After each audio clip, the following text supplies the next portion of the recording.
kill a god? Shame on you, sweet Marabar. I'm a god. I'm a god. I'm a god. God. I'm a god. I'm a god. I'm a god. No recall or intervention can work in this place. There is no escape. No recall or intervention can work in this place. There is no escape. No recall or intervention can work in this place. There is no escape. No recall or intervention can work in this place. There is no escape.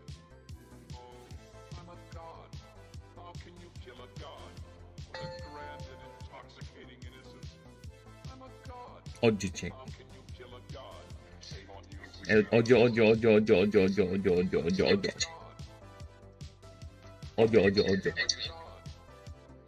Okay na. That's it. That's the audio check. Fuck off. That's all I need to know. Okay.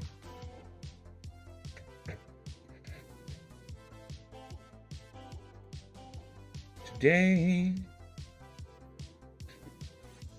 lay you down the beam, roses up. For the night I sleep in pain and nails. Now, what do I have in mind today? What do I feel? What is the music we're gonna vibe in with chat? Oh, chat will vibe in. Today, I think let's do some Hollow Knight. Now, let's do some Hollow Knight today. Not OG Hollow Knight.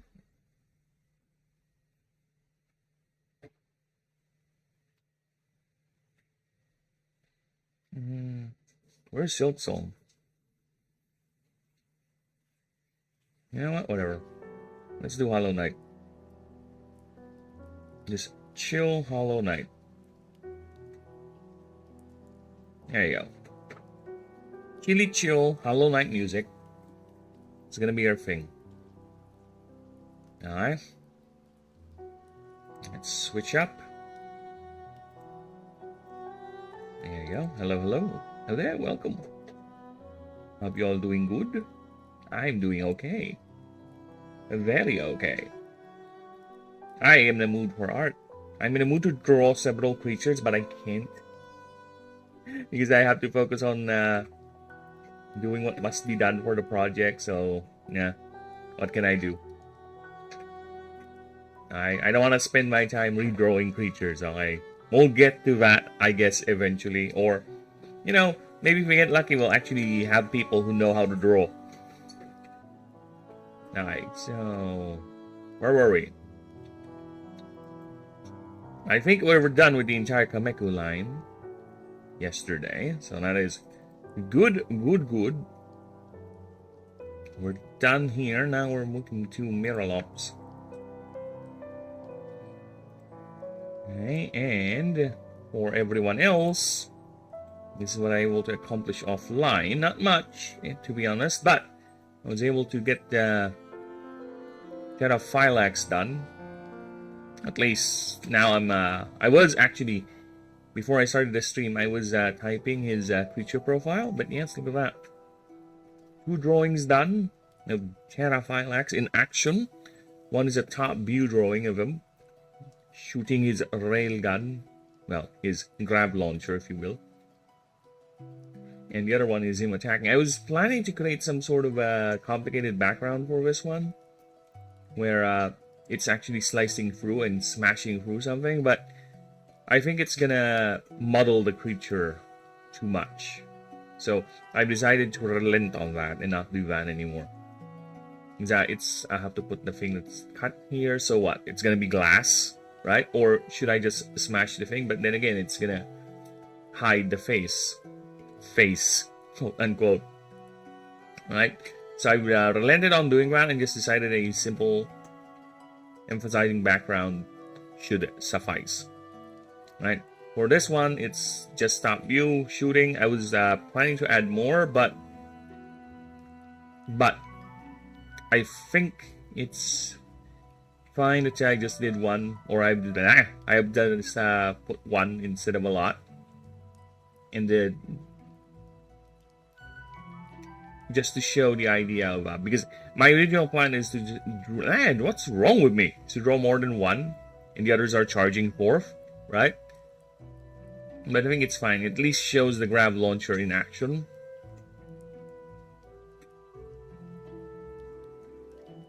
Now,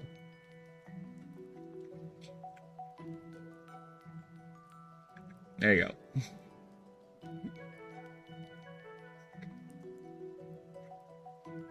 Oh, baby roses.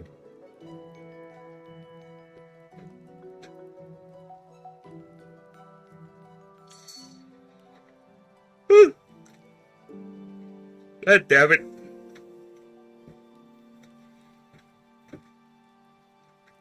Hello, Garg. Howdy do indeed. I hope you're doing good. I am doing very, very okay. Yeah, I was, like I said, I was busy completing Terraphylax. And again, links on the Discord, everyone. If people want to join in, have some fun, keep the latest updates, and chat with me and the rest of the gang, and possibly even set up games. That would be neat. So yeah, so I will be continuing working on Terraphylax offline, because the goal for today is basically continuing the proofreading. The reading of proofs. Alright? Proofreading / expansion. I know. But we're already, let's say, halfway through. Not quite halfway, but we're there. We're at Mirrorlops now. So yes, we're fine with that. Okay, so we'll be doing that pass. And hopefully I can do the entire Fomathurge sphere today. Just hoping. So I can get to the base. That's not a Harry Potter song. That is from Hollow Knight. If it sounds like Harry Potter, it's not my fault. They're the ones who made the song, not me.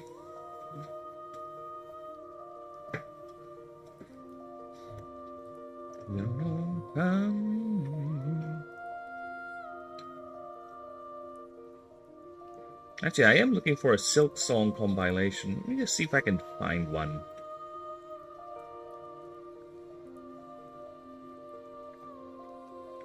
Silk Song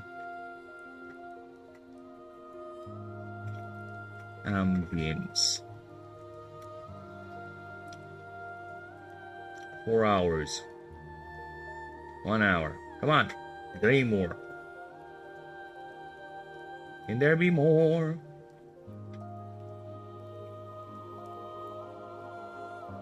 Oh, there you go.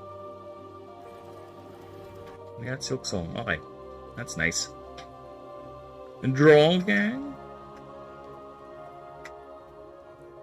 Not yet. Not yet. It's in the list. We do have an order to follow. But it is in the list. Where were we?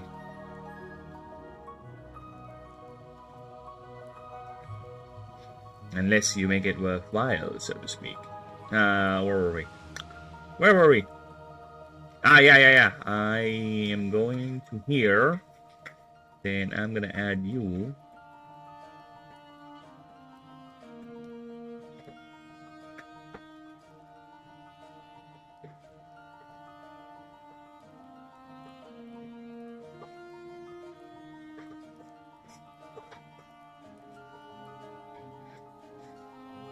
Fucking hell. Hi. Get out of here, Valorant. Alright, so let's go for a little... Let's go for other Silk Song. Let's go for other Silk Song today. If this thing has more ads than it's worth, I'm gonna go ahead and cancel it. Because I don't like dealing with ads. And I don't have ad blocker on this profile. There you go. Let's go with Silk Song today. Also, I need to say hi to my friend because the bastard, is streaming over me today.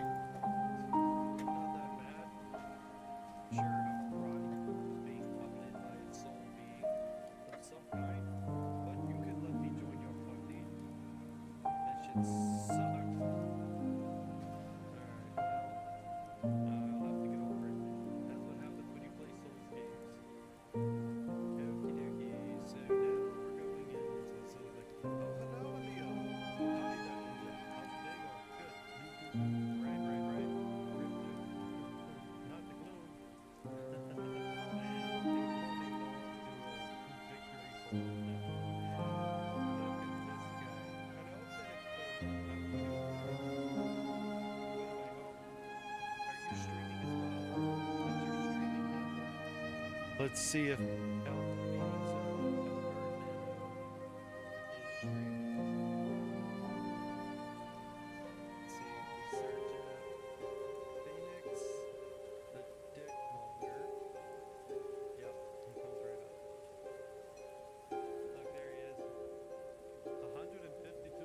Alright.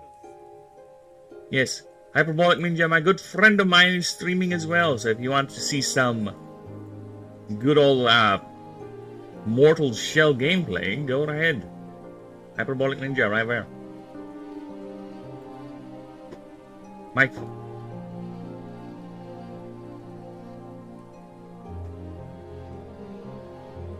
Alright.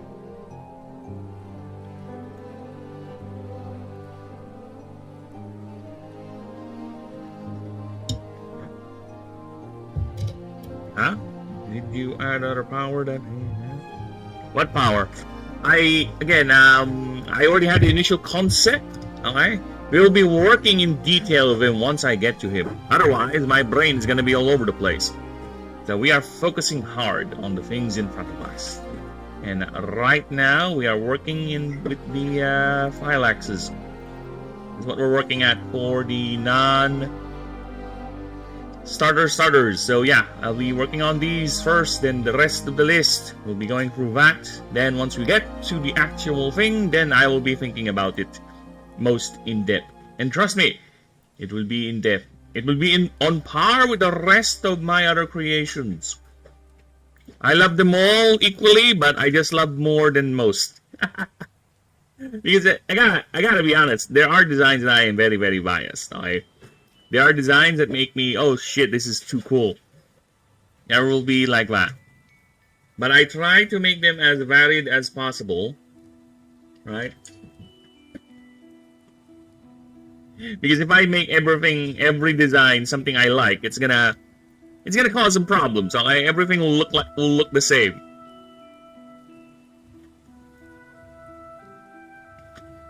Okay, let us continue. If you have any ideas, of course, Gar, go right ahead. Let's see.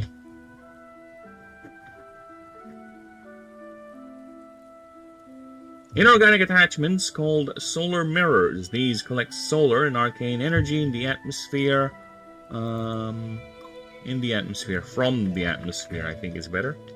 From the atmosphere. Stored energy is released via this exposed skull cap, which has the same consistency, the same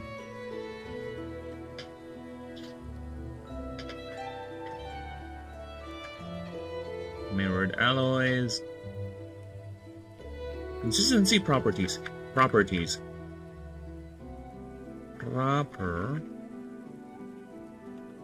you go. That should be a period. Creatures is born with these non-biological attachments that cover 50% of the creature's body. Comparison size, yes, it's a little small boy. Small boy. Ah, that's what you're for. Yeah, I read that yesterday.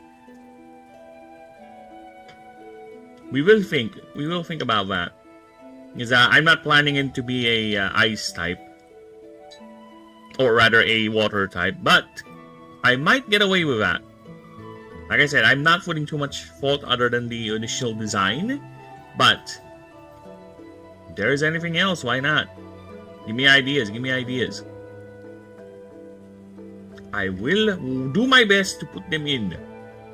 Alright, so next up is the passive. So this Heliophile, it's one of its passives. Is this creature has an extra move called Solarize.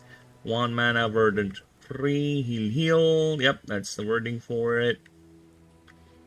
This gets a free glyph upgrade per 5 levels. For 5.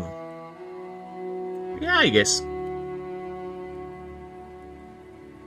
Come on down, stop on by, up a carpet and fly to another Arabian night. I'm sorry, here we go again. Arabian nights like Arabian days. More often than not, or hotter than hot, in a lot of good ways.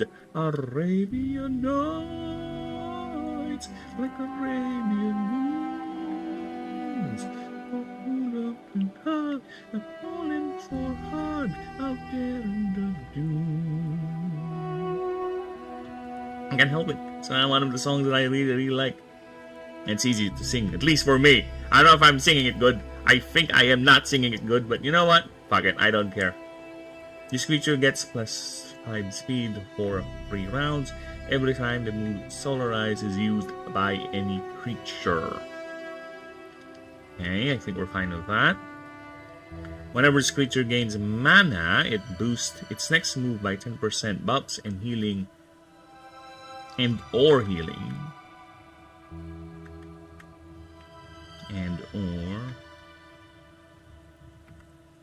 Oh, the fuck? Why is it 0? There you go. Whenever this creature gains mana... yeah, okay.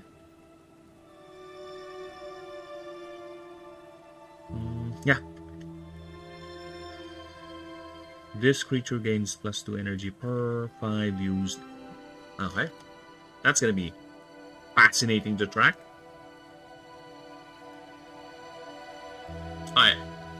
I want to turn on the fan.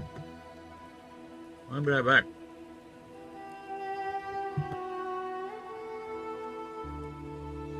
BRB in a bit. By a bit, I need this cool set. Fat cat, are you done with your toy? Fat cat, fat cat, fat cat, fat cat, fat cat, fat cat, fat cat. I love that cat. I just want to slap it on its belly.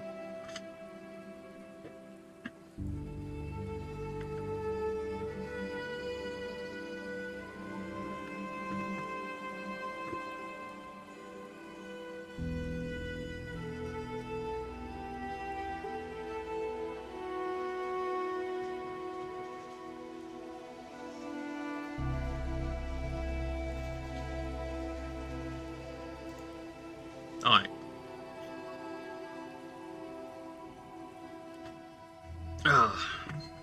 Let us continue with the thing.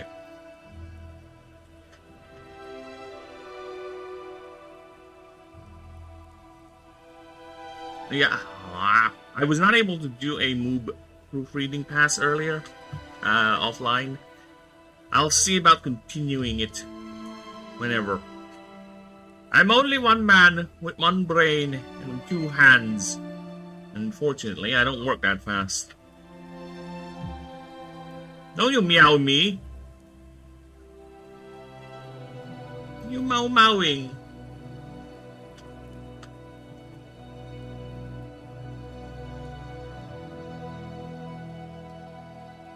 Alright, where were we?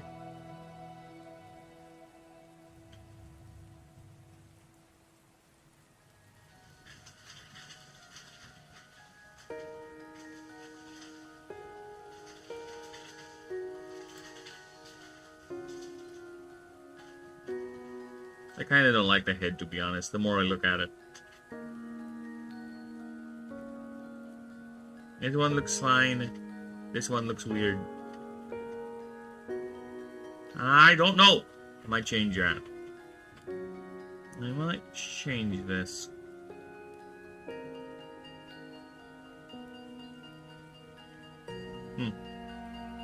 There is something wrong with the head. That is 100% sure. At least for me. At least for me.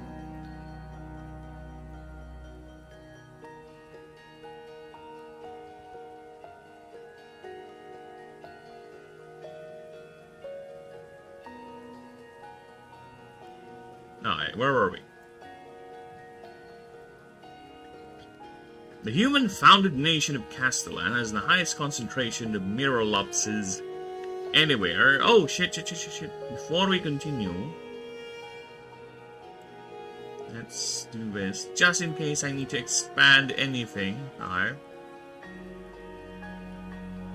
Anywhere in the or a confederation should be capitalized. Where a dwarf cannot be seen without an ignitor. The citizens of Castellan are the same with the minibosses. Entering a settlement from the smallest town to its capital city of Brandgate, one cannot go without noticing troops of minibosses. 5 to 20 individuals standing still on rooftops and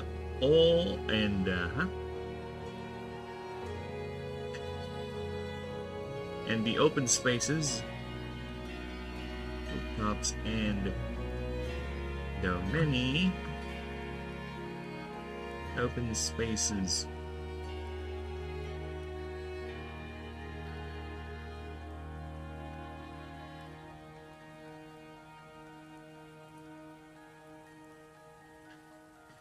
Designated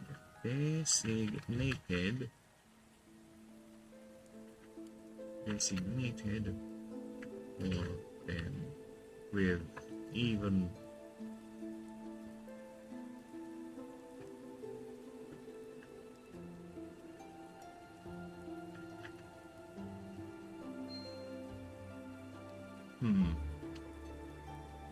how can I put this?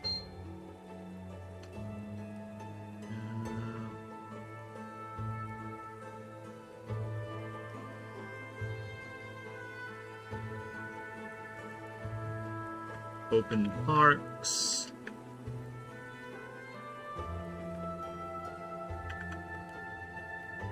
And even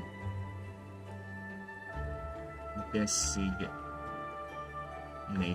places called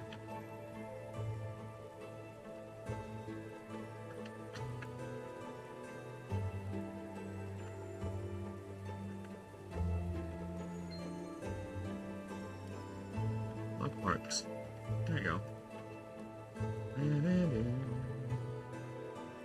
Ghost riders in the sky.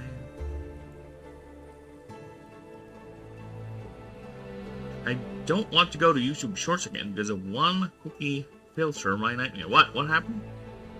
It's fine. There's a fuck ton of YouTube Shorts out there. I'm sure you won't be able to see it again unless you actually search for it.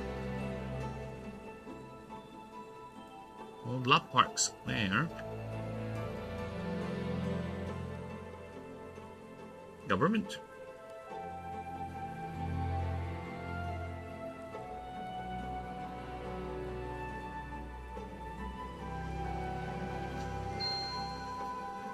Entire.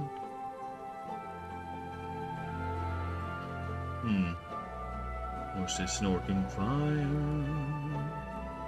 As they ride on, here they cry. It's all by him, they heard one call his name. Wanna see, so we will ride on the range. Well, cowboy, change your ways, and you are, yes, you will ride. Catch the devil's skies.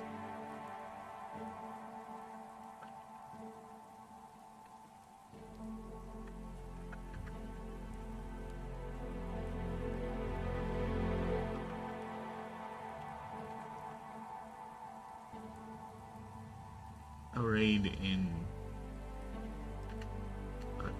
It's so cringe. Well, to be fair, a lot of slop content nowadays, especially with TikTok and YouTube Shorts, are slop. They really are. A lot of them are designed for, to be quickly consumed and forgotten. So yeah, a lot of them cringe me out. Where the editing itself is just making me want to die, literally. The popping sound, boom, boom, boom. Then the weird font just flashing in your face every now and then, right? There is a context and there is something that's okay with that. But if that's all you do every goddamn time, oh my god, it's cringing me out. Right? It even ruins whatever scene they're trying to steal or make a clip out of. Right? When the stupid music kicks in or that stupid editing just boop, boop, boop, boop, booping thing. With the subtitles and everything. I know they're doing it for copyright. Some of them are actually changing even the color scheme. Just to avoid the copyright masters. But then again, it's just... sometimes they would even... Oh, the most annoying thing for me with these shorts are the AI voiceovers. Dude. An AI voiceover where it's trying to summarize a scene, even a movie, with just a couple of lines. It's like, oh my god, this AI does not know what it's talking about sometimes. And the voice is so fucking fake. Yeah, that's what you get. That's what you get. That's the greatest disadvantage of having this type of technology available for the public. We are in an age of slop. We are in an age of quick, easy, disposable slop. Which is why I appreciate works that where there's actual human hands involved with the editing, with the process, right? Some people are actually very, very keen on not associating with AI. As in, the moment they know you're using AI for any context, they're out. There are people like that, which I understand, of course. There's a lot of these AI programs. Not only do they steal work or they make things too sloppy, right? As in lowbrow with the way they produce shit, because it's just algorithm based and just amalgamating the most popular thing online, just creating some weird chimera of whatever, right? Not only that, because the way they go about it too is quite insidious. I don't know if they change it, but the last time I checked, the way a lot of these AI programs work is that they don't care where they take the data. As long as it's in the internet, they'll take it, even from licensed small artists. Right? So, actually, even with the big ones, they're technically stealing the IP and just smashing it together. Which is quite concerning. Very, very concerning. Again, I don't think the AI would ever come up of the designs I have right off the bat. If you ask an AI to design this specific creature like here, this Mirrorlops right here, this specific design, I don't think it's going to come up one for one of what I have here. Because that's the power of human imagination, and that's something the AI can never hope to match. Because it's not even thinking. It's just parsing data. Okay, there's no real imagination to it. It's a fancy search engine or a very, very limitedly reliable calculator. That's it. It makes jobs easier, but it cannot 100% replace jobs. For now. And that's why people are dreading it. Because one day,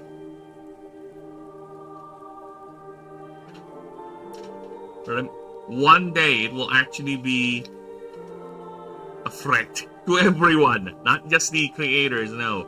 To everyone. Because imagine if you have an AI to do everything for you. Where and how is our economy based? Okay, where are people going to get their income? Where are going to get people... what's going to happen with that? Because economies nowadays rely on a lot of consumer-based things. So people stop getting income because the AI is taking all their shit. Where are gonna people get their money from, right? So yeah, it's gonna be interesting. What's gonna happen? Are we gonna turn into a post-scarcity society where money is gonna be abolished? I doubt that, because human greed is a powerful thing.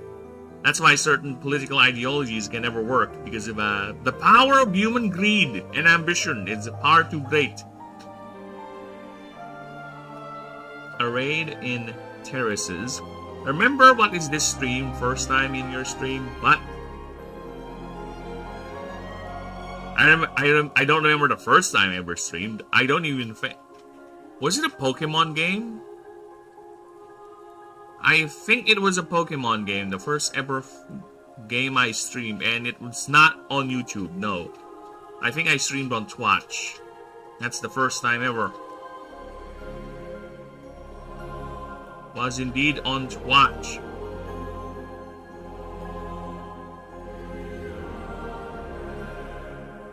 And the music is a bit overwhelming, to be honest.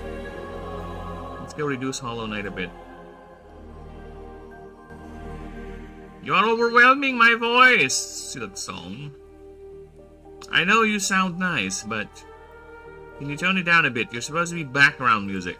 Ambiance, alright? You are not meant to overpower me. Now someone's gonna blow up again. Good thing I'm very, very far away. And I think your counter just fucked up. Alright, Mirlox is arrayed in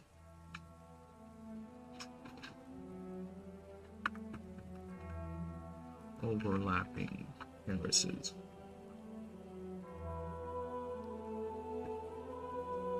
Each either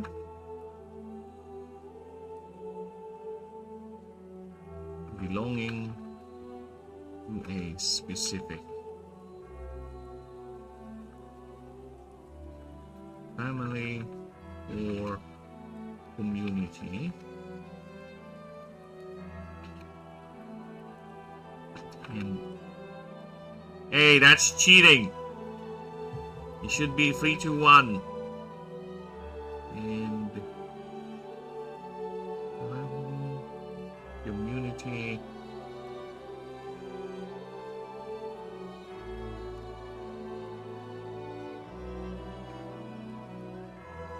and government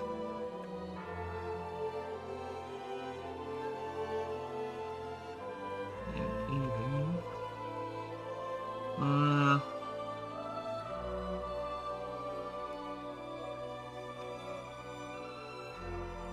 basically no, or anyone who can pay for the rents for these fully established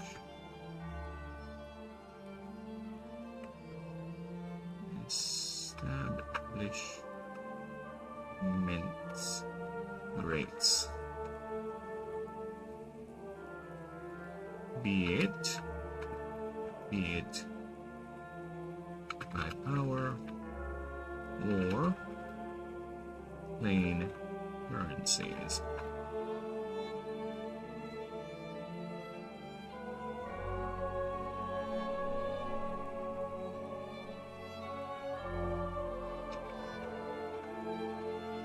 The success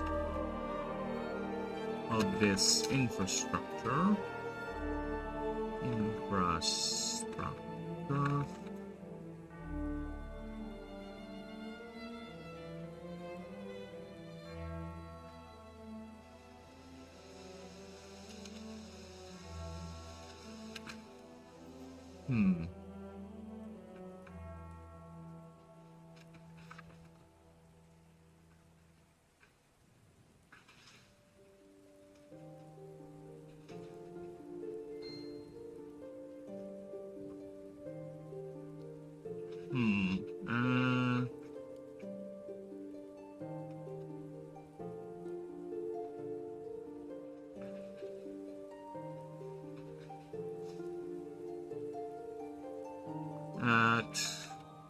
Tangina. The bathing in the bright nation sunlight.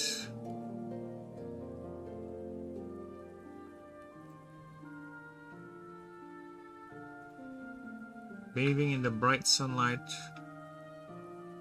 the nation is known for. Okay.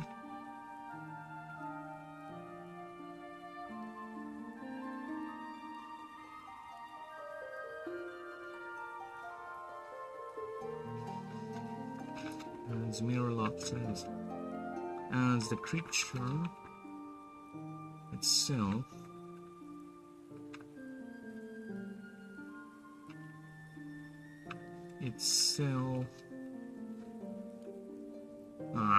no, I don't like that. Bathing in the bright sunlight, the nation is known for since it's located in the planet equator.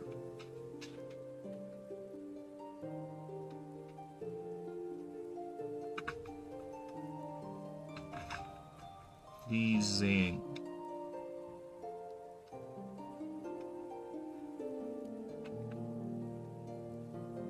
it is annoying me. Where hundreds of mirrorlocks arrayed in overlapping terraces, each either the creatures. You got wind? Is it good wind? Because last time I got wind, it was quite loud. It was quite loud, and it actually stunk for a bit. The creature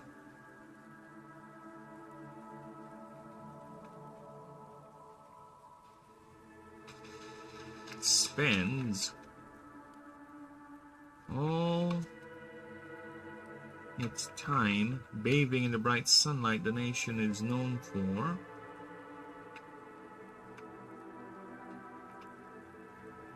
The nation is known for due to it being at the planet's due to it being at the planet's equator.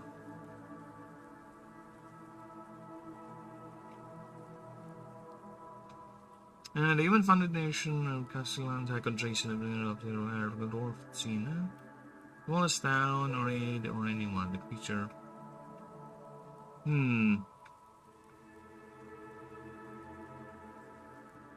Okay. Got it. In this highly efficient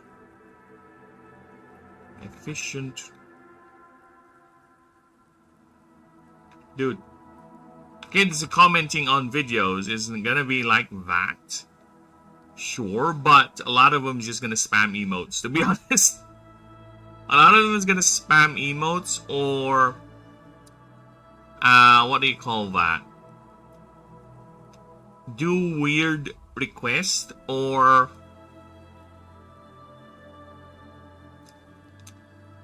dude, my English is going away somewhere and I cannot follow it.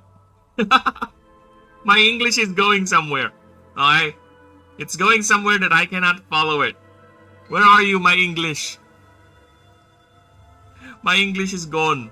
I can't find the word for it. But yeah, kids commenting on videos is gonna be like that, or it depends on the kid, but most of the time it's gonna be like that, or it's just a spam of emotes, right? Whatever is trending or hip at the time, be it Roblox or whatever they deem is hip, or what catches their fleeting fancy for a bit, or it's gonna be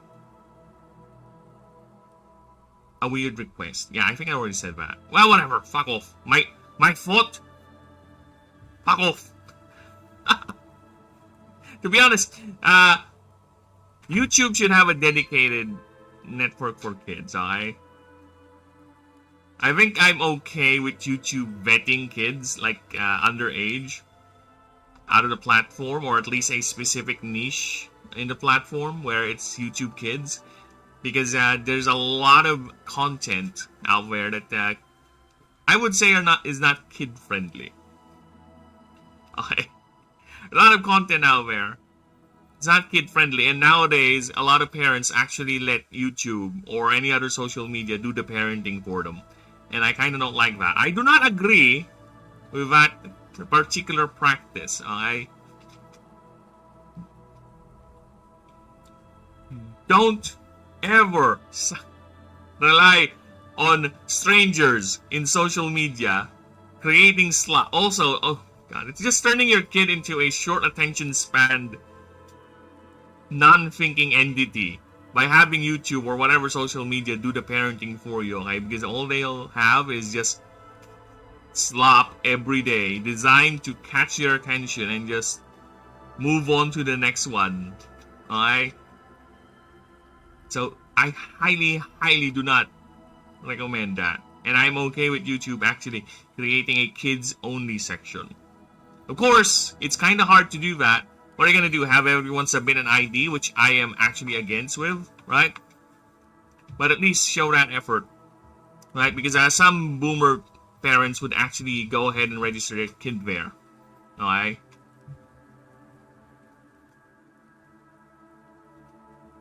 So, that's all I'm saying. But I am not a multi-millionaire. I'm just a regular guy here trying to see about his project succeeding, alright? I'm fighting against the grind, the wave, the flow of tism and unfairness that is life. We're just working with what we got, baby.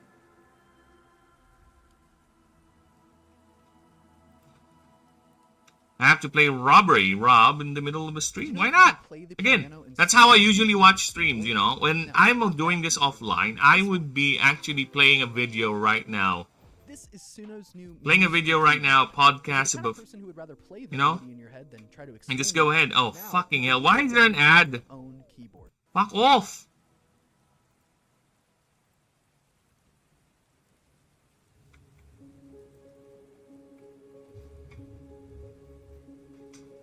Yeah, that's how I would do it. I would just pull up a YouTube or any video, a podcast, a stream, and just have it play in the background while I do my work, right?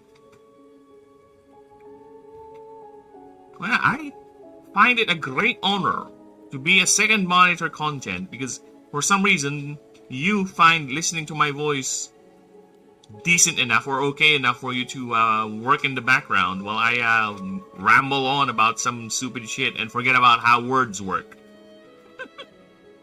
This highly efficient and lucrative industry is made possible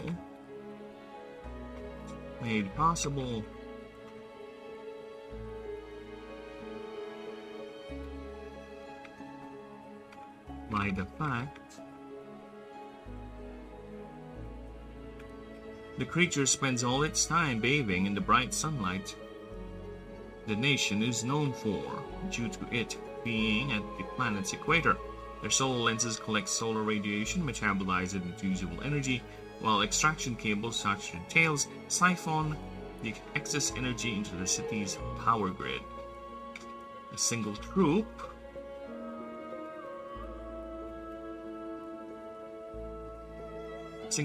under direct sunlight can power at least 5 households, with many families keeping their own small troops for extra power generation and backup.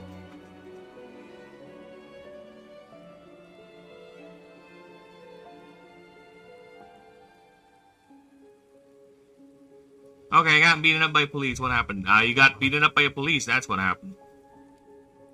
You got caught. You need to get good in the criming. In the criming of wars. About to get a little bit political here. Or rather historical. The creature's role extends far beyond power generation. Ah, okay. So it's a good pivot there. Okay. Generation, backup. Even some are trained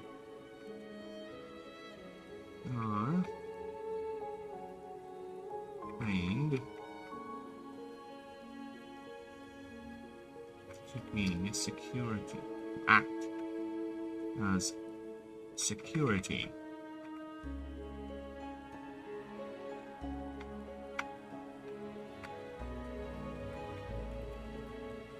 As household security. As household security.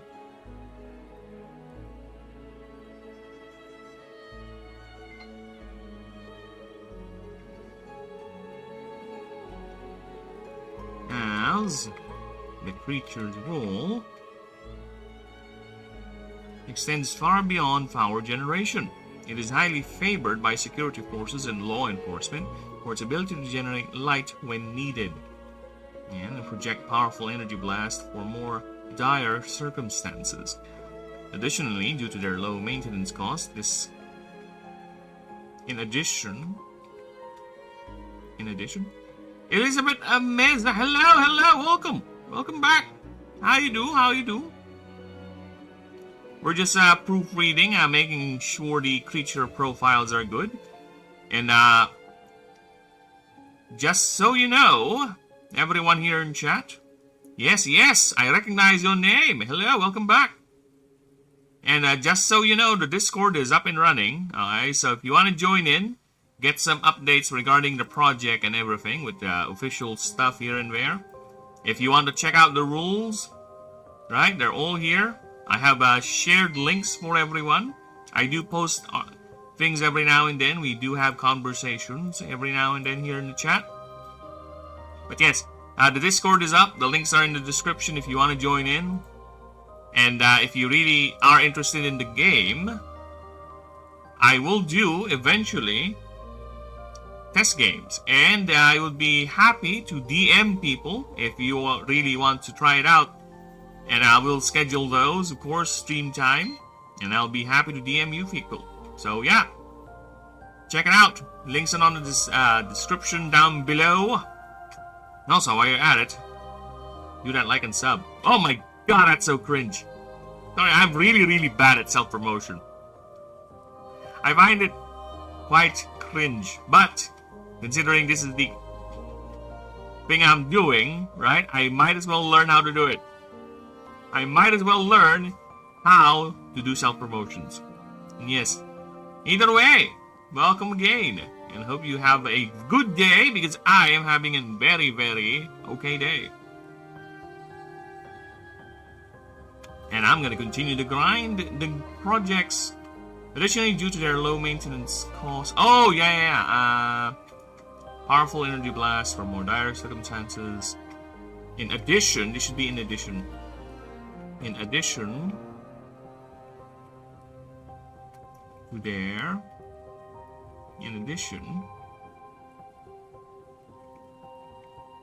I won! You won? What? Did you win the marketplace of ideas? Did you win in life? We all winner. We are all winners in life, you know. Another born? Wait. You're that good? You're just chatting here in my chat and you already have kids born? Wow, you're that good, huh? Who is the bakery?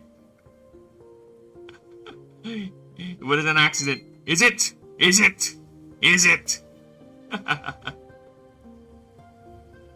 Nothing is an accident, boy.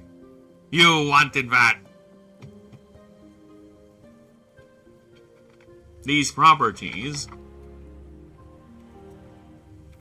have earned them the respect some folks God and I am. The respect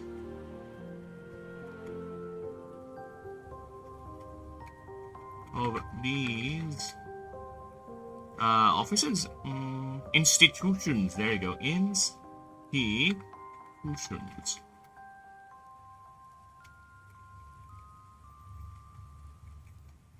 As the other countries constabulary or law enforcement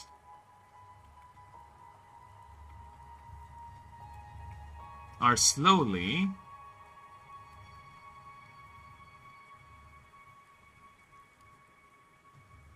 oh my god, really?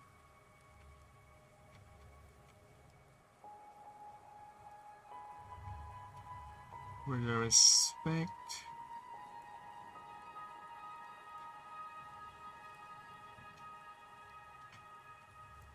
of these institutions.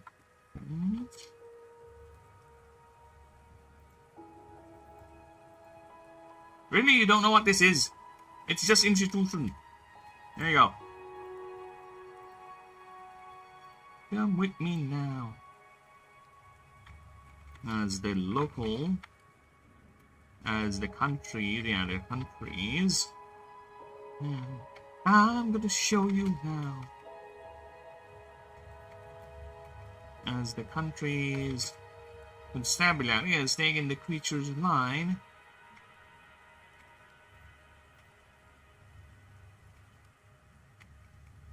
As its badge, the creature's line. The creature's entire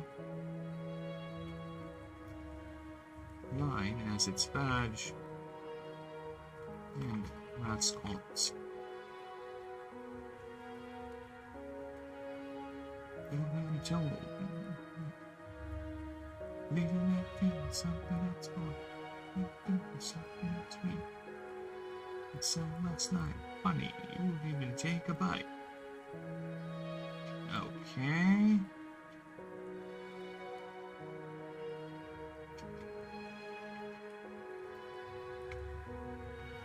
While even the largest security firm of the region, the Glowheads, also adopted the line into their iconography, while other nations are slowly integrating Minerlopses into their own regiments and patrols. In the wild, Minerlopses congregate in high ridges of dunes, mountaintops, beaches, anywhere,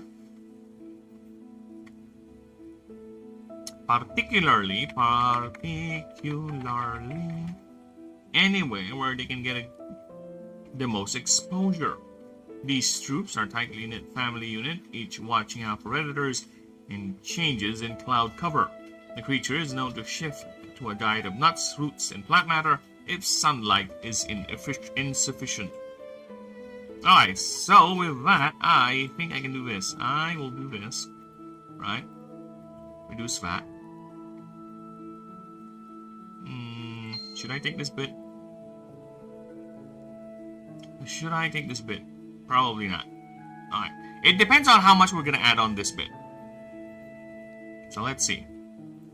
Yet the greatest question is how a biological creature achieves this capability. For Minerlopses lay clutches of 5 to 6 eggs. Each troop has a single breeding pair made by the oldest members.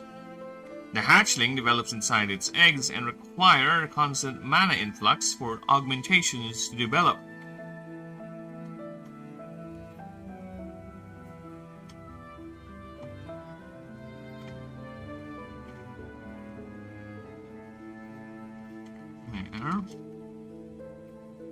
Or if there is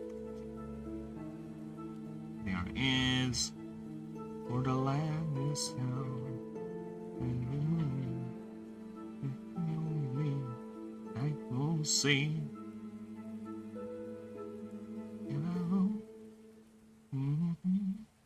No, I won't be afraid.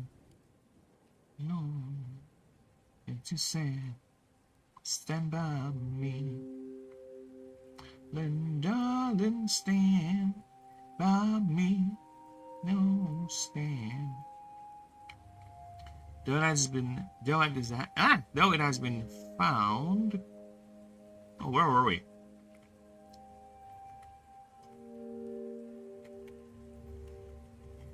As if there is insufficient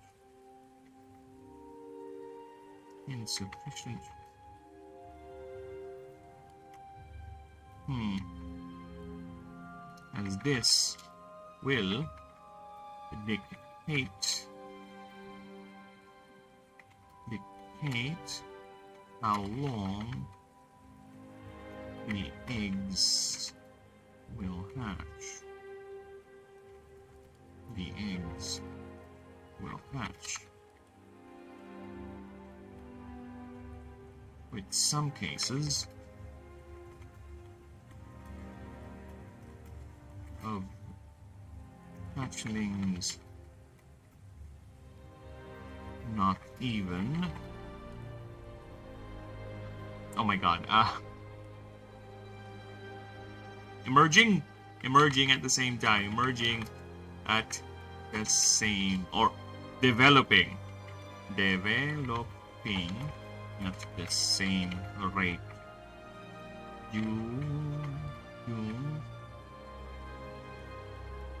Desaturation. There you go.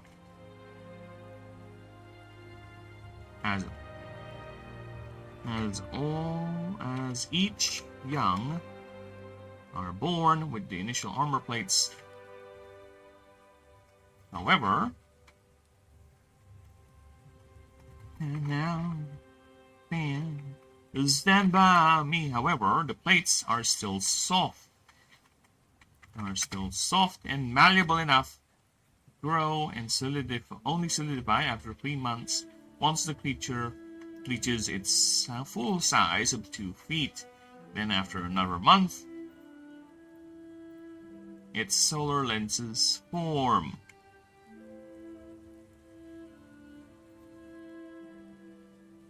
And it throws the skull cap and acts as the main focal point for the energy burst. During this time, the young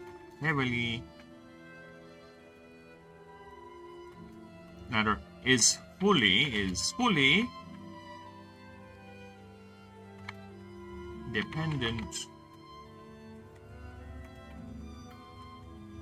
dependent on its poop for sustenance.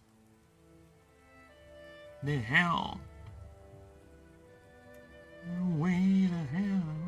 And Granny O'Neill beat the crap out of me. I was lucky. Well, that's inevitable. For all criminals, one way or another, your crimes will catch up upon you, and you will suffer the consequences of your arrogance, of your hubris.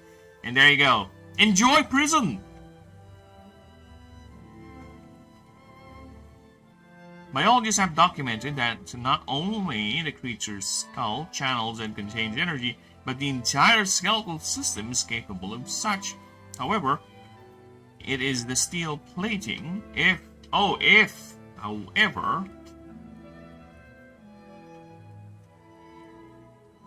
capable of such, okay? Now,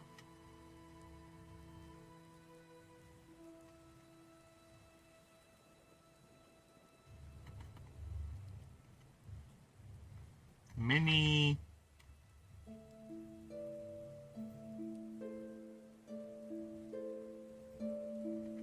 due to their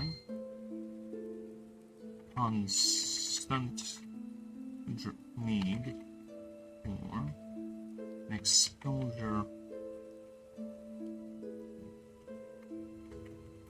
many predators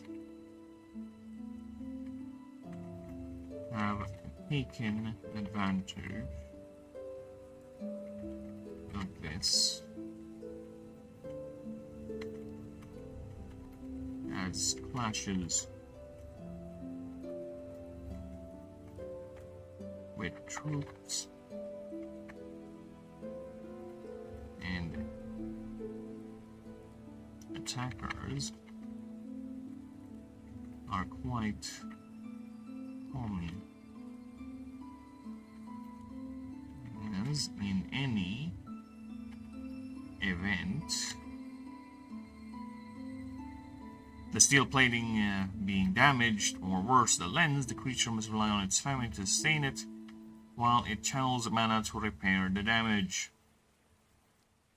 I should beat Beathole of Robbery Bob. Today I beat Robbery Bob level 1. Ah, nice! Good for you! I wish I know the feeling of finishing a game. Not really. I will get to that. I will get to the feeling of finishing the tabletop game at least. The alpha version. Alright? We're getting there. Slowly. Inevitably.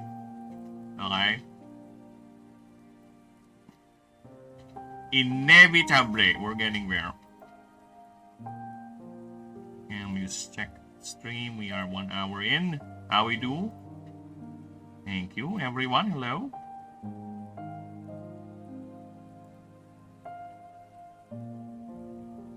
Whatever. Echo in the distance of the sound when we're going round. Alright.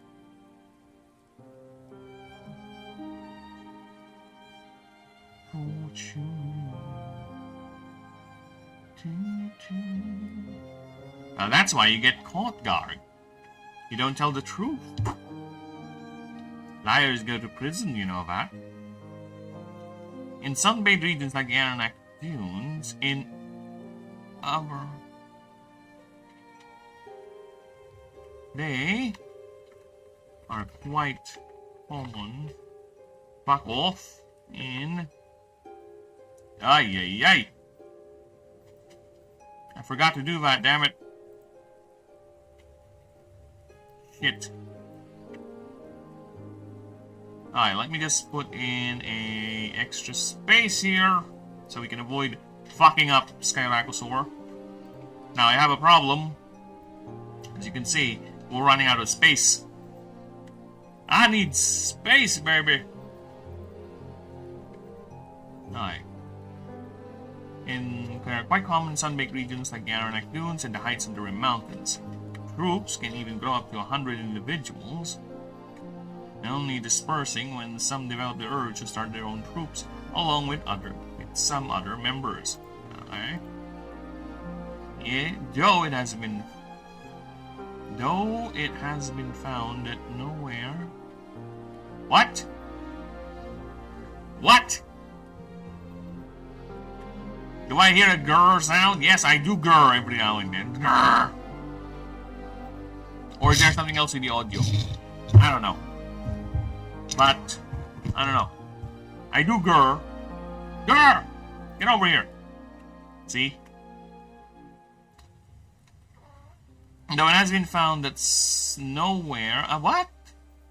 It has been documented that the creature has been designed. Ah, okay. Though it has been found...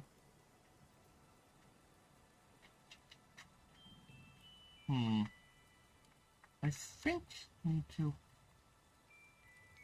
Though...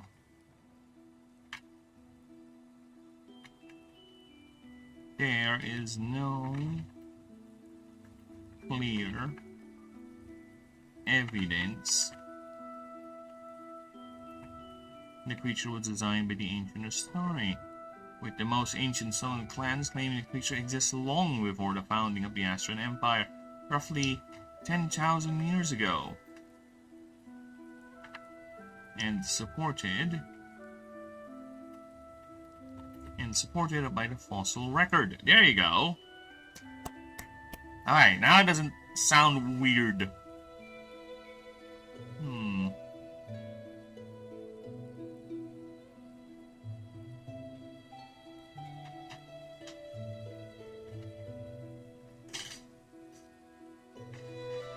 Such implications can point to either natural adaptations or the Sullen themselves once with their own advanced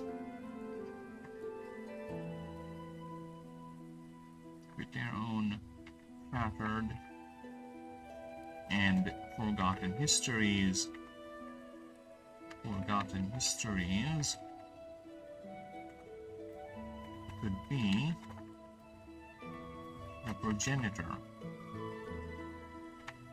Progenitor of the species, only later enhanced by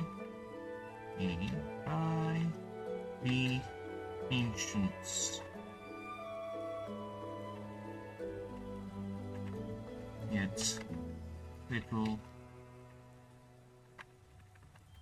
to no evidence proves either case. Either case. There you go. Now, my problem is, how can I fit all of this? Fuck! Hey, expand pa more! Tangina mo! Ay, tirane! Alicia, tirane! There you go. Fuck off. Oh my god, thank you. Okay. Oh no, the police are robbing the Bravo and screenshot burbs now. Ah, nice, good for you. Burbs do be likey getting screenshotted. Burbs, you know, as much as they try to fly around, fly away, they're just very picky, but they do love getting pictured. And they do love being in the spotlight, because there's gotta be a reason why they're keeping all that feathers, you know, all those feathers. And part of it is, you know, being in the camera. Alright.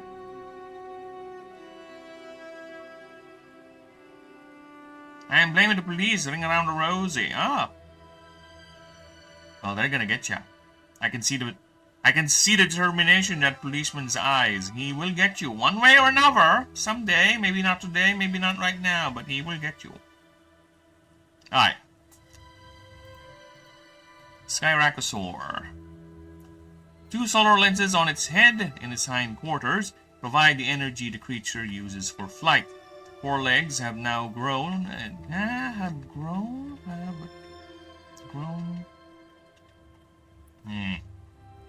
are now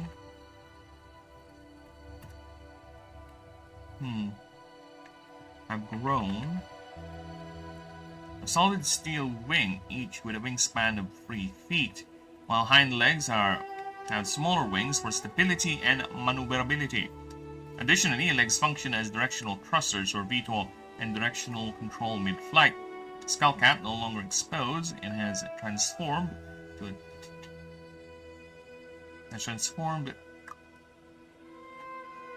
It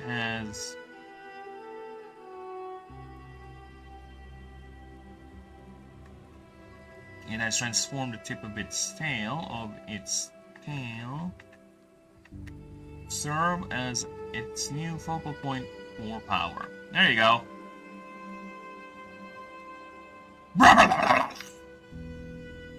How's that? I don't have a camera, but I did the thing. So how's that? I hope it was to your liking.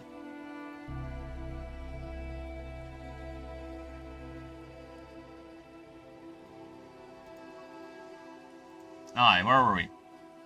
Sonic Flights, Voltaic. Okay, now it's time for the passives. So let's see what passives are we talking about here.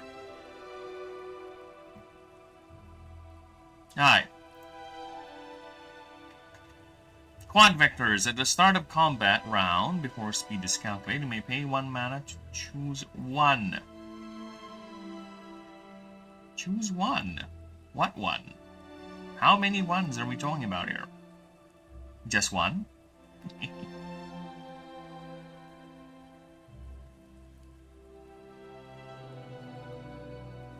Or maybe 4. Or maybe 5. Who knows? Alright. Pay 1 mana to choose one. Velocity. This creature gains 10% speed and with half the stacks of Rattled and Befuddled. I'm fine with that. This For once this round, this creature is targeted, you may roll a 1d20 on a 12 up. It gets double DR for that. For this damage calculation only.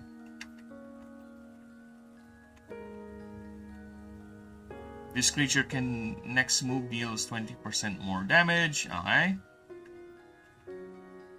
Solar Flight will take an artifice moves, increase the next airtight move damage by 5% more damage. Increases the next airtight move this creature uses by 5% more damage each. There you go. And -1. Oh, there you go. And -1 for moves used prior. I think we're fine with that. If you read this, they caught me because I suck at gaming. Well, you know what they say, you just need to get good. Getting good is part of the game. If you don't get good while gaming, then you're not gaming good. Get good. Alright? Simple as that.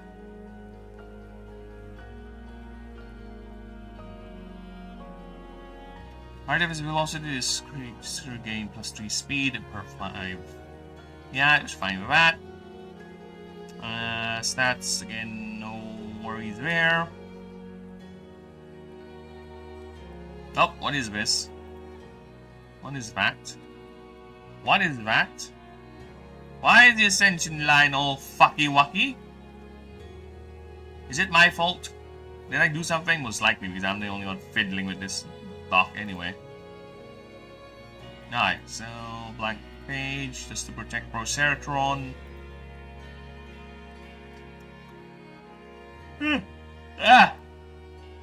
Alright, next.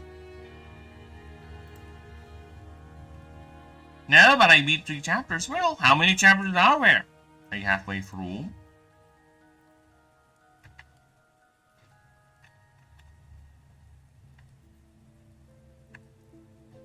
Alright.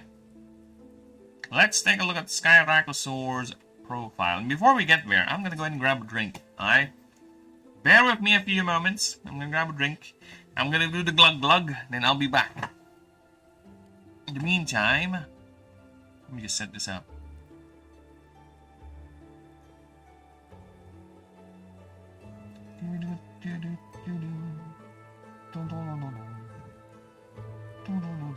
Alright, I'll be right back. I'll do the glug glug, then I'll be right back. Where's the hat? It's not. Hat.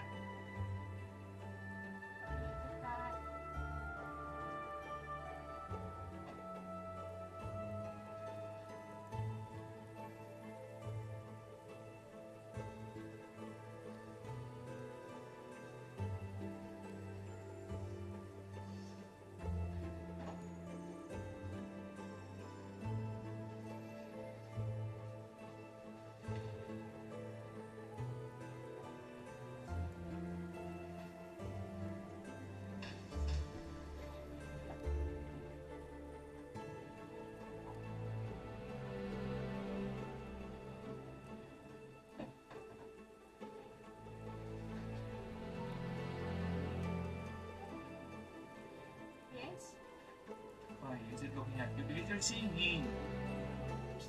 He doesn't make songs and music. He's an evil creature.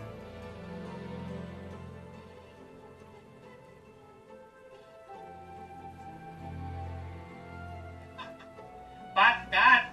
Oh my god, this cat. I want to poke the belly. Belly poke. But no, it might disturb the cat. I will later poke the belly.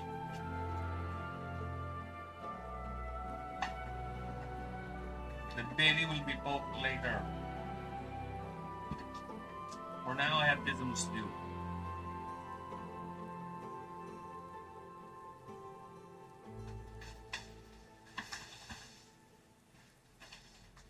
Oh, you didn't catch that? You already said it. I guess you were not here when it happened. But yeah, you already said it. Unfortunate. But yes.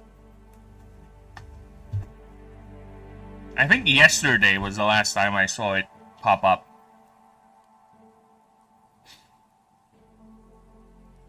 Down the gambling house, it jive with an awful sound. Then going in around, the tenant pigs out of the ground. Don't you know it's over? We've had to find another place. That the time we're putting out, when it's into the legs. Smoke on the water. No, it can't be back. No, it will be back because I decreed it so, and there's nothing you can do. For I am the Lord and Master of this place. Be it for better or for worse. Dude, oh fuck off, I hate that. Don't do that, mouse. Don't ever do that again. Alright.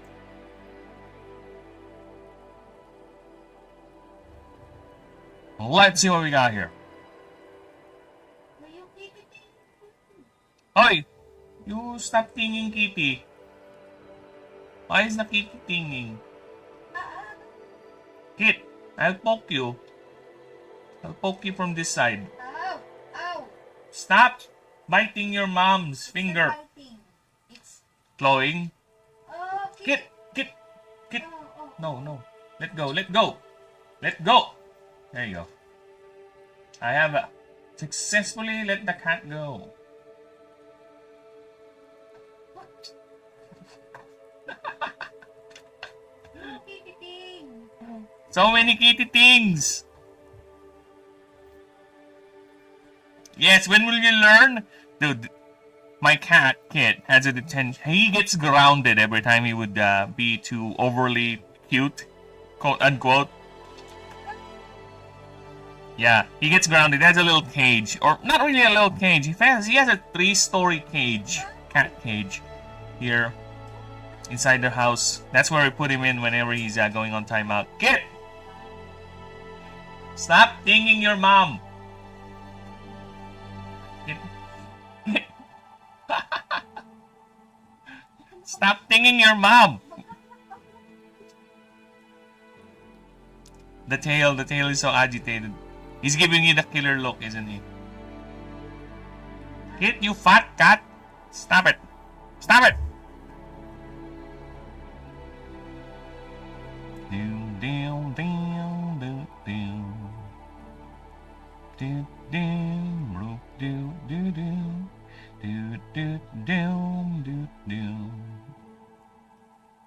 Oh, break a leg, Frank. How are we? Aye. I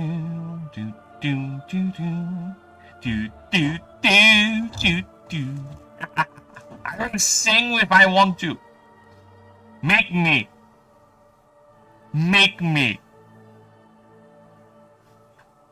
When walking the street in any of the cities of Castellan, a light breeze brushing against your hair is often followed by a ray of light illuminating your path. There is a comfort and reality citizens live by, and tourists have to deal, and visitors have to deal with. And visitors having to deal with.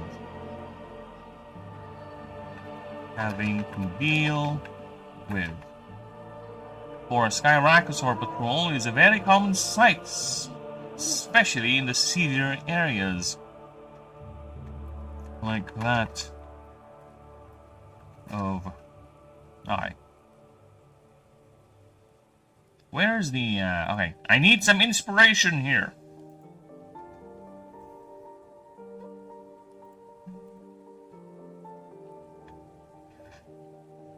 Famous... streets. No creamy melody.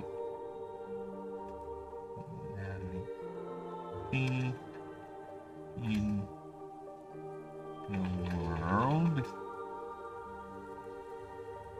Alright, let's see. Inspire me. I need some good old inspiration here.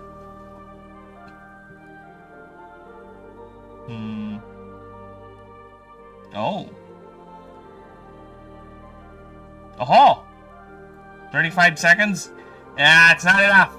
Not enough. You can't make me stop with 35 seconds. High density tourist strip. Modern cartel. Calle.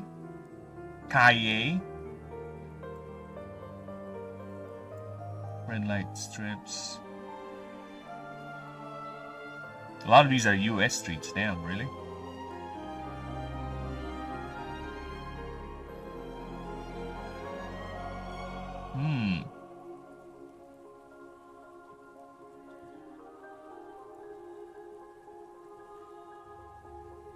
Like that of 7.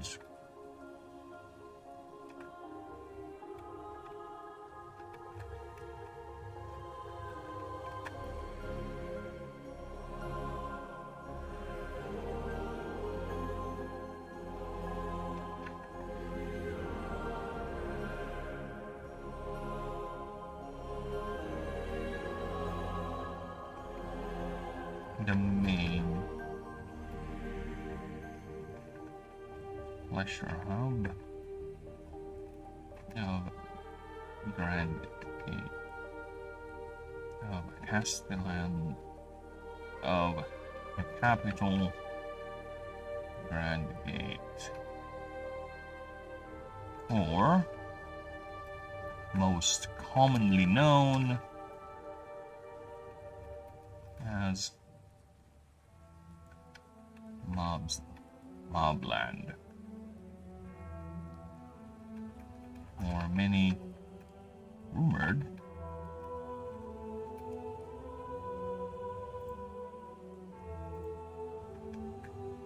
crime families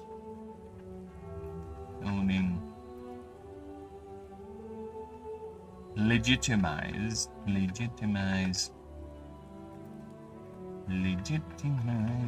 businesses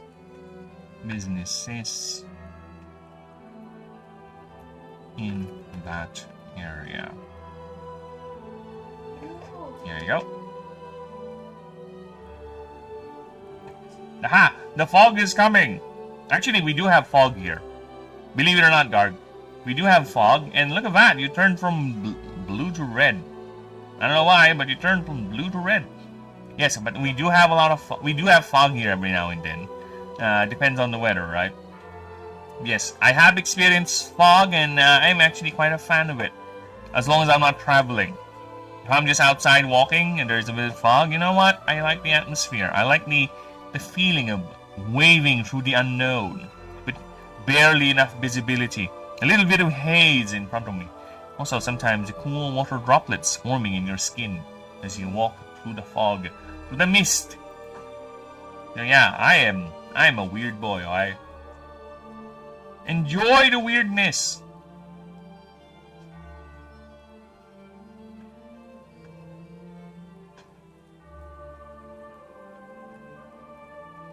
Alright, continuing. Where were we? For tourists and visitors.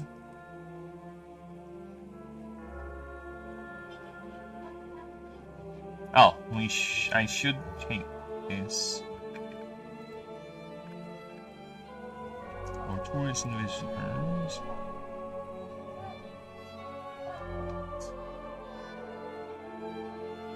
Or at least most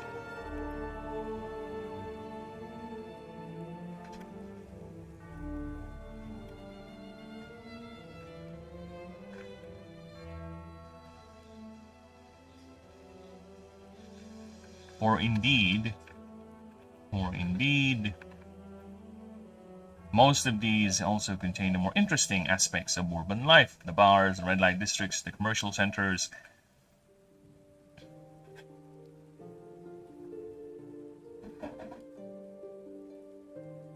which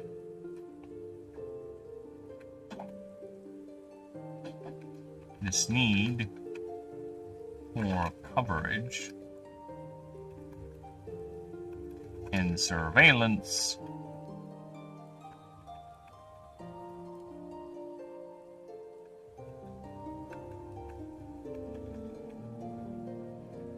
that the Skyracker source continue to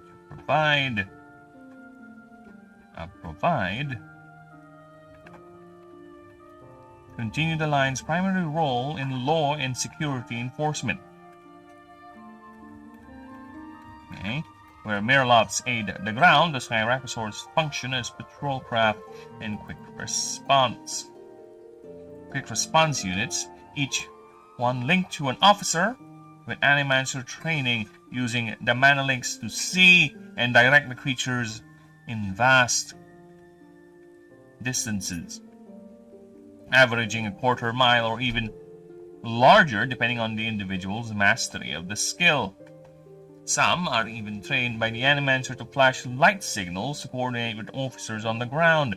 This creature is considered to be a marvel of urban adaptation.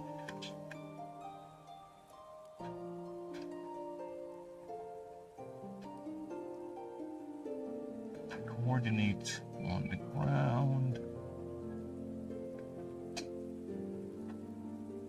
Even capable of easily maneuvering the tight alleyways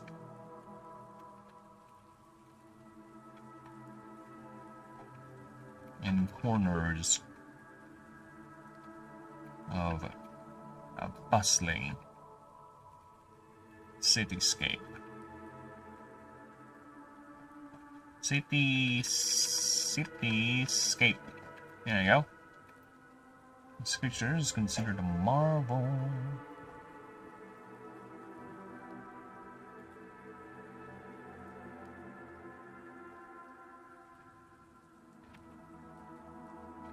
As this creature is considered to be a marvel of urban adaptation. Unlike the more destructive propulsions of the Tribooms, Skyracker sword will use to learn Aeromancy to generate lift and thrust projected through each of its 4 specialized limbs.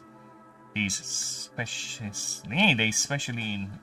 are inherently capable of an arcane discipline called Air Cushion, enchanting their 1.5-ton body, for which a creature that stands at least 3 feet and the shoulder to be as light as air. They're enchanting their heavily armored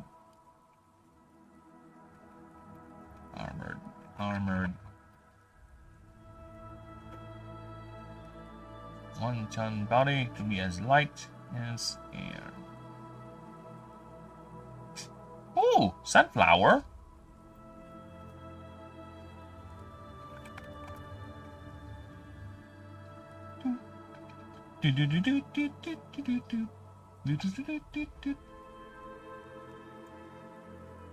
Four, 3, 2, woo! There are zombies on the lawn. Zombie on your lawn. Oh, he doesn't want to go there, whatever. He's on the lawn. Your tight, no, dark and dead. Off the petals off of my head. You know the pains of the one who planted me here. Sunflower, but sea power and time complete. Make the place and place went down like zombies. This is accomplished by the same adaptation they utilized during their time as a Miralops. They developing a second set of solar lenses solar lens on the creature's head akin to a crest, which, while its prior lens doubles in size. For the energy required to keep them in the air,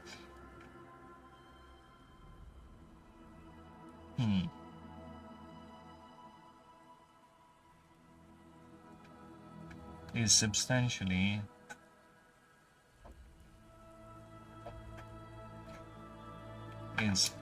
considerably higher than before, as the more mana or energy channeled, the higher it climbs, the faster it moves. A typical Skyracosaur able to climb at least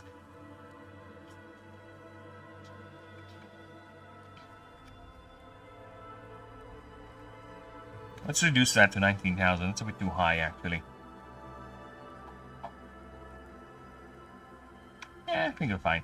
29,000 feet with more specialized ones, like the personal Skyracosaurus, Castellan's Hierarch Darius Gelder, nicknamed Torithalix, able to break through the atmosphere and into space, though the creature needs to wear special gear to survive in the hostility about her space and re-entry. In the wild, Skyracosaurs sent from individuals who left the troop. For with the demands of solitary life forcing them to seek ever higher ground.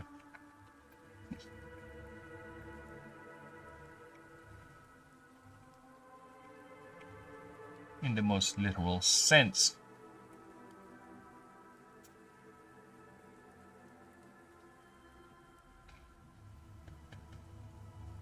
Yeah, okay.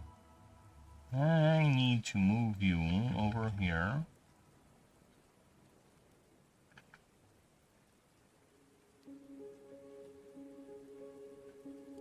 Okay, I'm gonna move you over here. Yeah, alright.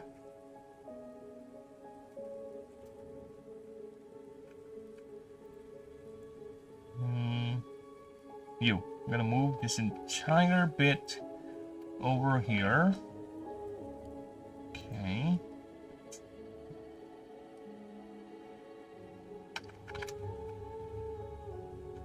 If need be.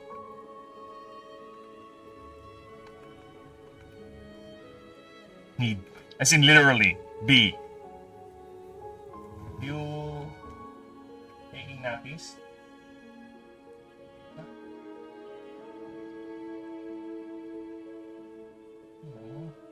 Alcohol. Lalaban mo?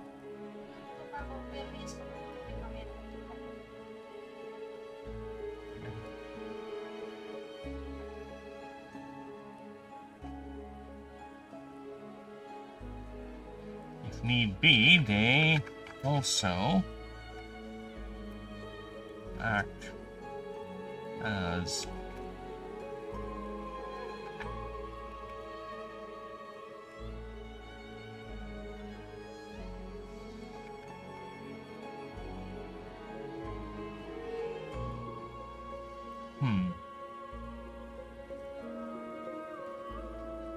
battering rams.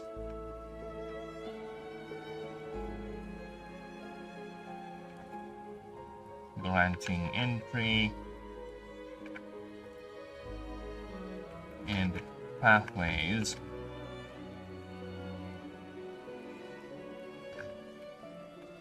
for pursuit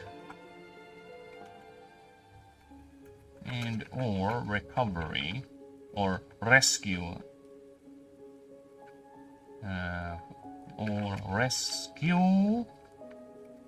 and recovery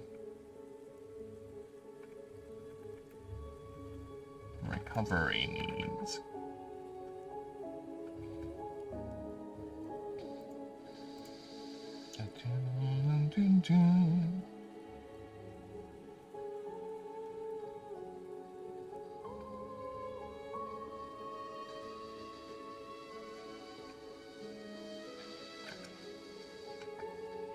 With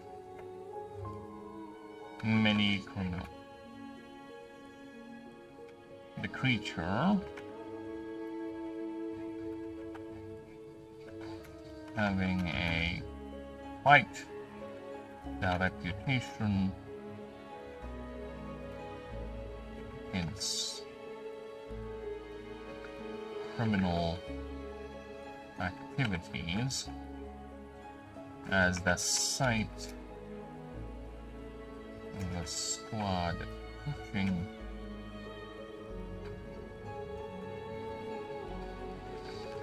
approaching can mean a imminent raid, or at least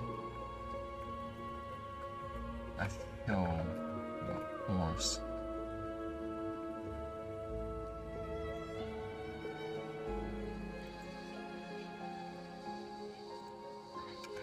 Enough to deter, or sometimes even provoke.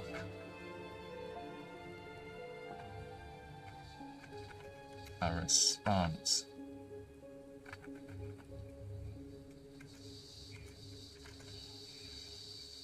Alright. Now, quite the expansion over there.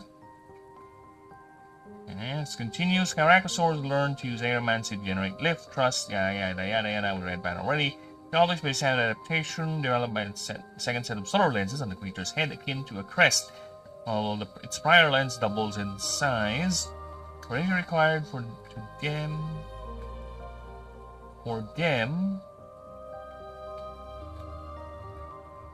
the energy required to them. What? To keep them. Oh my god, what am I reading? Keep them in the air is considerably higher than before. As more mana energy is channeled, the higher it climbs, the faster it moves. A typical Skyracosaur can able to climb 29,000 feet, with some more specialized specimens, like the personal Skyracosaur of Castellan's Hierarch Darius Gelder, nicknamed Proithalix, is able to break through the atmosphere and into space, though the creature needs to wear special gear to survive the hostility of outer space and the violence of re-entry.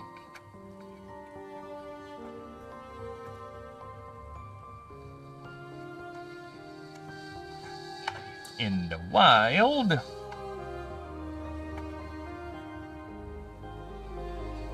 Skyracosaurs ascend from individuals who left the troop with the demands of solitary life, forcing them to seek ever higher ground. In the most literal sense, the sight of a grounded Skyracosaur is not often by choice, for it means it has insufficient energy to keep itself afloat, focusing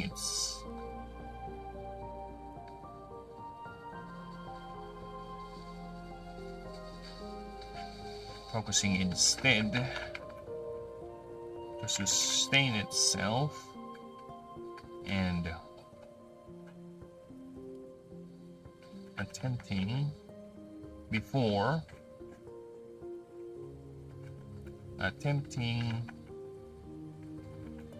to charge up and return to the skies once again.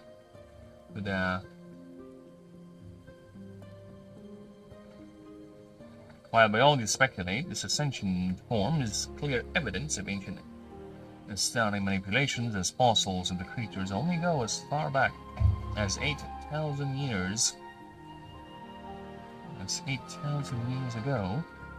What purpose one can only speculate.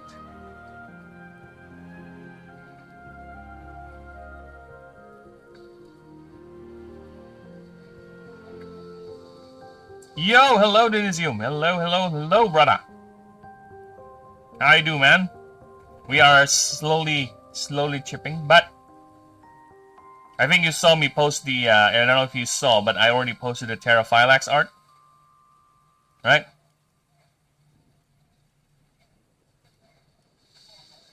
Right?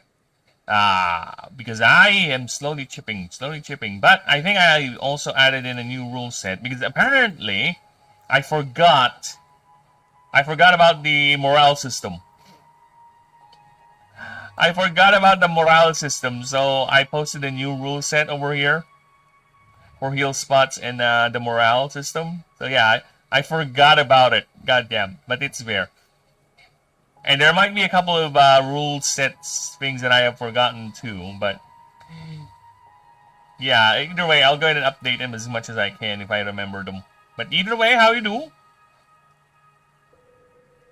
Hope you're doing good. Detention for you. I don't know if you sing. Huh? I don't sing. I mumble. I hum.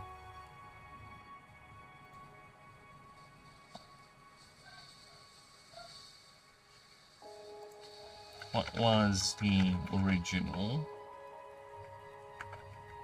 purpose? Let's take a look at Skyracosaur then. Because like I said, the further we go in, the easier it is for me. Because there's really not much to change. Or add, or expand, right? You're kind of bored? Oh! You know, if I were you, when I'm bored, I just boot up a game. That was me. Before I started the project. Now I'm no longer bored because I'm always thinking. Create something, you know, do some creative work. That should take the mind. That should carry the mind somewhere nice, right? Go ahead and boot up a city builder game, you know, or some sort of a 4X strategy game. Imagine yourself as a leading conqueror, or grab yourself a pen and paper and start drawing. That's another way you can solve the boredom crisis. Or if you're not in the mood to actually think and create, you can just go ahead, pull up a random show. You know, be curious. And don't blame me if you find a show that's actually bad.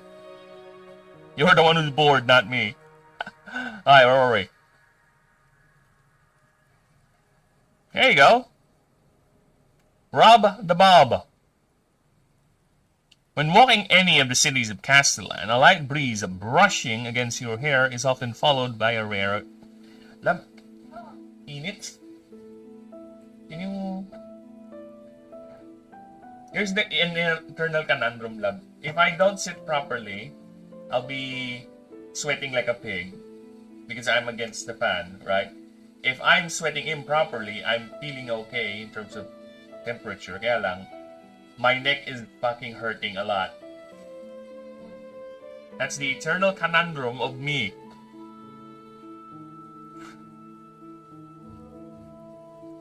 Alright.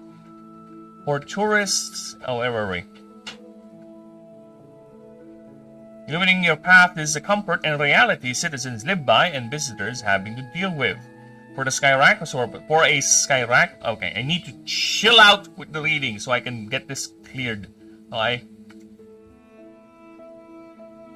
For a Skyracosaur patrol is a very common sight, especially in the cedar areas for tourists and British... Especially in the cedar areas for tourists and visitors. This is a clear sign those locations are high-risk areas, like that of the 7th Scampia Street or Boulevard. Boulevard.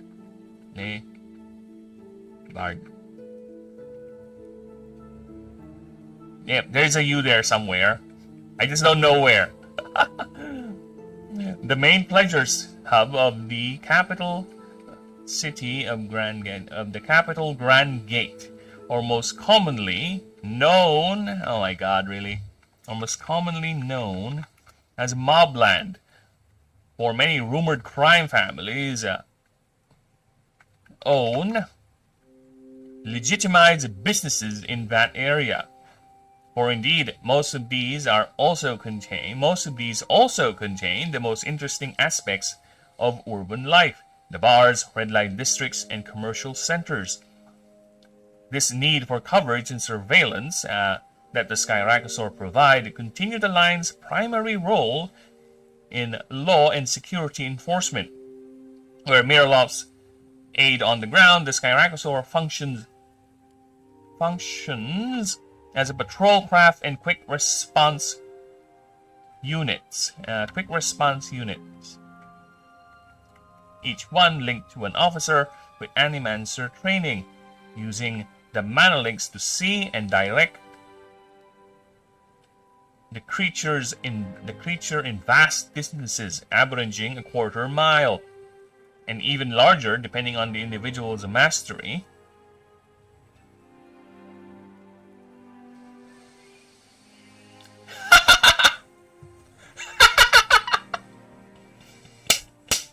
You made me laugh there, you bastard.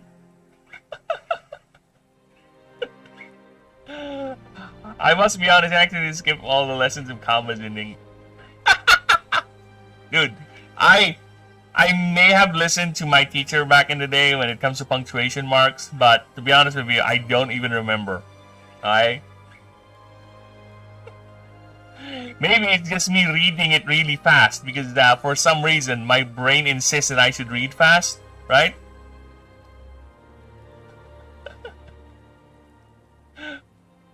We only had 2 lessons during the whole year. I wasn't there. Well, lucky for you, I will go back to the first sentence because, to be fair, it is quite the mouthful. It is quite a long one, to be honest. So I might break it up into 2 sentences or just place a comma there somewhere.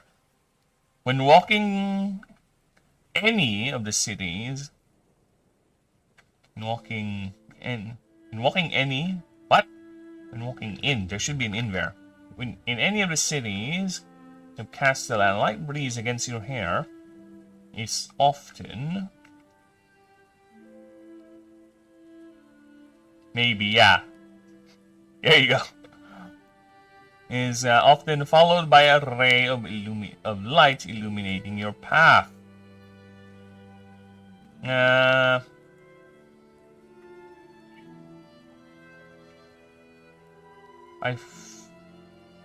Where should I put a comma here?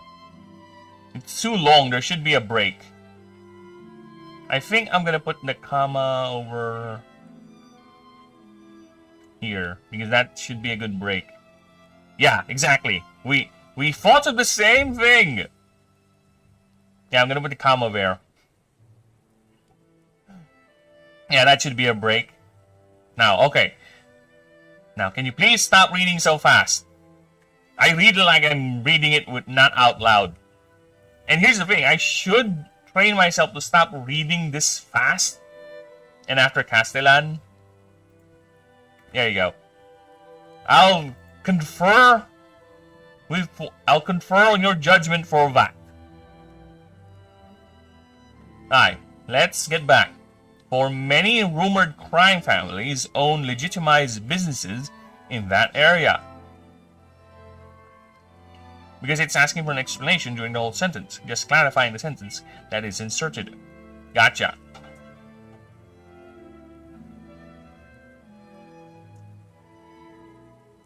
Yeah, because this one set up the idea.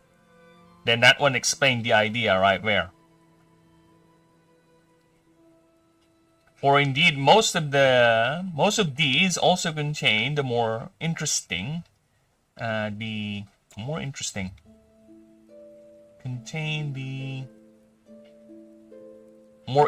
aspects of urban life: the bars, red light districts, and commercial centers.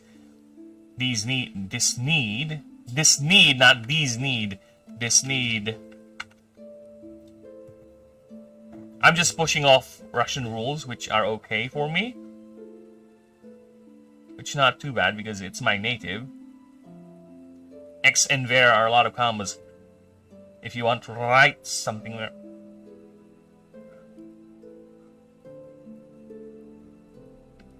I'm just pushing off. Oh, sorry. Let me just read. I ignore the X. Okay. I'm just pushing off Russian rules, which are okay for me. They're not too hard because it's my native. And there are a lot of commas if you want to write something well.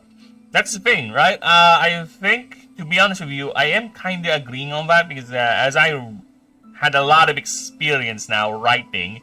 Like, this alone has like 50,000 words on it. Yeah, 50,000. Is it 50,000? 50,000, okay. I have indeed noticed that I have placed a lot of commas, or I use commas a lot instead of periods, right?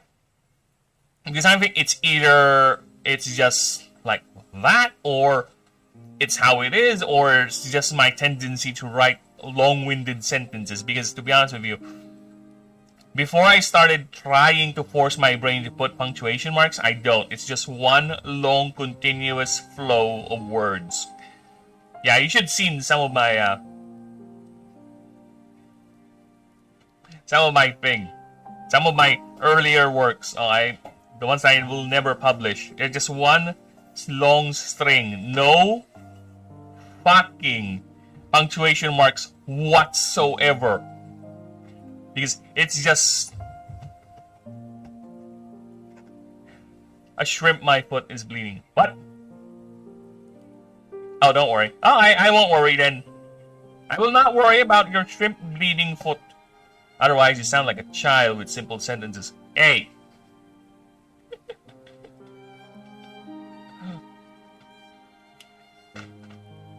Is it simple sentences or long-winded? Is it simple sentences or long-winded? Which one? Because I also tend to avoid a lot of because I have noticed that with a lot of newbie writers, where they would just pull up a thesaurus and just bombard you with all sorts of highfalutin words, right? Right? That's the thing. A lot of highfalutin words. So I tend to avoid that, especially when writing dialogue or doing some sort of a descriptive scene, right? I try as much as I can to reduce just being too overly descriptive. Because eventually you will run out and you will have to fall on that stupid trick or that stupid practice of using every word in the thesaurus, because you have to put a descriptor in every goddamn line, every goddamn sentence you do. So lucky for me, the thing we're writing right now is more of a scientific journal, quote unquote, right? A primer with that flavor. So I'm not writing dialogue or anything like that, or anything flowery. So lucky for me, I can be as specific and as tone deaf with the register, right? There's no bias going on here. There's no commentary. There's no personality other than the fact that this is a biological report made to be a primer to whomever is reading it, choosing or trying to know about the creature. So, lucky for me, this is easier to write, to be honest, than actually writing a dialogue scene, which I don't know how I'm gonna do it. Should I do a full dialogue? Here's the thing I'm thinking of. Eventually, when we get to scenario, because I will be making scenarios, there are two things that I'm balancing or thinking of in my head. Should I make the scenarios be actual scenes, which there's a little short story involved, and every now and then we can go ahead and add the "what are you gonna do" clause for the player? Or should I make it just 1 or 3 sentences, maybe a short paragraph, condensed with maybe important dialogue there, a little quote, then the choice. That way it's much more efficient, right? That's the thing I'm currently thinking of. How am I gonna do the scenarios, right? It's either I'm gonna do a very long scene or just basically a summary, just 1 or 3 sentences. I'm leaning on balancing it, where if it's a major story scene, like it's part of the main story or something, it's gonna be that long, the long form. Then for simple scenarios, it's gonna be the condensed version. That's what is currently being decided, or the balancing is on my head right now. But other than that, I don't know. I don't know if I should go for either or just balance it out, right? But for now, if I'm gonna do the scenario writing right now, I'm gonna do it balanced. For now, I might change my mind, but for now, that's what I'm thinking. Long-winded without comma is just bad punctuation. Simple tense is just stupid. They have low IQ. I don't even believe I have taken a lot of IQ tests. Here's the thing. I have taken a lot of IQ tests. And I don't trust the results. I don't trust the results. I really don't. I don't believe my IQ to be either that score or that high, that low, whatever. I don't care. Right? I don't really care. The only thing that's important to me is whatever I produce. If it's satisfactory or quite good for the people I produce it for, which is in this case is for you guys. Alright? Because you guys are going to be the ones who's going to playing this. Right? I am here to provide you, again, the playground. Don't believe me? Of course I believe you. You have a bleeding foot shrimp. I am not surprised if you have an actual foot that's a bleeding shrimp.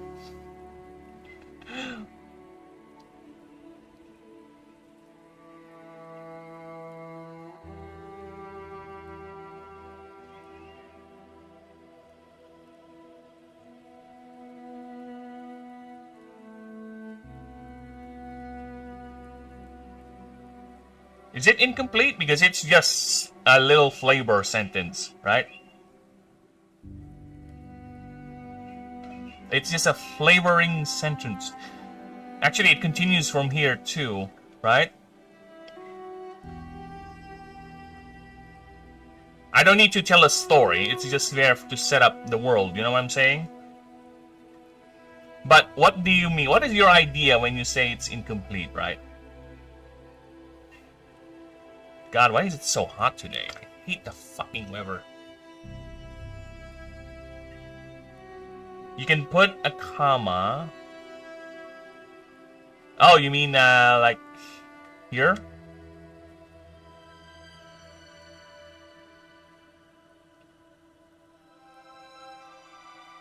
Here, so that way it would mesh together, right? Like that. So that way the whole thing is one continuous thing, right? Because yeah, to be honest with you, that's the main thing. This is how bad I am with punctuation marks, okay? Sometimes the cutting of the sentences are a bit arbitrary for me, right? Because I feel if the sentence is going too long, I might just put a period on it without thinking about whether it's complementary or not. Because for me, the complementary thing is already with the sentences itself, not with the punctuation. That's how bad I am with the punctuation marks, okay? I know they're complementary, but I only put the punctuation mark where the period just to divide them. Just because it's like a stop, right? Not because it's a complete idea or whatever. I told you, I usually write without punctuation marks. That's how bad I am with punctuation marks, brother. So, yeah, we are learning this. I am slowly integrating it, but it will be a painful journey for everyone involved, especially me.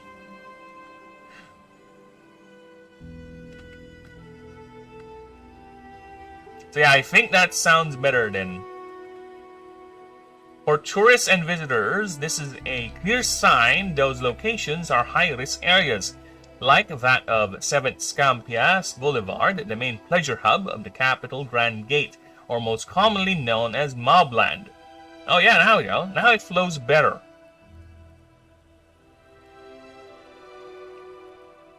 Sorry, what did you say? I was cleaning my blood. Nothing but boring English lessons and punctuation marks. That's all I've said. And let me just... hang on, that's all I've said.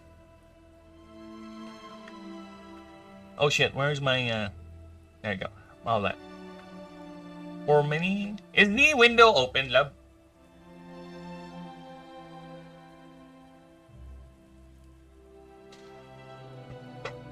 Ay. He's busy. He's not hearing me. Lab? Window open. Okay. I think that's why I'm sweating like a pig. It's because... yeah, I know. I'm sweating like a pig. I hate this. Cleaning my blood? Yes. YouTube is a wildling. YouTube is a wildling. Why do you think I stream on YouTube primarily? Because YouTube is the wild, wild west of censorship and weirdness. Well, to be honest, back in the day, yeah, it was really the Wild West where you can literally say anything on YouTube. Nowadays, it's all censorship. It's all about making a profit and making sure we don't scare off the investors and the advertising agencies. Yeah, YouTube has become so corporate, it actually disgusts a lot of people, which, yeah, I understand, but considering how big YouTube is, how do you think they're going to earn their money? How do you think they're going to make up for all the operations costs their platform is going to require now, right? I smell that. Right? How do you... How? Before you start complaining, here's the thing about people, okay? We human beings, especially me, especially you, everyone here, we are so good at finding out the faults in everything and everyone, but that's the easy part. The hard part is actually figuring out a solution to whatever you're complaining about, right? That's why, for me, if someone's going to complain about something, I would, the next question I'm going to ask is, okay, then how do you propose we handle that? And if you don't give me a good solution to it, you just complain about it, then okay, then I appreciate the feedback then. I guess it's up to me to fix it. Which is fine, okay? It's kind of my job, but still. I prefer people who cite both faults and solutions and ideas rather than people who just complain. Okay? That's why whenever I watch a video reviewing something, I prefer the long form style content. You know why? Because a lot of those long form styles would actually have the reviewer, the YouTuber, the historian, whatever, the critic, will have a at least cohesive argument according to them that they have thought of. To them. To them. Emphasis on the word to them. Okay? So yeah. Rather than the short form ones. Because a lot of short form ones tend to be nothing but a summary. Which, okay. Then just basically just tell me you liked it. I don't need anything else. You just told me you liked it. Alright, good for you. I don't really like that much style of a review. For me, if you're gonna review a movie, a game, whatever, if you go anything lower than 30 minutes, I might not click on it. Even if I like you as a YouTuber, even if I consider you as a good person, it's not the thing for me. Good for you. I guess you liked it. No one is normal, Garg. No one is normal. But it does not take to be...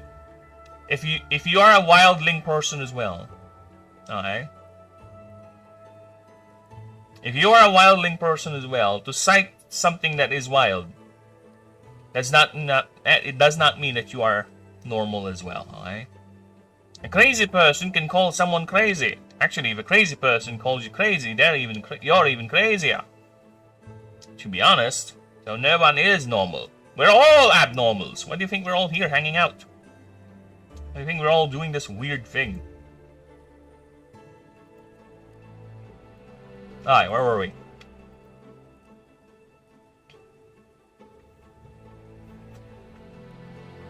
What? What? I said it, and I will not go back on my word. To be honest with you, I already forgotten what I said. I have a memory of a goldfish. That's why I have a lot of things written down, because otherwise I would forget them. Even capable of easily maneuver... Okay, where are we? Even larger, depending on the individual's mastery of the skill. Crazier than Crazy Dave, yes! You know, Dave is actually the sane one, and he's the sanest character in that game. You know what? Because he's the one profiting from all of the chaos. He's the one who actually built a business around it, while we do all the hard work. See, Dave is he's the sane one. Even larger, depending on the mastery of the skill. Some are even trained by their animancers who flash light signals to coordinate with officers on the ground, even capable of easily maneuvering. Oh, they are even capable. They are even capable of easily maneuvering the tight alleyways and corners of bustling cityscapes, as this creature is considered to be a marvel of urban adaptation. Unlike the more destructive propulsions of wild tribooms,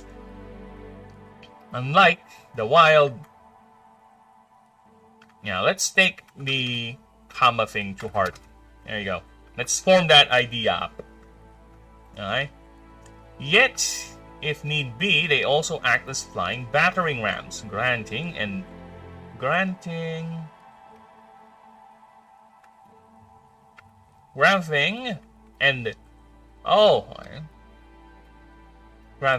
pathways for pursuits and rescue and recovery.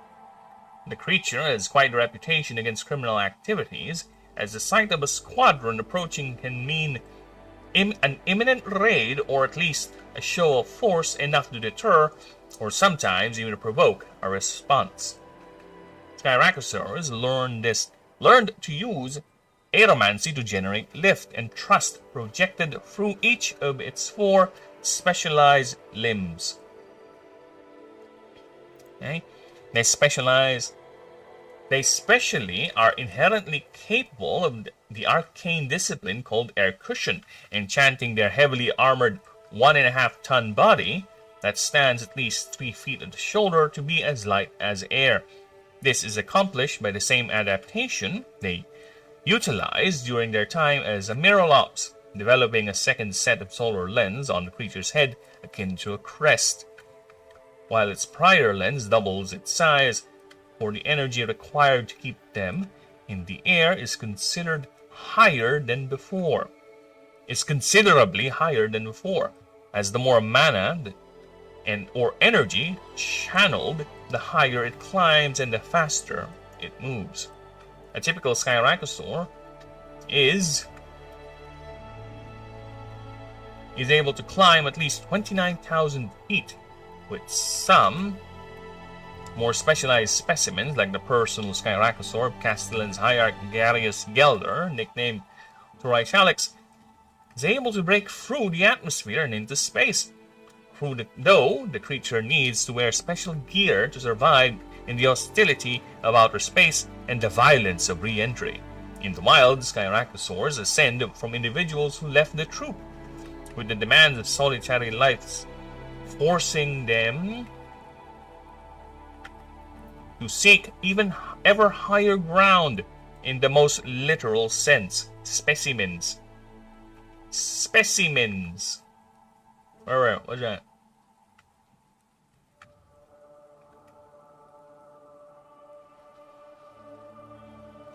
Specimens.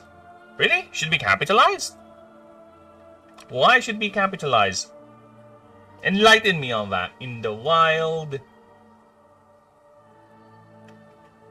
Oh, there you go. Yeah, in the wild, Skyracosaurs ascend from individuals who left the troop, with the demands of solitary life forcing them to seek ever. Oh, is it?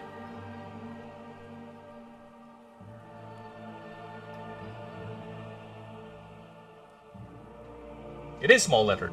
Unless there's another specimen here that I didn't see.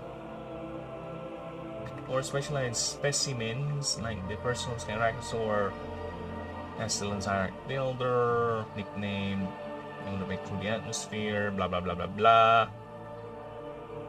It's that one. Small letter, but. Oh yeah, oh my god. Ugh. Yeah, I gotcha. Comma. Gotcha. Skyracosaurs ascend from individuals who left the troop with the demands of solitary life, forcing them to seek ever higher ground in the most literal sense. The sight of a grounded Skyracosaur is not often by choice, for it means it has insufficient energy to keep itself afloat, focusing instead to sustain itself before attempting to charge up through it. In order to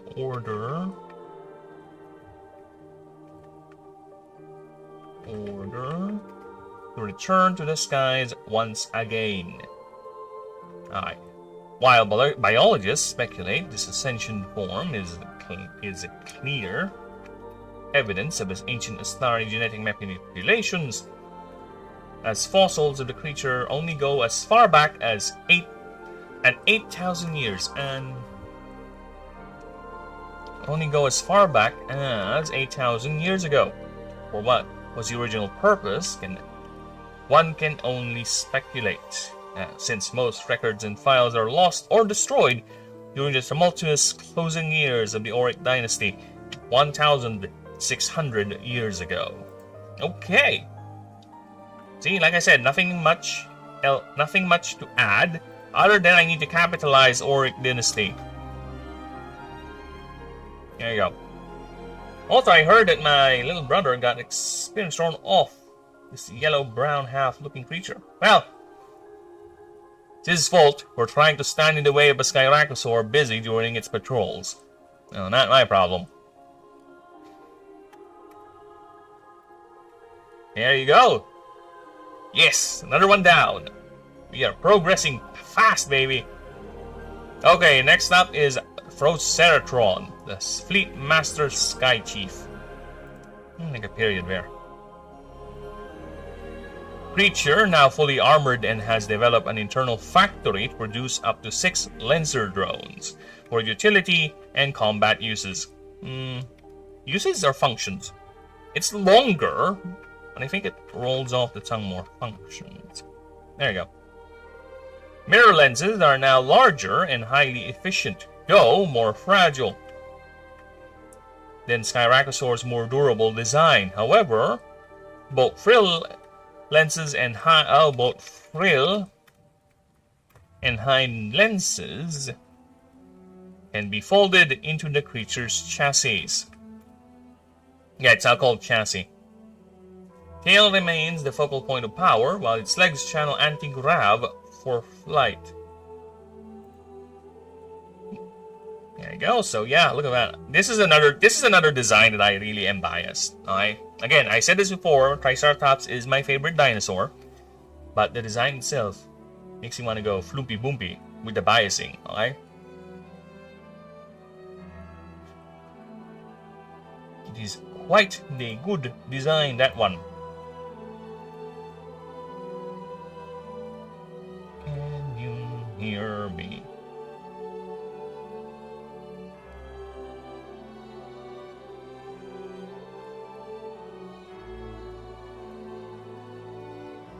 Yeah, just bear with me a few moments.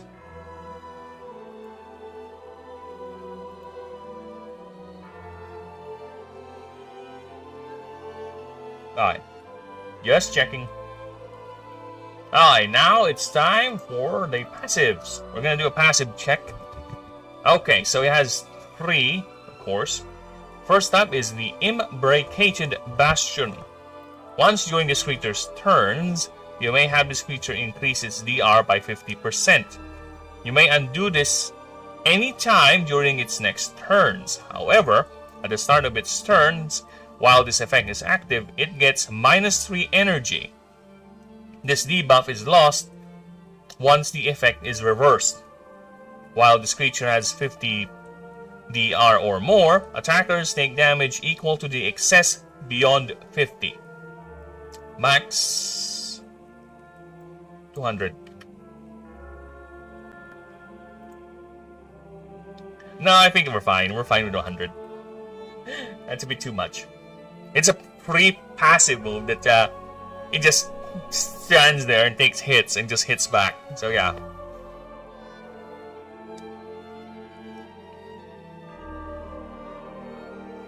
Yeah, I think I need to piercing damage. Piercing.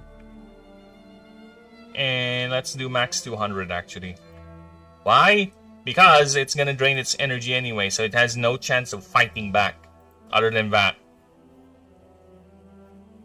Also, I need to put this caveat as well. This effect is automatically reversed once this creature goes to negative energy. There you go. Once this creature's energy stat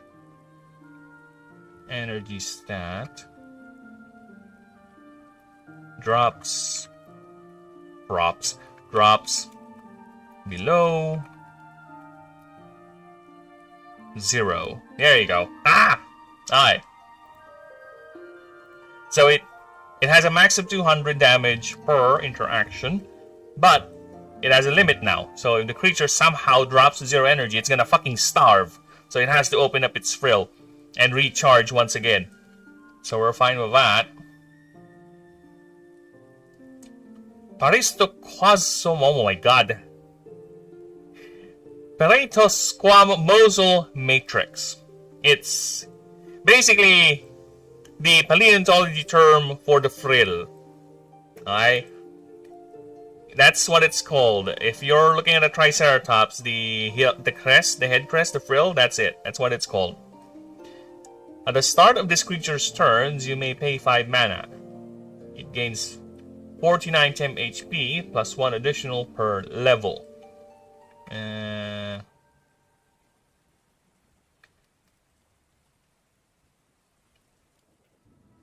You know what? It's easier if I just word it like this. 50. No, let's reduce it to 40. It's too much. Imagine pay 5 mana, you get like 500, whatever, 100. That's a lot. Each of its turns too. No. Alright.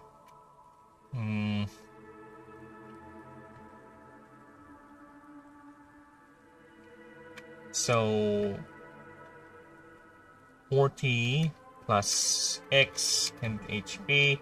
Then I'm gonna put the caveat here. X is equals to this creature's level. There you go.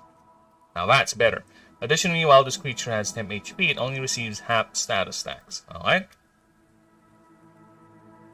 This creature gains plus 1 glyph capacity for 5 glyph apply. I might regret doing that for this one, to be honest. So it gets more glyph capacity per 5 upgrades you already put into it. I think it's not that bad. It's fine. It's just 1 free upgrade every 5. It's a lot of investment. So yeah, I don't need to change anything with that. Again, you will come later. Now, let's take a look at this. The creature profile of my biased design Proceratron. Alright. But first, before we get to that, I need to be back. Give me a few moments. I need to grab something. Because I am rather thirsty. I'll be right back.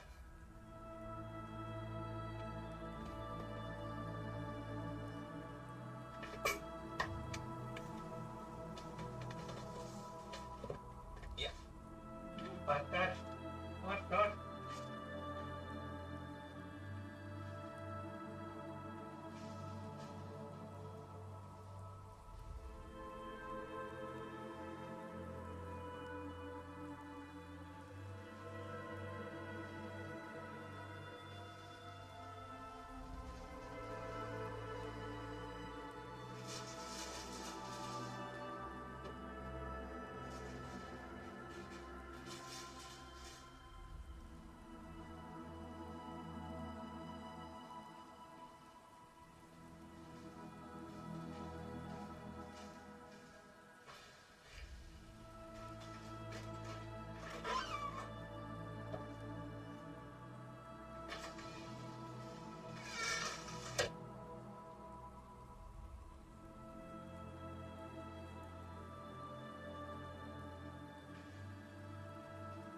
We're back.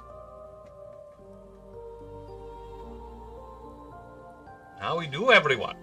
I am back. Sorry, I took a bit longer than I anticipated because I was reminded that the cats outside has not been fed yet. So I fed the cats, guarded them a bit. Otherwise, the neighbor dogs might attempt to steal their food, and we don't want that.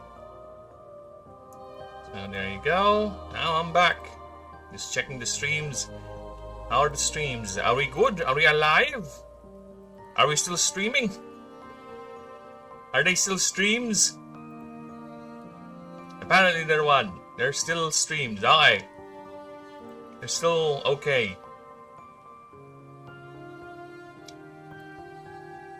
Now, let's go back. Hello, OBS! Welcome back. I'm gonna relax a bit. We're doing the relaxed pose, alright? Relaxed posture. With aye.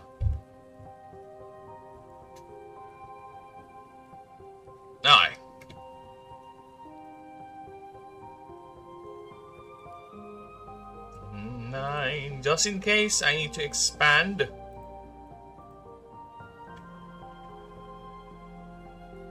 And the Proceratron is the pinnacle of urban law enforcement. George von Eisen, Lord Commander of the Glowhead security firm. Many throughout the Aura Confederation now regard this statement as fact.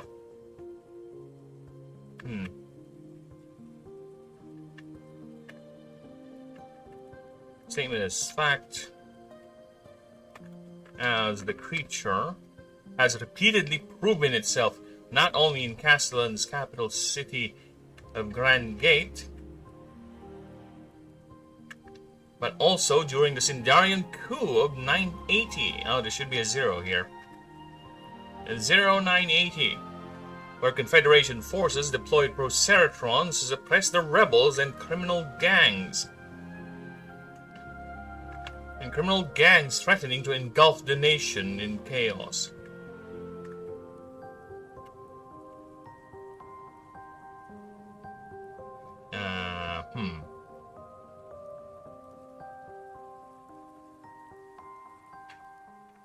Where it held it both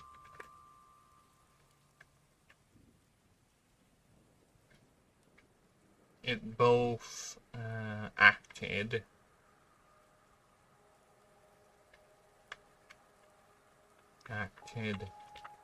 as capital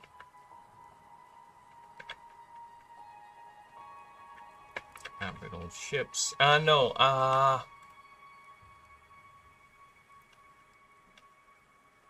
Where it both acted as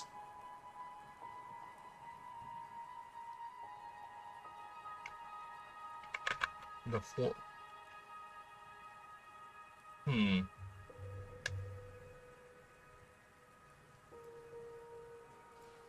where it acted as a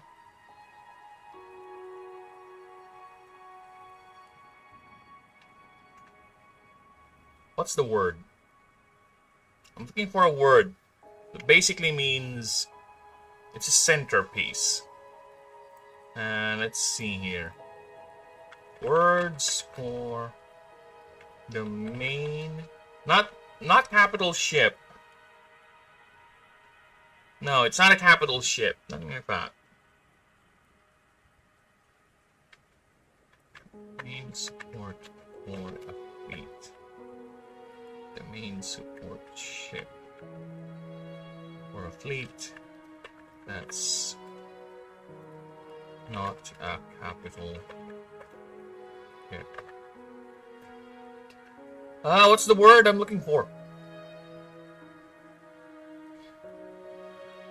Tender, depot ship, replenishment, past combat, sustainer, way station, vector tender, supply hall, quartermaster. Not exactly what I'm looking for. as a mobile command platform.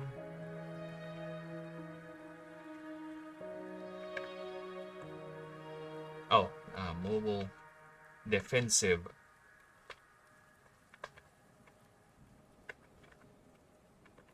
platform.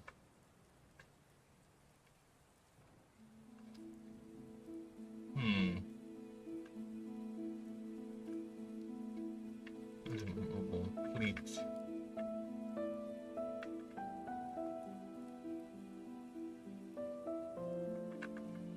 Fleet carrier intender.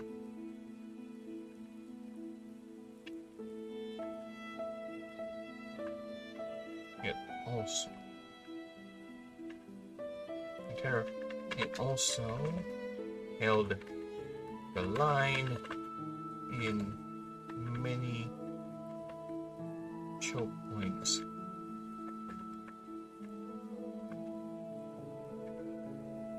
As a stationary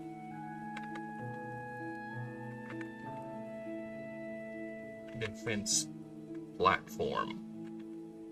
Defensive platform. There you go.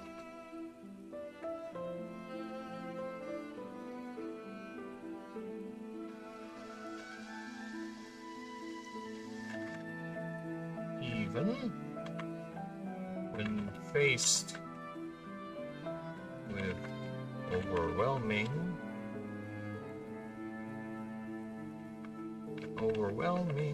odds. Yeah, okay. This should be one continuous thing. I learned that today. Nice. Alright. This is the keys to its success are its capability to blur the line between animal and robot. For it can utilize what? ¿Por qué? ¿Por qué? No entiende, señor. What biologists call lenser drones, manifested. Oh, I think it's fine. It manifests these via via two emitters that open up from its armored shell when in use.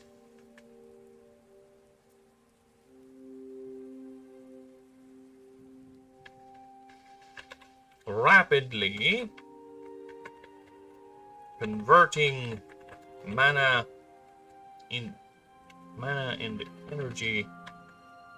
This is the E equals MC squared taken to a sci-fi fantasy degree. Mana and energy into these drones.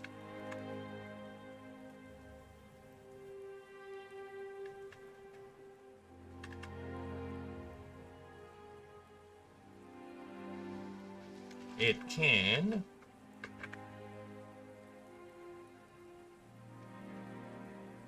also project energy shields to defend itself, while some breeds are able to project shields are also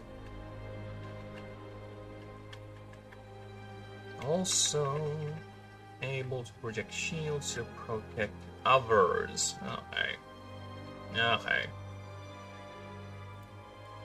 Okay, let me pull up. Fuck this. Where is the move set? Where's the move list? Alright, we need to put this in.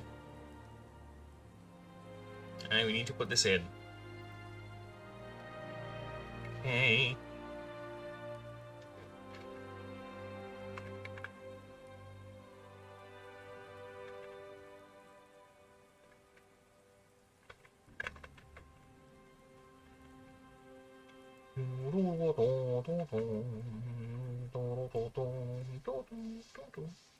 I need to put this in, okay? Why am I the swarmers?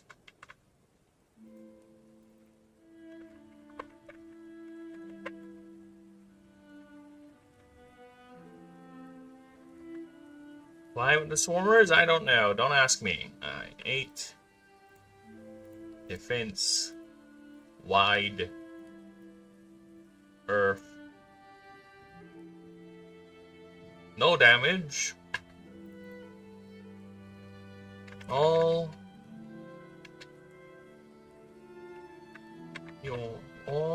allied creatures gain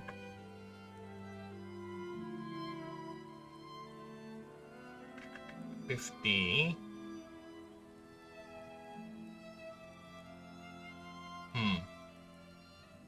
Should I make it plus X? It is an 8 to cast move, right? Should I put a variable where HP or the temp HP is determined by?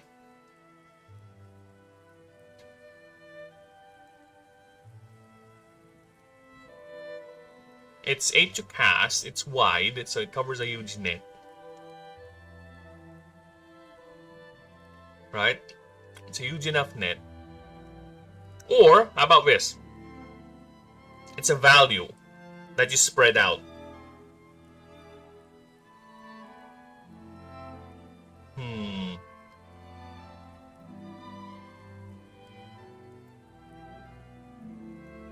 Yes, Yes, alright, so here's what we're going to do. Alright, all allied creatures gain 50, 60, let's go 60. 60, it's not 620, you fuck.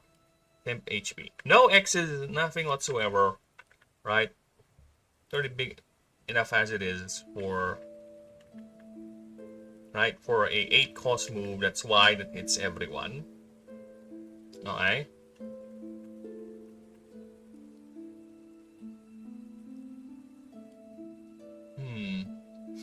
God damn it. No, it's fine. It's fine. It's a 8 cost. Everyone gets a shield wall. Temp HP. And if you want to increase it, you can go right ahead, right? You can go ahead and put upgrades in it. How about we do this? How about we do this? How about we do this? X temp HP. Okay. X is this creature's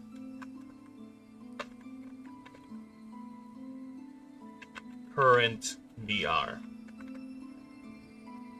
How's that? How's that? I think that's better. That's better. And if it gets a glyph upgrade, it's gonna be +5. That's like +5. Alright. Oh, you know what? I'm gonna put that as a caveat. With every upgrade increases that value by 5. Yeah, there you go. So that way, people won't get confused. Alright. So that is the new move. Shield Wall. It's an Earth type move. Alright. There you go. We're gonna give that to good old Proceratron and Mossianic. Proceratron, Mossianic, and Torvid. Okay. Gonna have that. Where is Torvin? He needs this move too. There you go. Where is Mossianic? He needs this. Okay. But I'm not yet done. There is also another move I just thought of.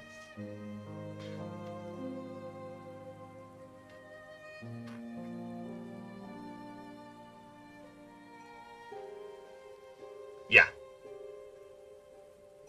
There's another one. Alright.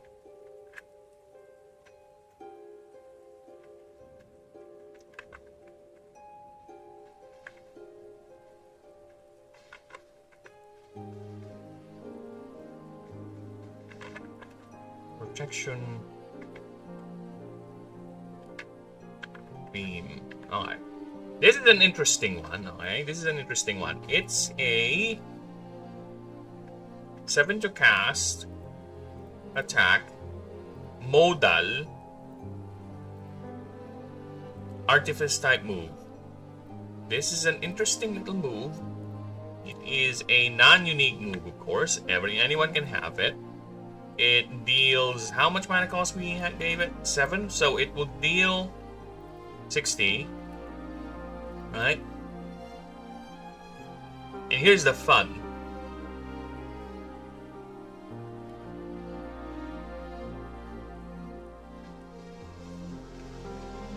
When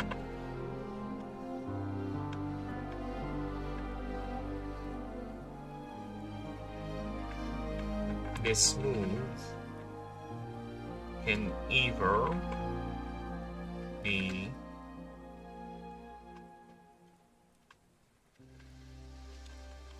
this move's damage can either be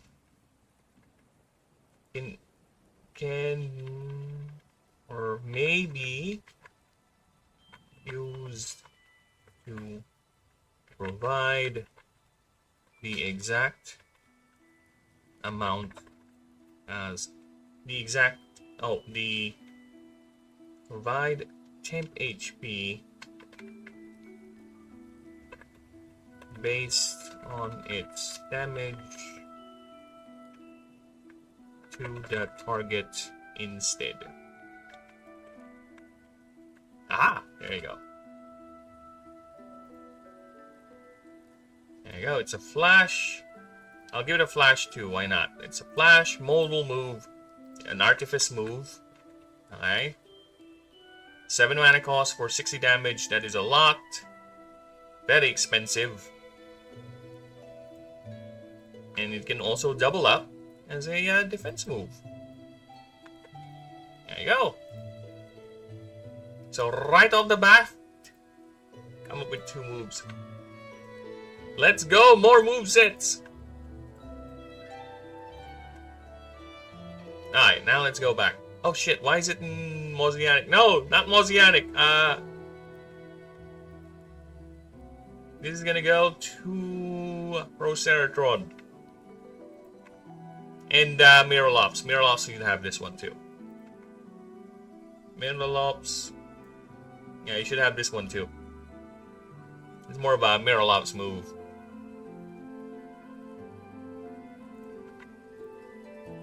Is there anyone else? I don't think anyone else.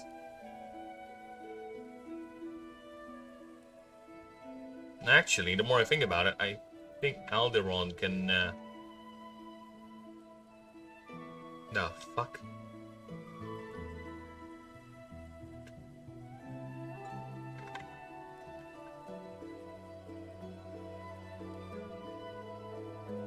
Word!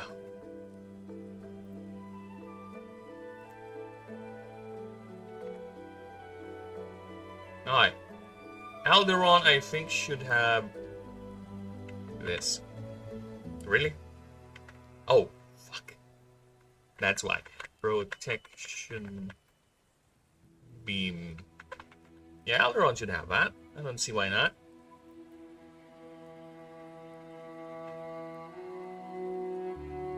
That's all I'm gonna say. That's all I'm gonna say. Alright.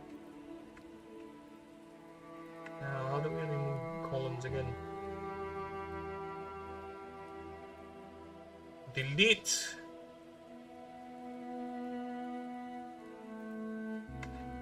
Fuck. Delete.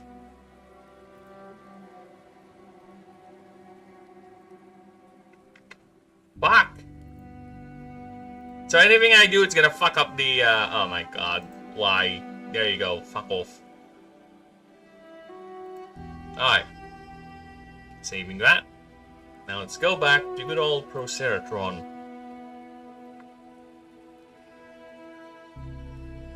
I just wanted to move while doing the rewrite. What can I say? That's how weird I am.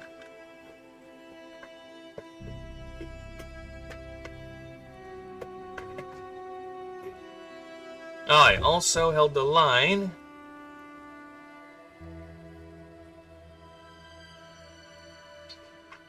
In many checkpoints as a stationary defense platform, even when faced with overwhelming odds.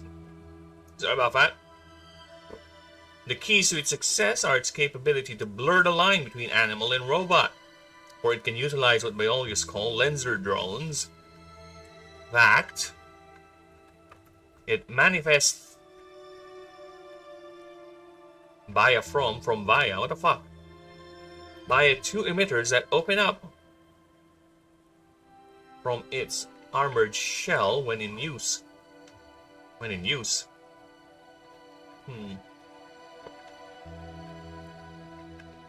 That rapidly... Oh, rapidly converting mana? Oh, I guess that's fine, yeah. Rapidly converting mana energy into these drones. It can also project energy shields to defend itself, while some breeds are able to project shields to protect others as well.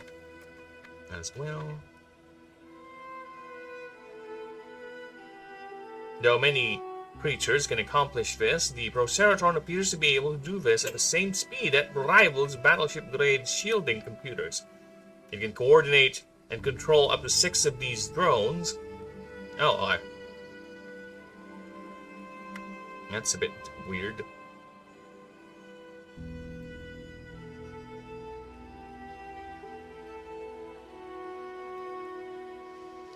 Okay.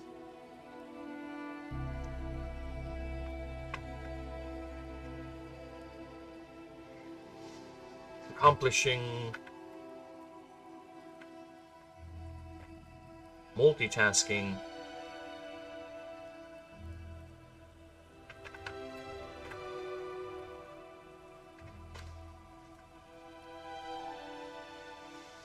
How many creatures can accomplish this feat?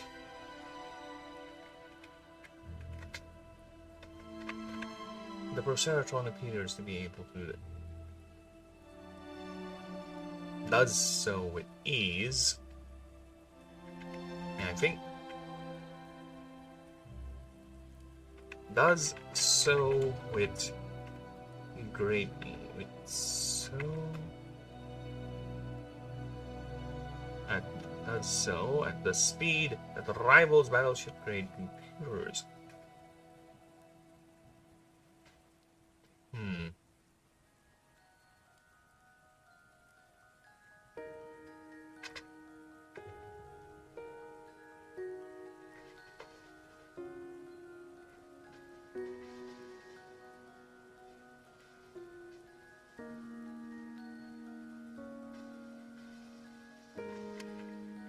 Computers.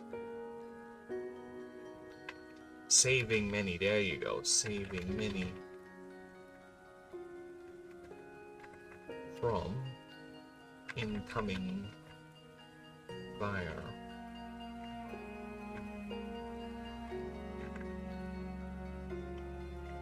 Saving not only itself,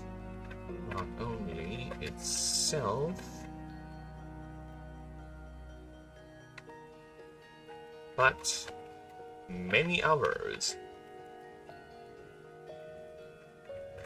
from incoming fire and debris.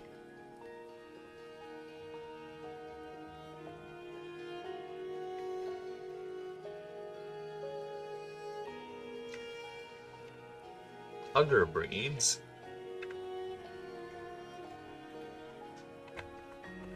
are capable of fully operating even as they folded their sensitive solar lenses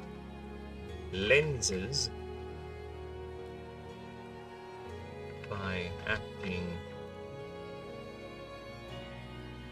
as stationary as immobile, as partially immobile.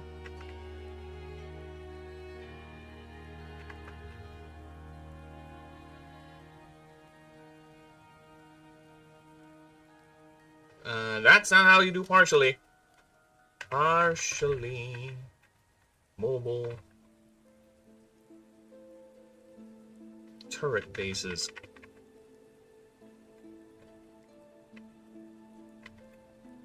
And shield projectors.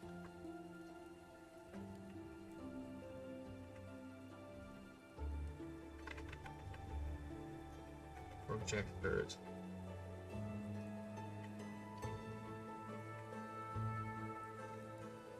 Alcohol lenses.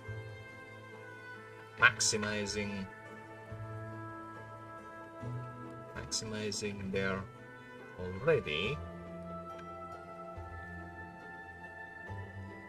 Another word for durable. Another word for durable, please.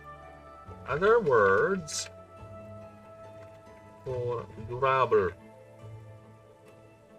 Give me more words for durable, please. Give me all them words.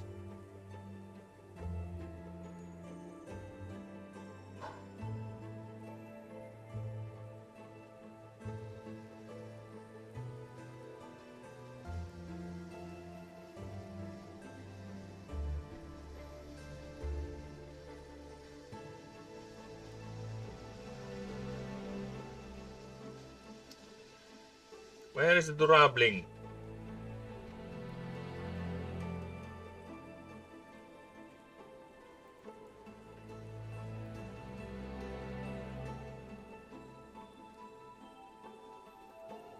Alright.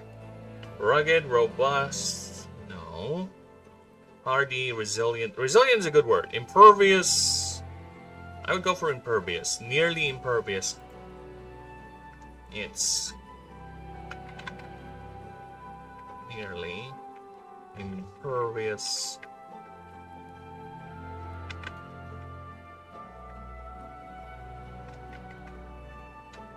Armor.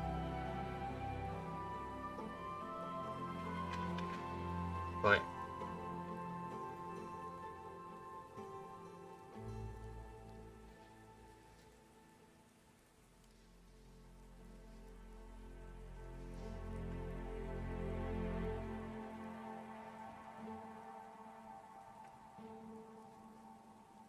producing energy.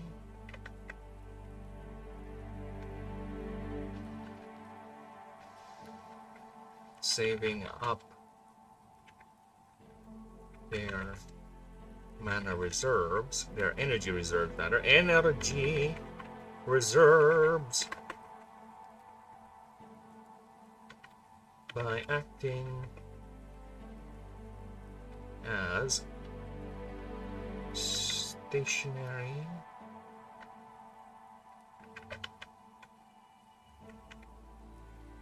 turret bases, field projectors.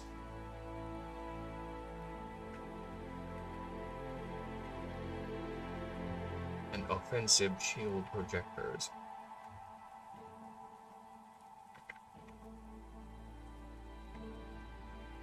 There you go.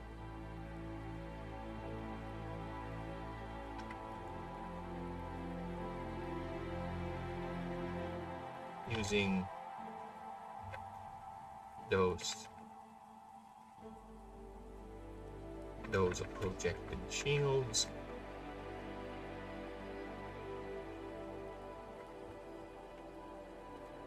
Also, as a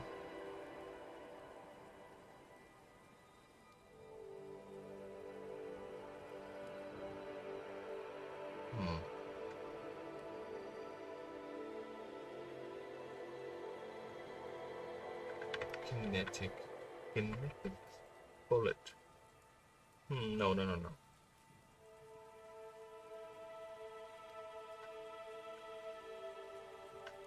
To batter and push away hostiles. There you go.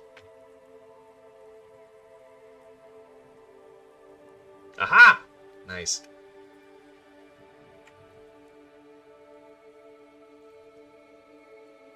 Where am I?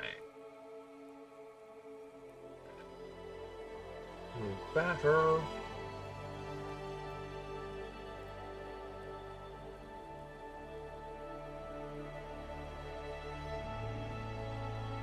Whatever.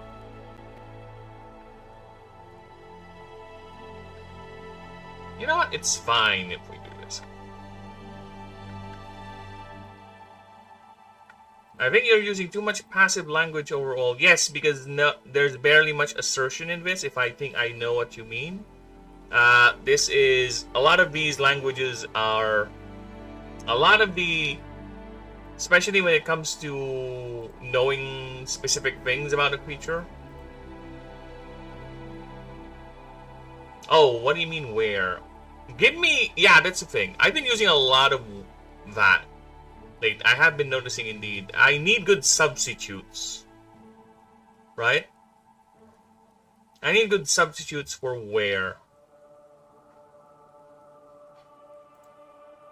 Because, yeah, I've been using a lot of if, where, as. Right? I've been using a lot of that lately.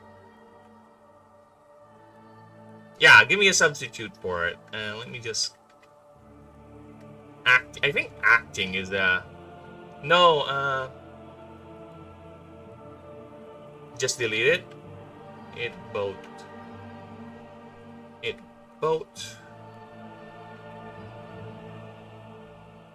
Oh yeah, you're right. Yeah, I think it's fine. Yeah, but either way, I have been using a lot of as, it, or to start sentences, and I kind of want to look for other ways to do that. To use that.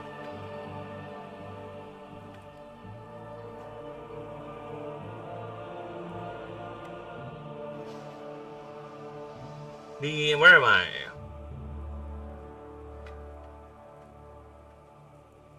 Using those. Yeah, this should not be a separate thing. Using both projected shields, those same projected shields. Fucking hell.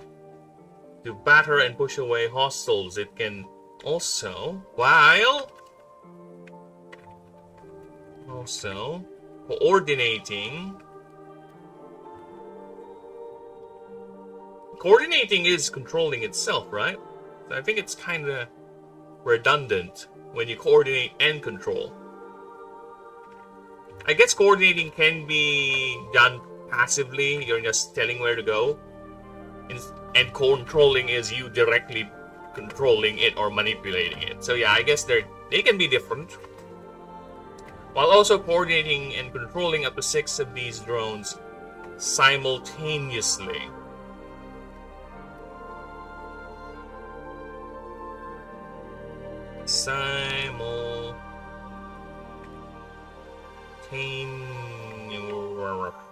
Fucking hell, whatever. Thank you. Simultaneously. There you go. That's why I'm getting tism with the spelling. Simultaneously. These drones are capable of focus firing plasma charges and are also known to heal or repair matter. While its legs change from relying on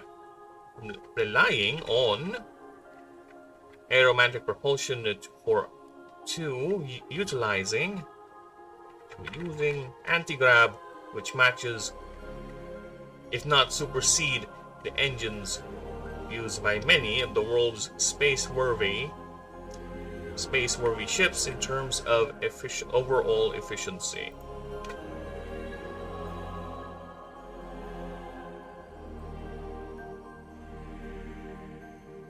I heard somewhere, let me just remove this creature profile here.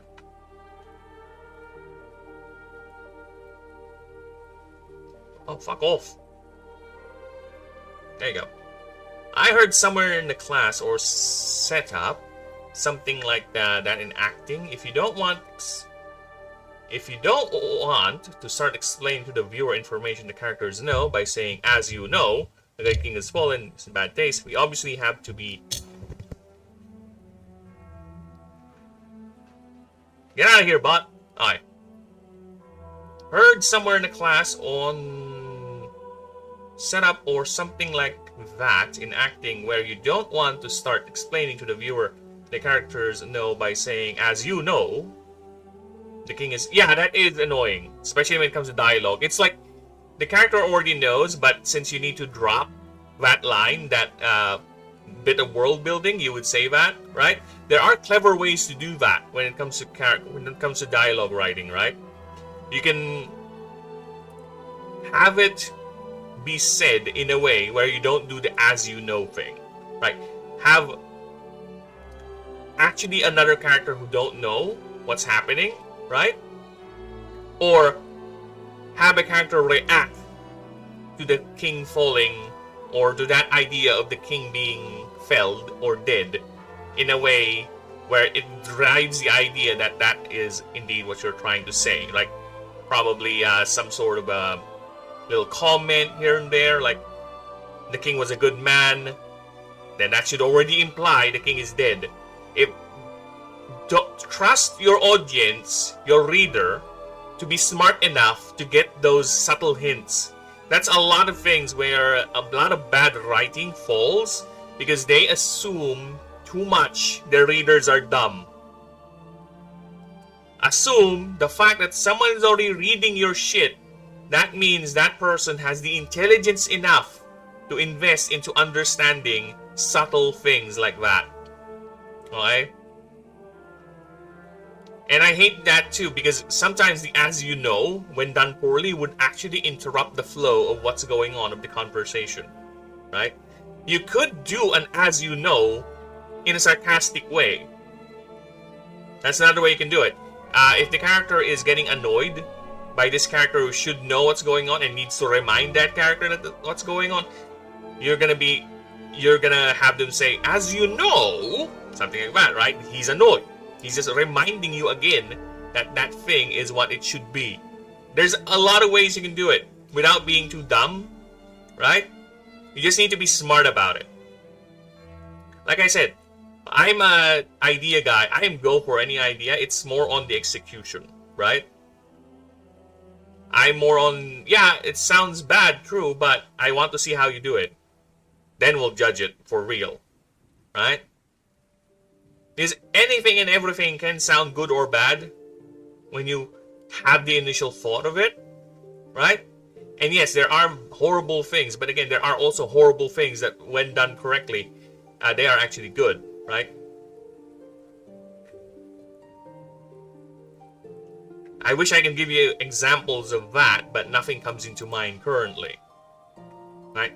But there are cases where some people say this is a bad idea, but when done by that particular person, that particular creative, it came out to be quite nice, right? Like, I guess the thing I can think of on the top of my head is The Lord of the Rings, right? A lot of people say The Lord of the Rings is a movie that cannot be, or is a book that cannot be made into a movie. And it's a bad idea for Peter Jackson to attempt it, especially since Peter Jackson has no portfolio for doing epic fantasy settings like that. But look what we got in the end, right? We got some of the best fantasy, in fact, the best, currently, fantasy trilogy in existence. Right? There you go. So that's, I guess that's a good example of what would be considered a bad idea at the time, right? But it turned out to be nice because someone actually knows what they're doing with the execution of it. Again, that's why I'm okay. If you want to race swap this character, sure, but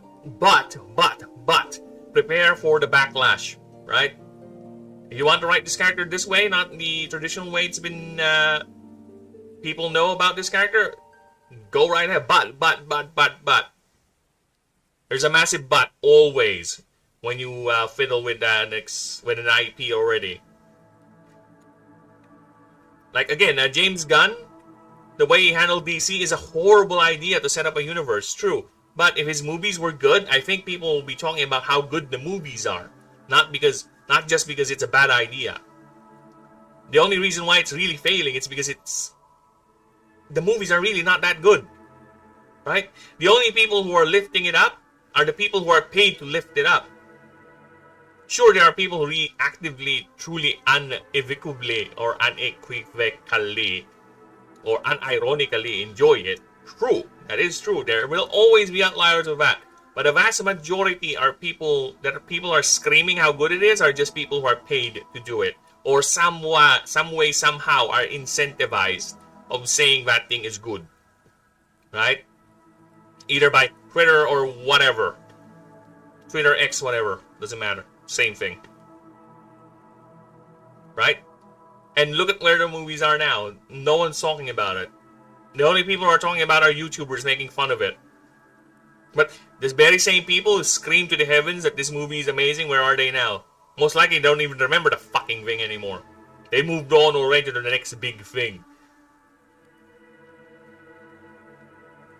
Now where was I? Rant over.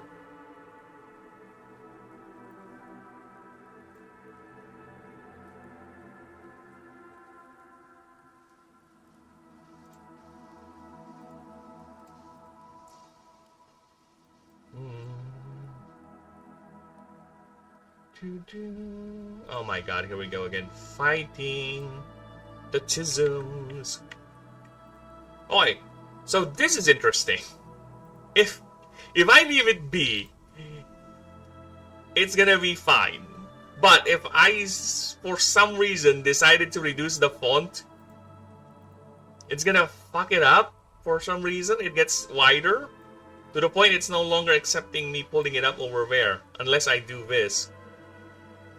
Word is quite truly the specimen. Where am I? Where was I?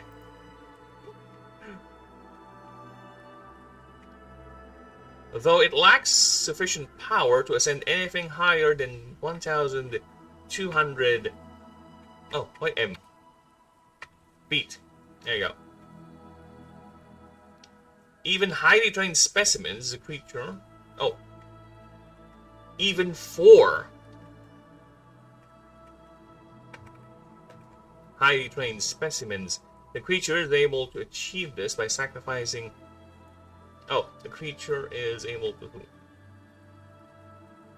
This should be a part of that then. Yeah, you should be a part of this. Yeah, because that came out of nowhere, that one. Alright. The creature is able to achieve all... power. All these functions. By sacrificing... Oh, fuck off. Yeah, I can't extend it as far as here. This is where it ends. This huge, massive chunk of space over here is where it ends. I don't know why. That's as far as Word will allow me to go. For this. See? I don't know why, but there you go. Some arbitrary reason that only the gods know. And I'm not in the mood to figure out.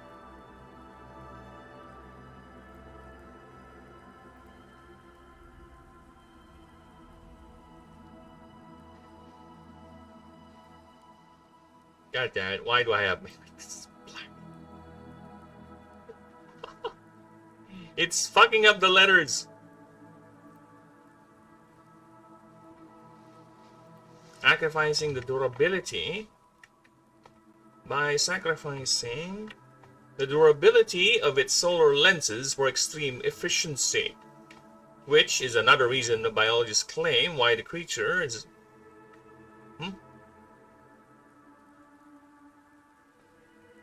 why the creature is about what? Oh my god, that made me itch. What did I mean?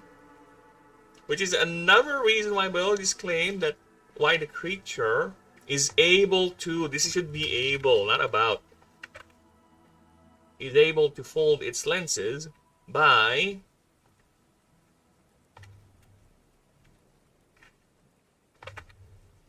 dissolving and reforming the actual lenses if needed. Okay. It's a bit odd. Able to fold its lenses for protection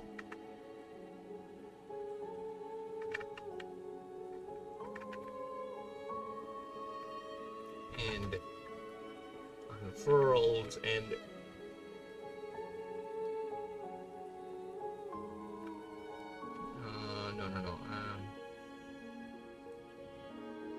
you have to fold its lenses by dissolving and later, there you go, and later reforming the actual lenses if needed, when needed. When needed, or out of danger.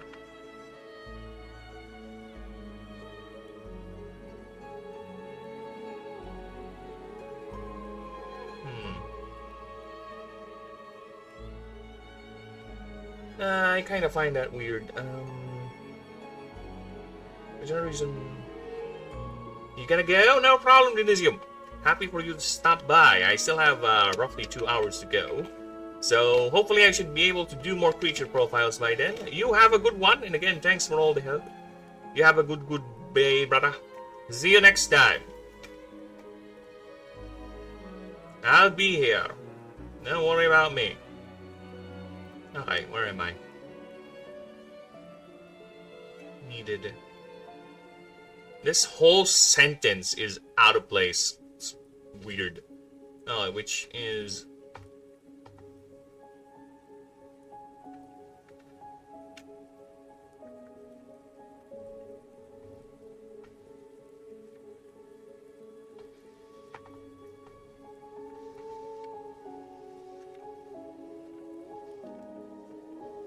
this vulnerability, there you go.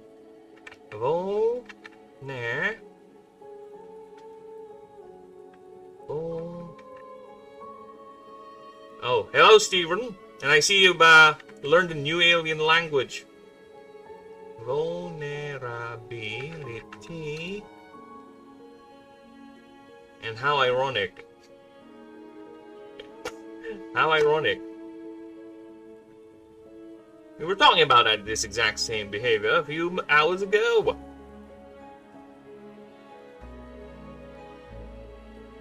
This vulnerability is the reason why it is able to fold its lens frames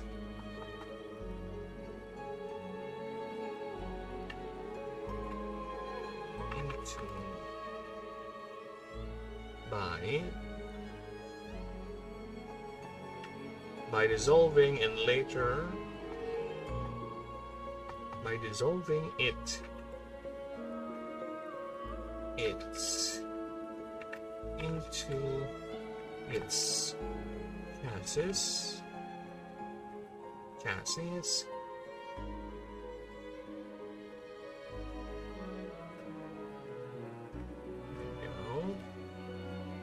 you only reform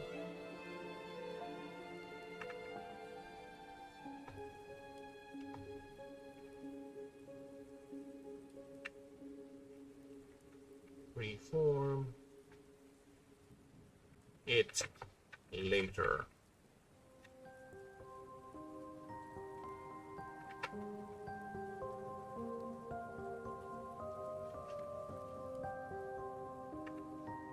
Only to reform it when it deems it necessary. Necessary. Oh, fuck me, yeah. Always get these things. Oh, is that right? That is not how you spell necessary. Fuck off. Aye.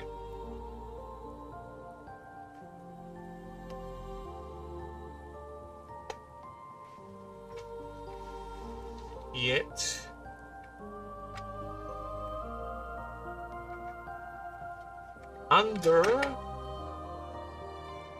Under the stick armored hide.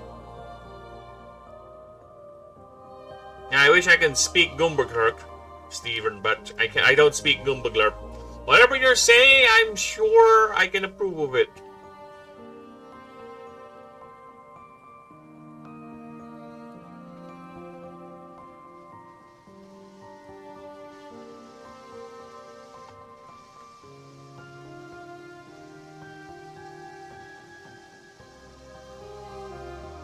Yes, sure. I understood all of that.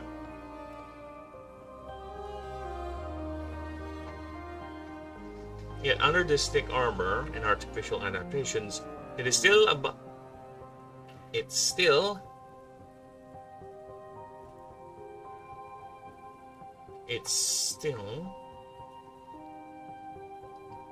and artificial adaptations. It's still the biological aspect of the creature that processes the solar and arcane energies the lenses absorb. Where the only exposed biological parts. Okay.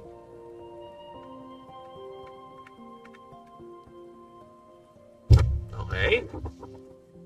This is absorb.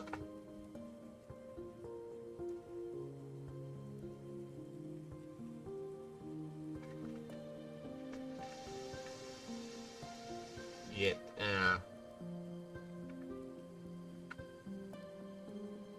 though it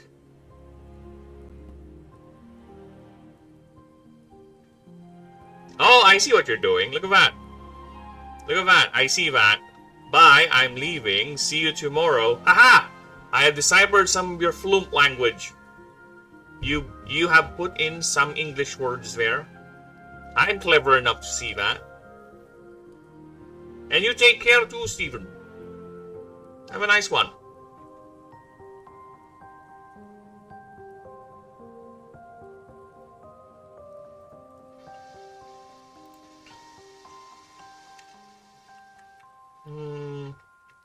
Yet under its thick armor and artificial adaptations, it's still the biological aspect of the creature that processes the solar and arcane energies the lenses absorb.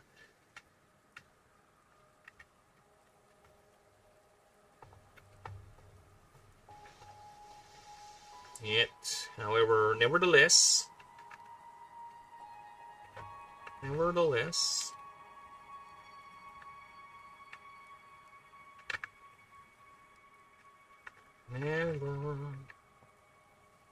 the creature is fully integrated to its armored bulk, to its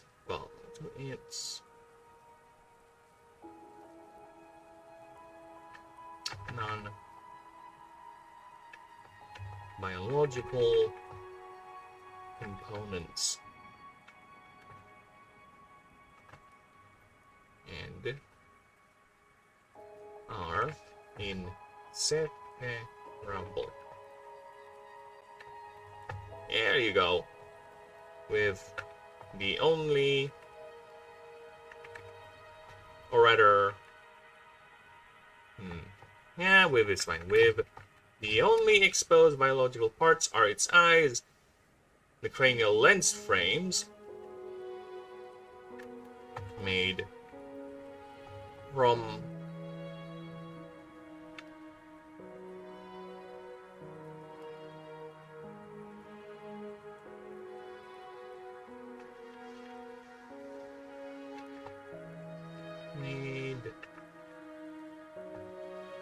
lens frames made from ivory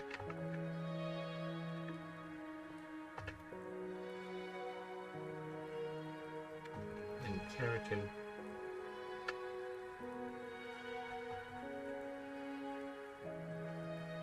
As no, leg segments and the lower half of its tail.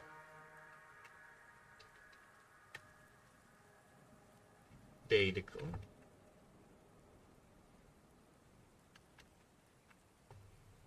Without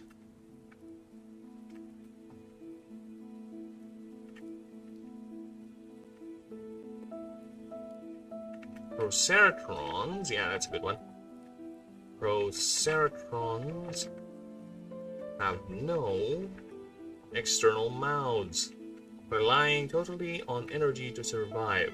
They are also incapable of breathing, which biologists think is a clear sign the creature is designed or tampered, or at least... Aye. Before we continue, is there a space? Aye.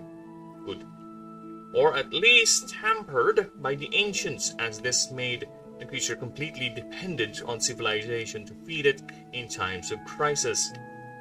A reality why so few exist in the wild. The only known specimens are remnants from old starry ruins, where they are most likely part of the same system they are used for today.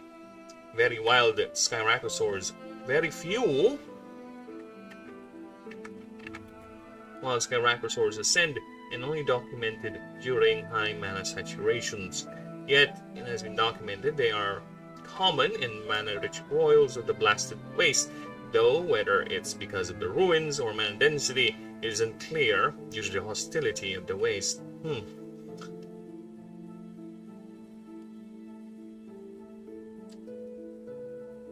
Is that it? Is that all we can add?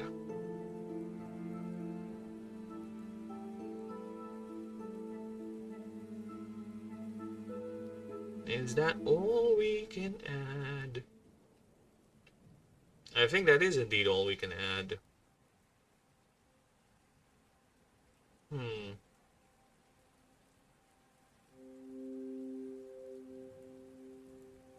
Undocumented, blah blah blah blah blah.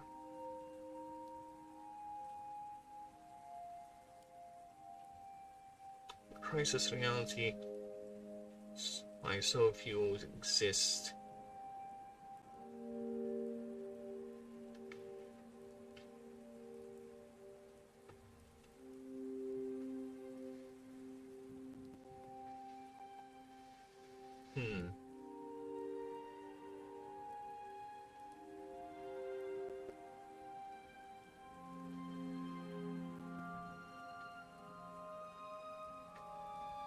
God damn it.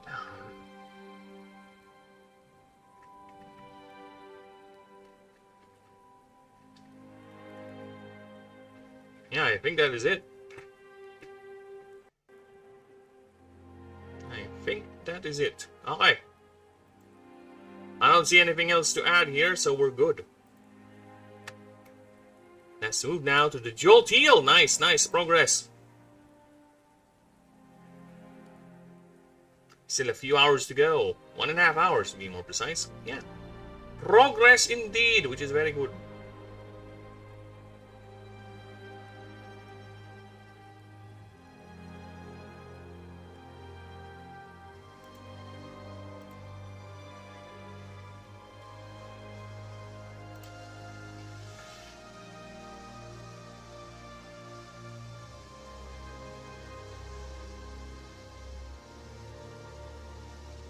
Alright, Jolteal's turn now. So let's see what Jolteal has in store for us.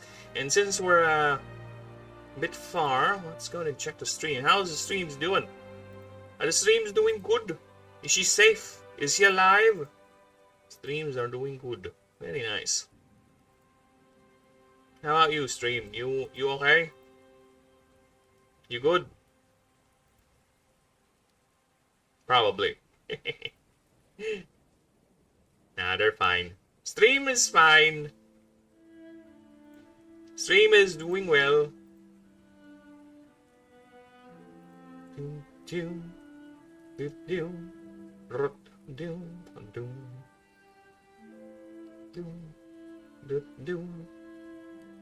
Alright, let us continue with our journey.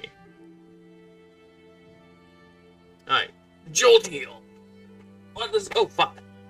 My headphones fell. Because my ears are already fucking burning. That's why I don't like wearing headphones. But if I don't wear headphones, the sound is going to be all fucked up unless... You know what? I don't think I need to worry about the sound now. Because the desktop audio is no longer being captured. However, the mic audio is going to get captured. Yeah, mic audio is going to hear the sound of my speakers and it's going to capture the music playing. So, nah, fuck. Maybe I should get loud, really loud speakers. Or really loud headphones. So I can just put them down on my neck and I can hear the sound. But if I do that, it might also be caught or catched or picked up by the mic.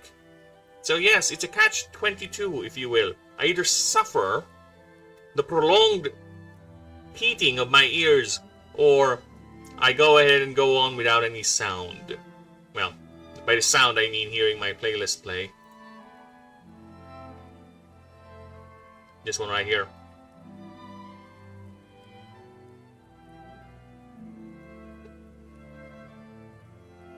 Alright.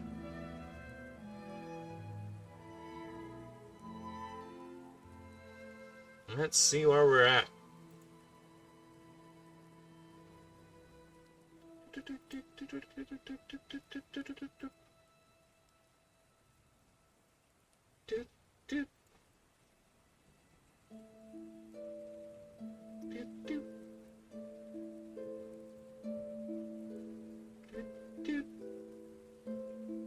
Where's my...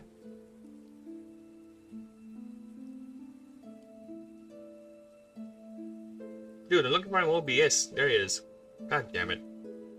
Alright, where were we? Heavy, long, muscular body, sent creature. Creature has learned to convert nerve impulses into projected electrical blast. Okay. The U posture is what the creature adopts when it fires for a longer burst. Comparison size, the creature is able to sliver over land and even use its powerful muscles to launch itself in the air up to 5 feet in the air. Okay. Alright, no need to change anything there. Oh, by the way, yeah. Since I did change a couple of things for Proceratron, I need to get to the master passive list so we can update that document as well. Where's the master of the passivities? Alright, Proceratron. Fuck off. There you go. Proceratron has been updated. You also need to change the one over here. There you go. Okay, updated. Closing that.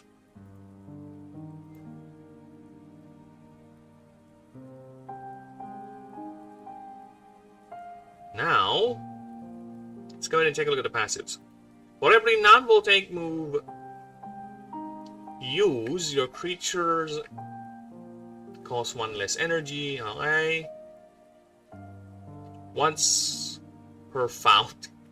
Once per found? Once per round.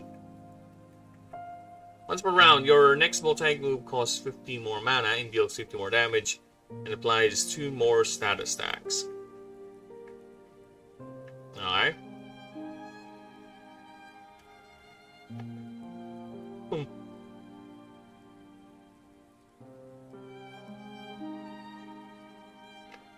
Once per round, you may use a voltaic move.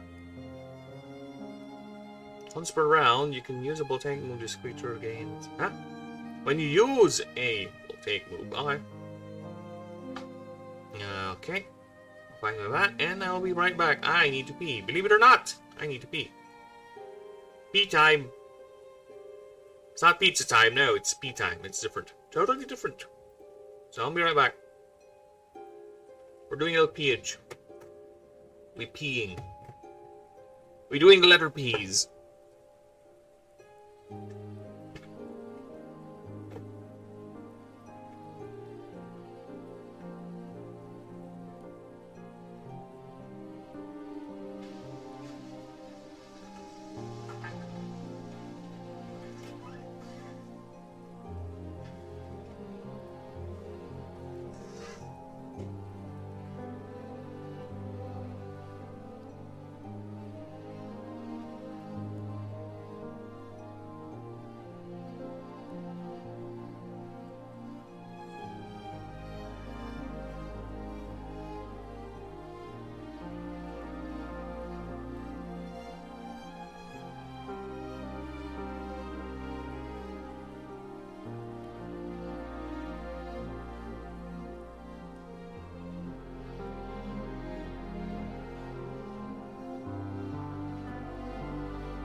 Oh my god.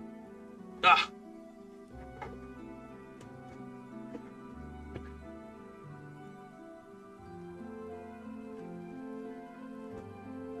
And we're back.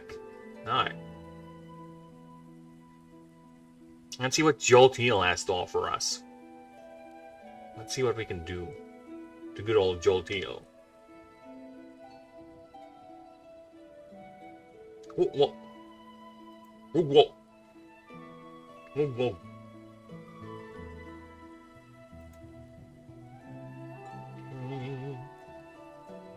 Let's reduce this just to be safe. I forgot. Space first before we do anything to the profile. Otherwise, it's gonna fuck everyone up. There you go. All of a sudden, there's a Hogswaddle.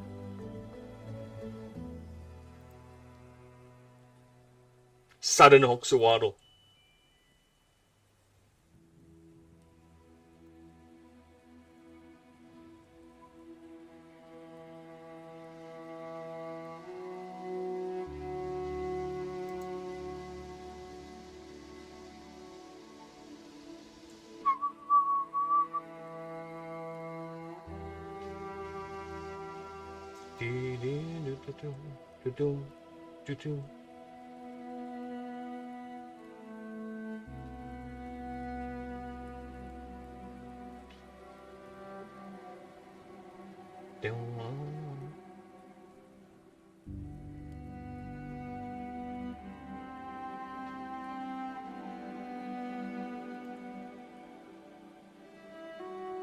Alright.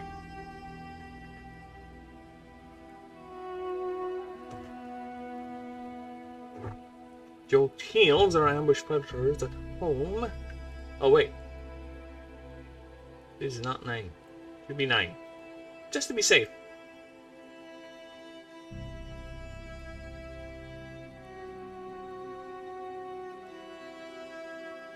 Alright. Jolteals are ambush predators, home in the many rivers and lakes of Ashen. They lay still near the water or the shallow banks of their chosen body. Of their chosen body. That's it. The creature uses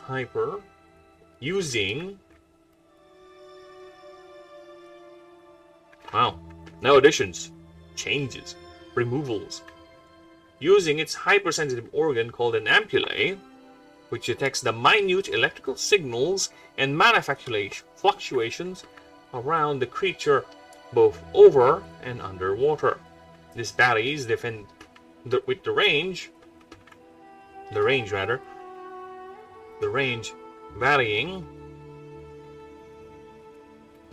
and scope varying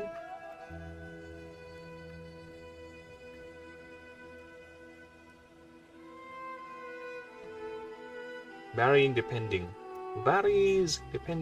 I guess varies is fine. Varies depending on both weather, mana saturation, and the creature itself, with some specimens able to sense up to 300 feet all around. We already have that. We said that. Yet, unlike the more ravenous Lorenzi, Jolteals are rather selective, which share the same detection capability, detection and tracking capability.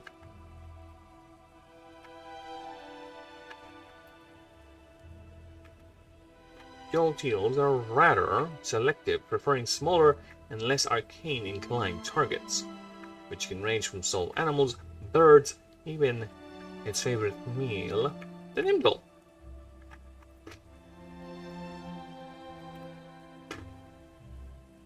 Once able to locate the preferred target, the creature displays a remarkable ability to predict its movements and position itself along the target's path. along the target's path, yet not at the chosen. Not all its chosen targets are attacked, as once it reaches the visual range, the Jolteal sometimes hesitates, preferring to switch to another target. Observers. What? Observers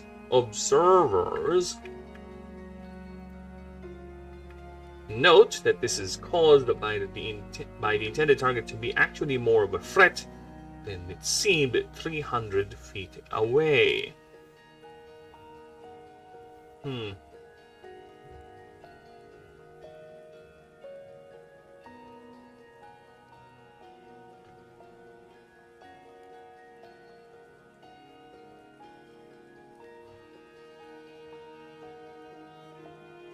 This be the highly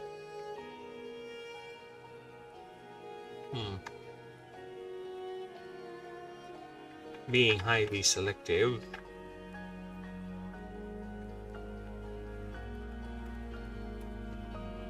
does not hinder its or imperil.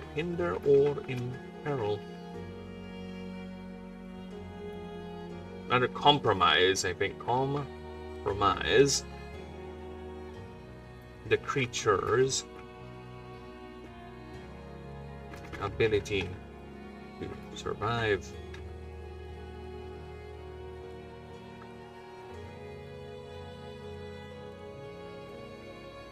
In fact, this avoids unnecessary.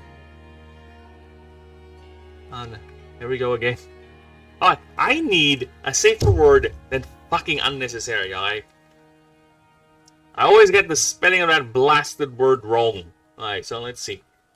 Unnecessary. Other words. There's gotta be other words for that blasted thing. Superfluous, redundant.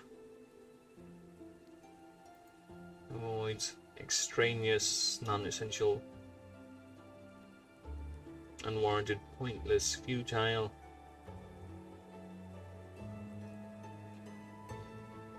Futile and excessive.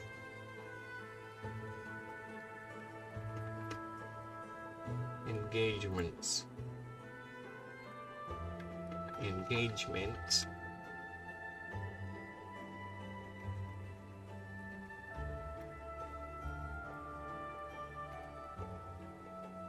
This is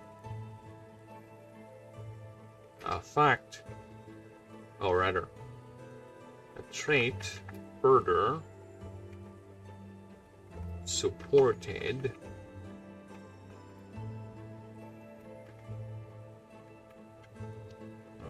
by the fact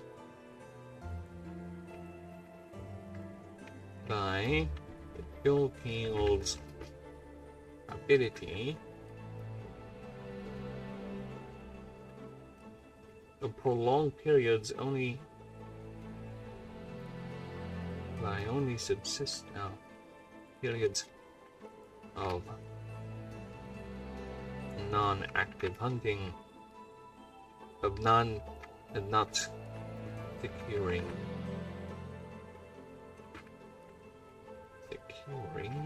prey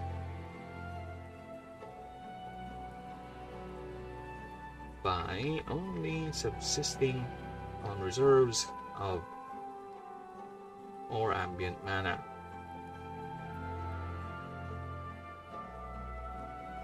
However, if a Jolteal does commit to an attack, there are two ways the creature can snag its prey, the most common of which is what Animancers playfully dubbed the U-flex, where it leaps and bends its head and tail forming a U shape.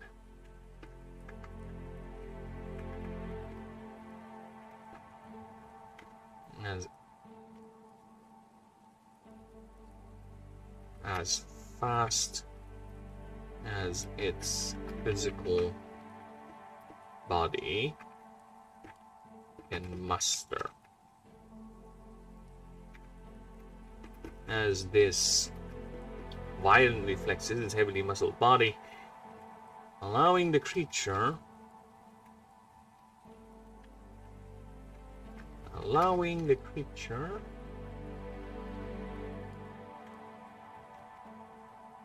to convert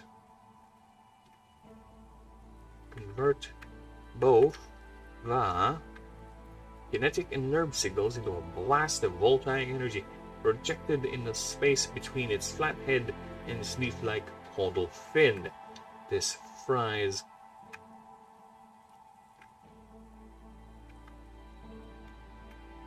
Alright, I need a light bulb.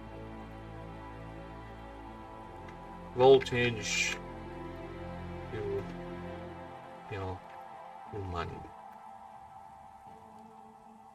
Leading.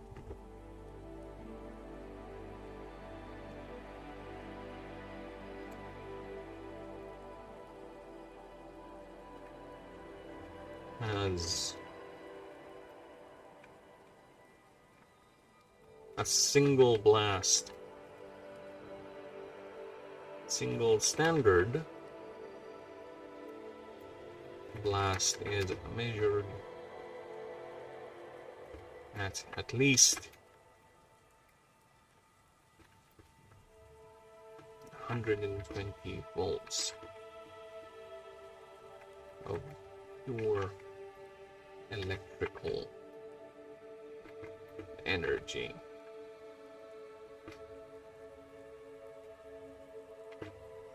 Right. Stunning.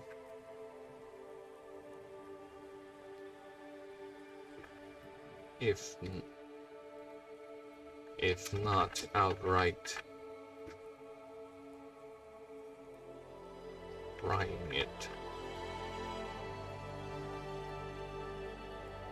Frying the prey.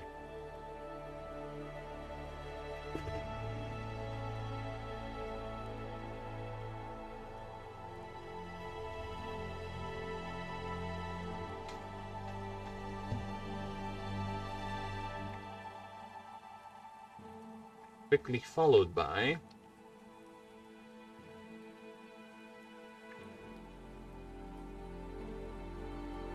regardless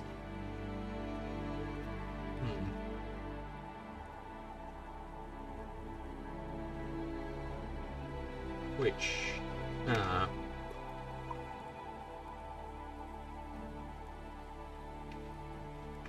actually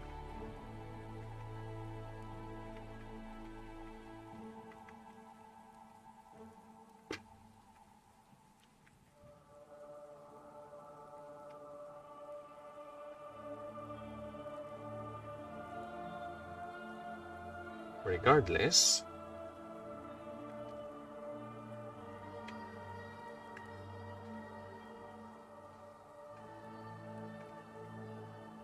granting just enough time. I think Asda would be the Jolteal rushes towards it using the same powerful muscles, which also recharges its mana, its energy reserves.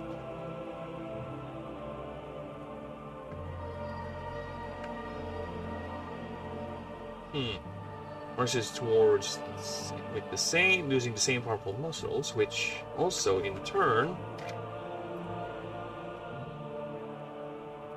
recharges its energy reserves. This adaptation is made just in case the prey item somehow survived the initial blast, though more likely the Jolteal will just break off the attack instead of overcommitting. This behavior is also evident with its other mode of attack, which is Now its other mode of attack,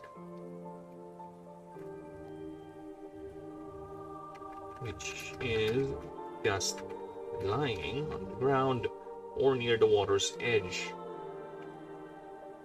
unmoving, and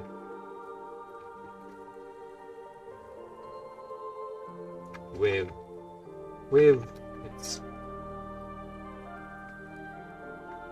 its tail oiled.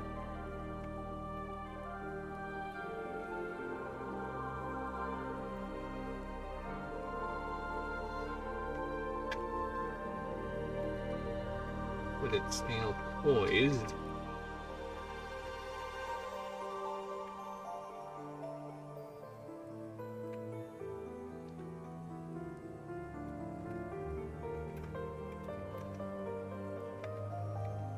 ready to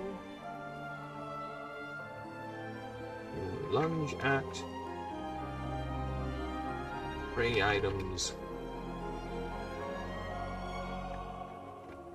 shocking the target at the moment of impact.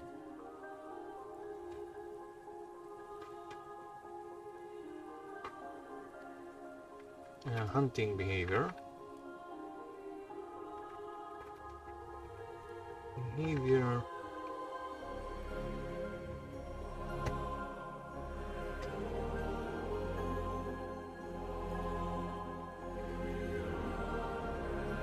They tend to do.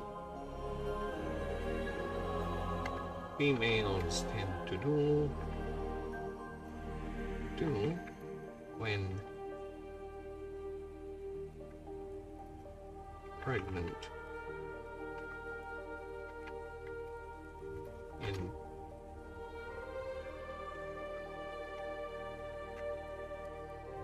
not conserving so much energy. I think we're fine with that. I think that is... No, we have to say that. Done to conserve energy and to reduce risk of an injury.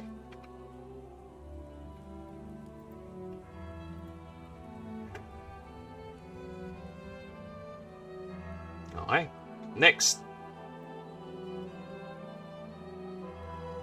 Noise in my ear, and no matter how they coax him, whoop, I'll stay right here.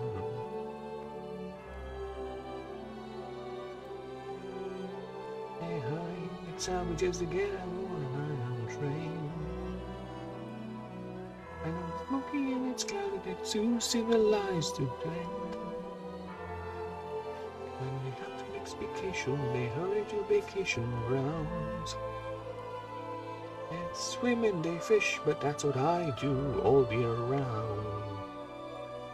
So, bongo, bongo, bongo, in the one in the Congo, no. Bingo, bango, bongo, I'm so happy in the jungle, I refuse to go.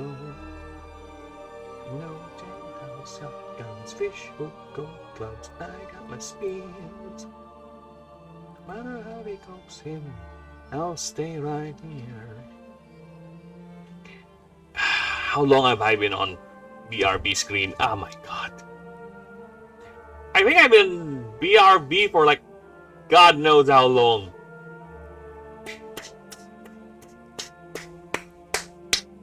Massive long. You're an idiot, sir. You know what? It's fine. It's fine. At least you guys get to look at pretty pictures. There are pretty pictures in the BRB screen. At least. But I've been probably been at it for what, 30 minutes or more. Curse you lurkers for not telling me what's going on. Let's go down, come on down. Let's go down in the valley to pray. And valley to pray. Alright. Meteorologist note. Oh.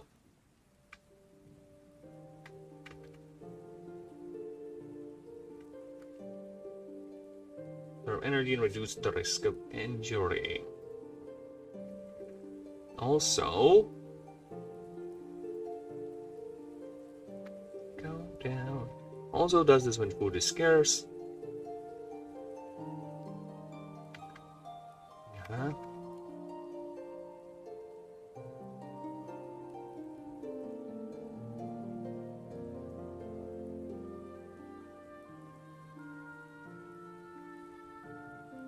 Okay. Something about that good old way. Is it when someone ground going away? Oh, Father, let's go down, go down. Savior is when. Angina is when hunting behavior done. Done when food is scarce enough, and it's a pregnant female.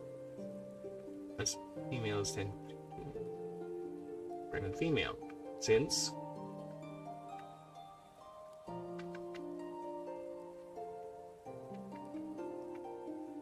female has to conserve energy and reduce the risk of energy. And as most,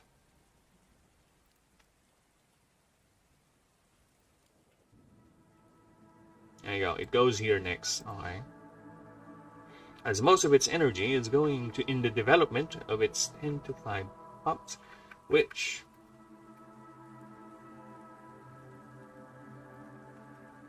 are born live. Well, I think it's already understood, so I need to put that in there actually. While some breeds are able to use another unique hunting strategy. Another hunting strategy employed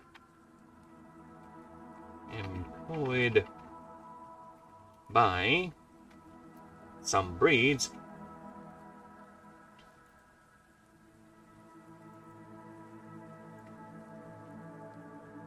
the ability employed by some breeds is to use a thick layer of gel-like slime to lure nimbles into attacking that gel layer, preventing the minibosses from penetrating too deep, but enough for it to breach the skin and be electrified by the jolty to store energy.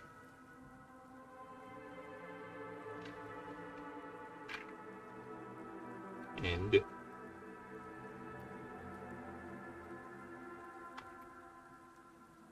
to be consumed in one quick gulp before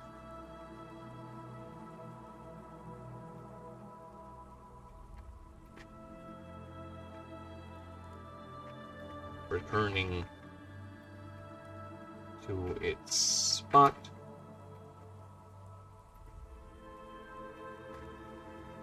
recoating itself in the gel, or rather replenishing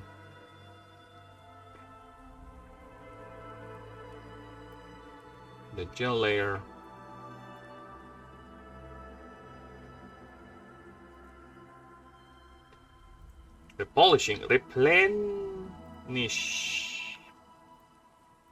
replenishing the gel layer and lay in wait for the next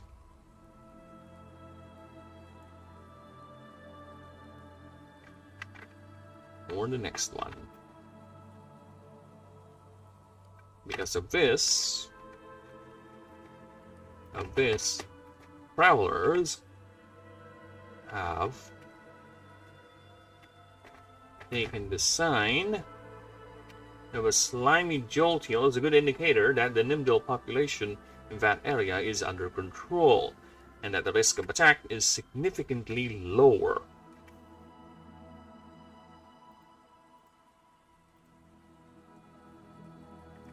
Well, just also noted that in more active breeding seasons, as masses of jolteals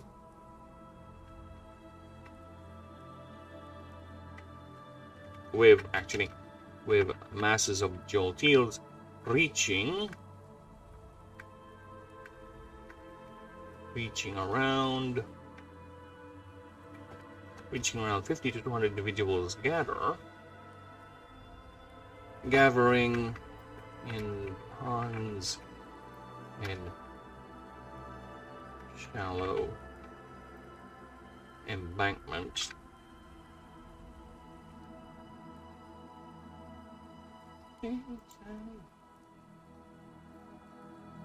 That's how you spell embankments, right? Let me just double check that.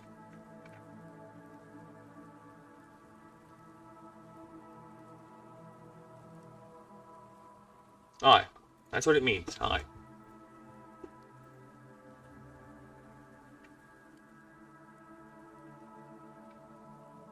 Nearby, with Naga friends on the other side. Friends on the other side. Little conflict. With their bodies constantly moving and rubbing against each other.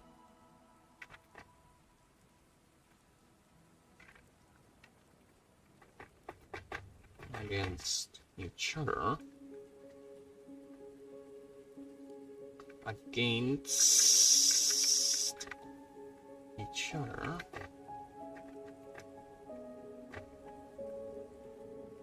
As males and females fighting through the crowd in attempting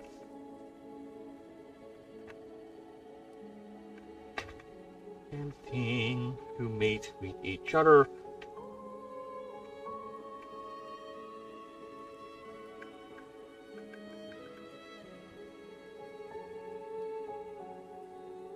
Static build up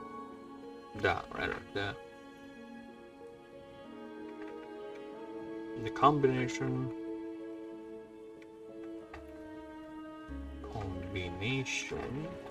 of both static build up and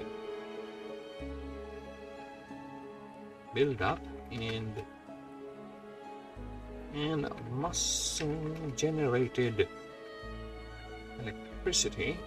electrical energy is so much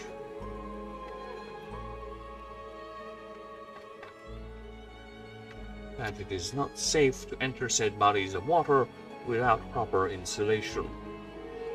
It is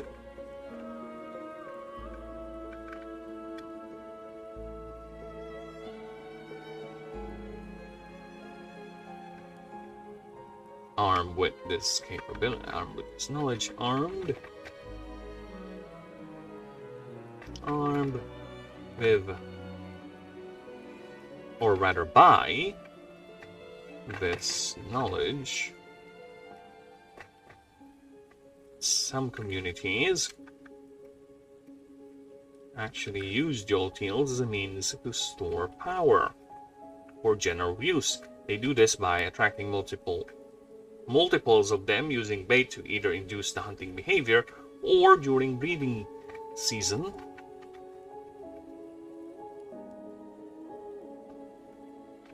and would actually encourage them to gather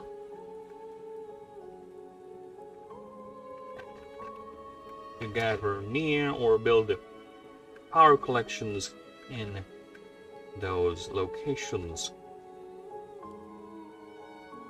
Or single active Jolteal can generate enough power to light an average homestead for at least 24 hours.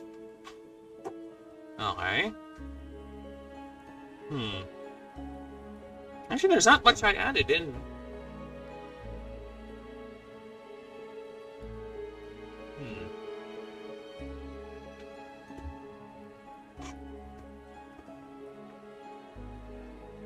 While some notable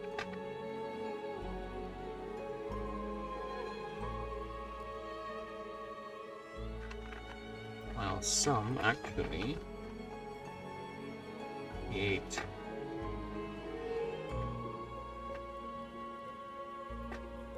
Jolteal farms.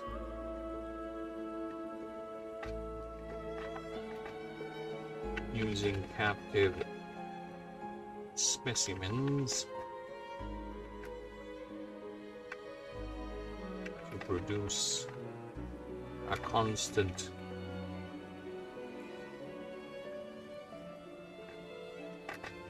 flow of reliable, clean energy by simply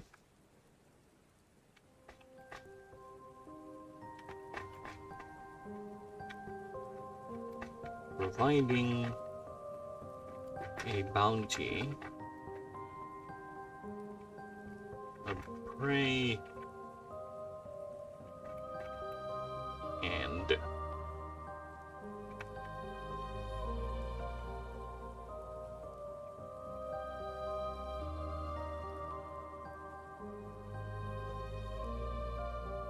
by simply inducing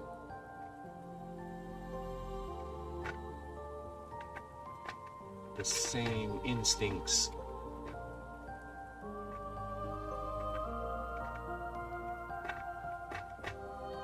but in a more contained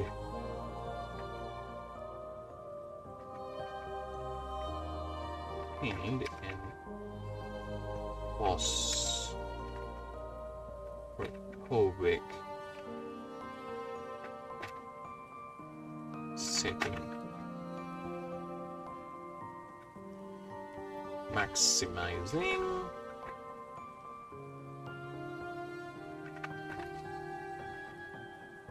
static and power generation.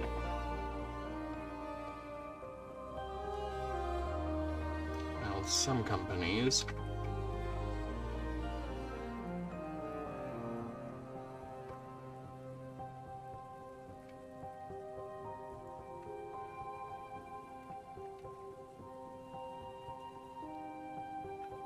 like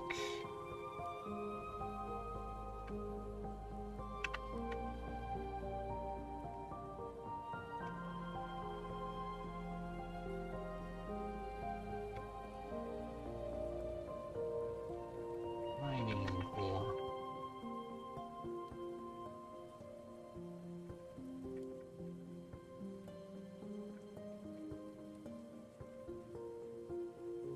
power generation to sell or power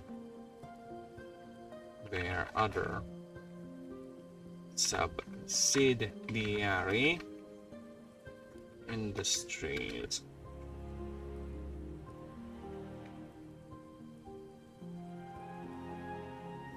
Aha! Here we go. Nice. All right.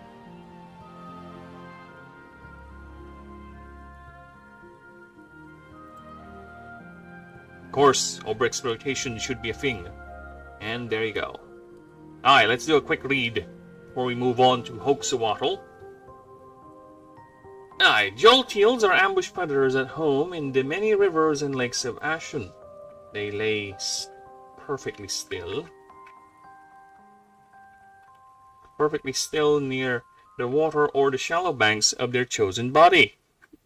Using its hypersensitive organ called an ampullae, which detects the minute electrical signals and mana fluctuations around the creature both over and underwater. The range and scope varies depending on weather and mana saturation. The creature itself has, with some specimens, are able mana saturation around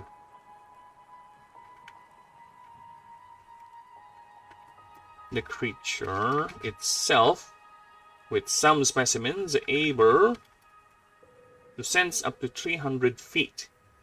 Yet, unlike the more ravenous Lorenzi, which shares the same detection and tracking ability, Jolteal are rather selective, preferring smaller and less arcane inclined targets, which can range from small animals, birds, and even its favorite meal, the Nimdal. Once able to locate the preferred target, the creature displays a remarkable ability to predict its movements and position itself along the target's path.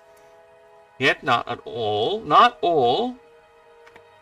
its chosen targets are attacked, as once it reaches visual range, Jolteal sometimes hesitates, preferring to switch to another.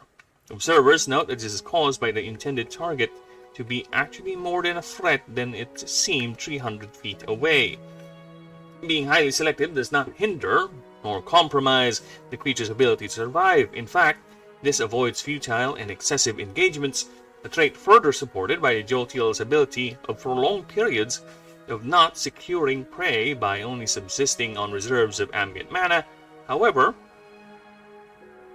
if the Jolteal does commit to an attack, there are two ways the creature can snag its prey, the most common of which is what animancers playfully dub the U-flex, where it leaps and bends its head and tail, forming a U-shape as fast as its physical body can muster.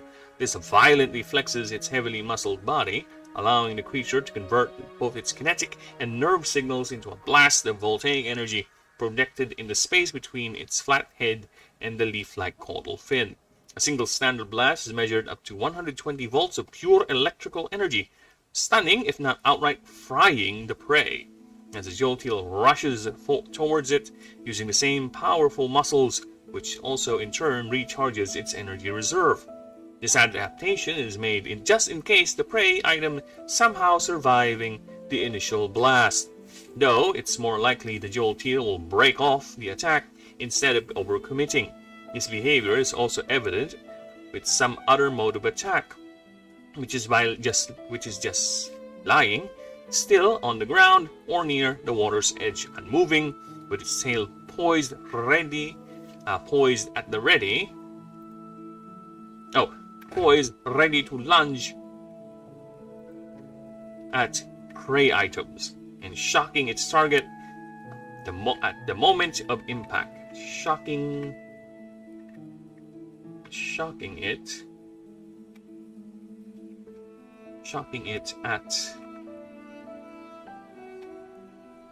at the moment of impact. Hunting behavior done when food is scarce enough and it's female. And if it's a female, pregnant female, or rather, I think or would be the good one, or it's a pregnant female, as to conserve energy and reduce the risk of injury, as most of its energy is going in the development of its 5 to 10 pups. Another hunting strategy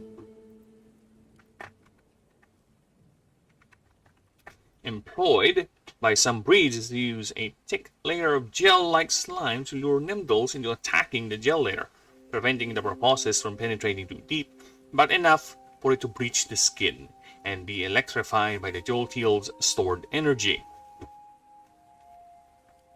Alright. To be consumed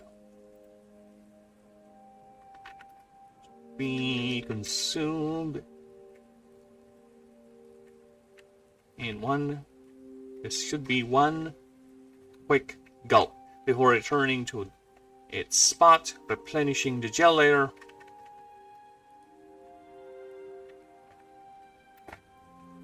And lie in wait. Lie in wait for the next one. Because of these, travelers have taken the sign of a slimy jolteal as a good indicator that the Nimdal population in that area is under control and the risk of attack is significantly lower. Biologists also noted that in the more active breeding seasons, with masses of jolteals reaching around 50 to 200 individuals gathering in ponds and shallow embankments, their bodies, with their bodies constantly moving and rubbing against each other as males and females fighting through the crowd attempting to mate with me. I think it's fine. Attempting to mate. There you go. The combination of both static buildup and muscle-generated electrical energy so much that it is not safe to enter said bodies of water without proper insulation. Armed by this knowledge, some communities use jolteals as a means to store power for general use. They do this by attracting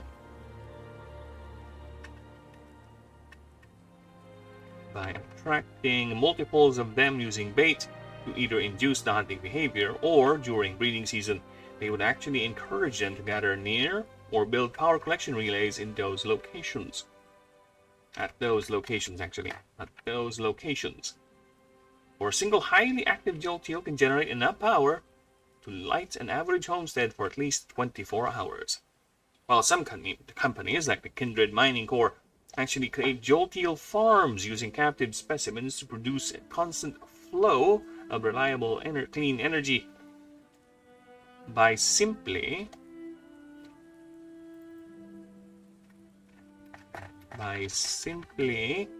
inducing the same instincts but in a more contained and claustrophobic setting, maximizing static and power generation, sell or power their own subsidiary industries.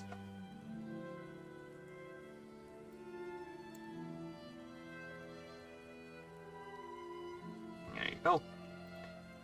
Okay, nice. Whew. Whew. No, I'll be right back. I'm gonna grab a drink, and this time I'm not gonna put it on the BRB screen because fuck me, I forgot to turn it off. And I'm at a stage in the stream that I am actually getting tired, so my brain would not be 100% bloomby woomby. So I'm gonna keep it as is, and I'll be back. I'm gonna have a drink. I'll be quick.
Okay, we're doing Hoaxawattle.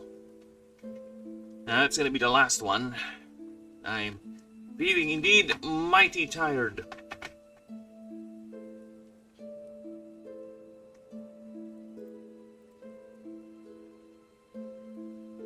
Let's remove this. Oh, fuck off.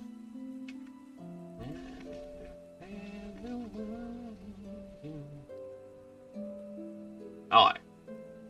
The Hoaxawattle is next. I do actually like this design. It's quite cute. Yes, this is what I consider cute. Fuck off.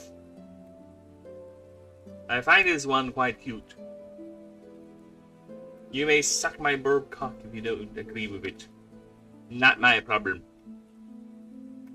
Ah, Word, why are you such a fucking tism? I do love Word a lot.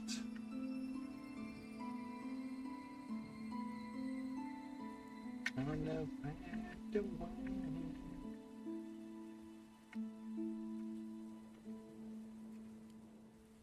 There you go. Alright. Let's see what we got here. Oh, yeah. Oh, let me just rest my head on my chair. There you go. That's nice. Alright. Creatures develop multiple 8 highly muscular fins, each capable of channeling, storing, and unleashing lightning through the exposed ampules. Head is normally head is normally hidden inside a thick, highly conductive outer skin. Only shows to feed or when it needs to reveal its hidden lightning ampule. Creatures still can traverse both over and under the water, but prefers using its voltaic arcana to generate anti-grav field directly under it.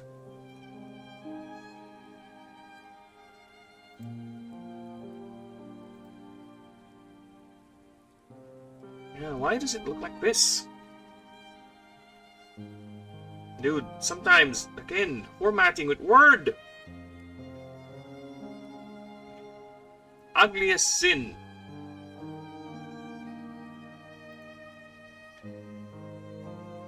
Sheesh.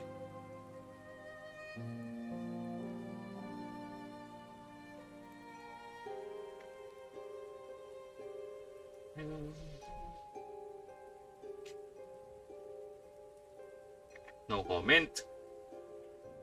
Alright. Yeah. Here we go. Now, let's see what we got here. Oh, swaddle.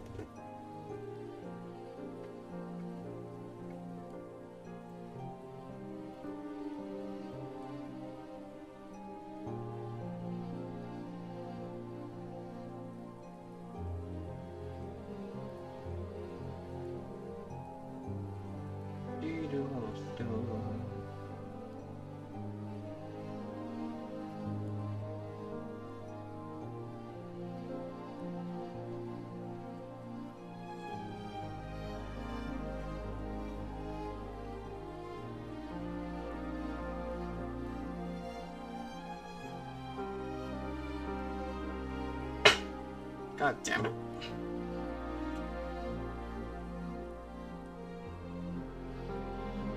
Sorry, just checking the streams. Give me a few moments. Told you, I am now the tired phase. My brain is half functioning, but I will finish Hoaxawaddle at least. We will get through. So let's take a look at Hoaxawaddle's passive wording, alright, just to make sure we ain't chisming out. So what does Hoaxawaddle do? Hoaxawaddle has a passive called Epidermoid Scaffold. As long as this creature is at or above 40% of its max HP, it only receives half effect stacks, and debuffs only last half its duration. However, if this creature is below 40% of max HP, it gets 50% more effects. So it's kind of a delaying thing, but think of it as it has a thick skin that protects it, and eventually as HP goes down, it gets chipped off the skin, gets more exposed, you know, like that. Here's the fun one though. I would consider this as the fun passive. Neuroelectro Tomfoolery. When bonding with a creature, reduces the needed dice to roll by 1.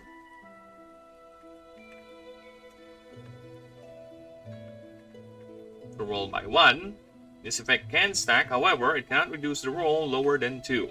Alright? However, whenever this creature or an allied creature uses Nyx or Voltaic move, target creature gets -1 to either power, DR, or speed. This effect lasts until the creature is until this creature is below or has left the field. Until this creature is below. Yeah, I think we're fine. Until this creature's. I think we need to put it the other way. Until this creature's max HP. No, I think we're fine. Until this creature is below. Oh, fuck off.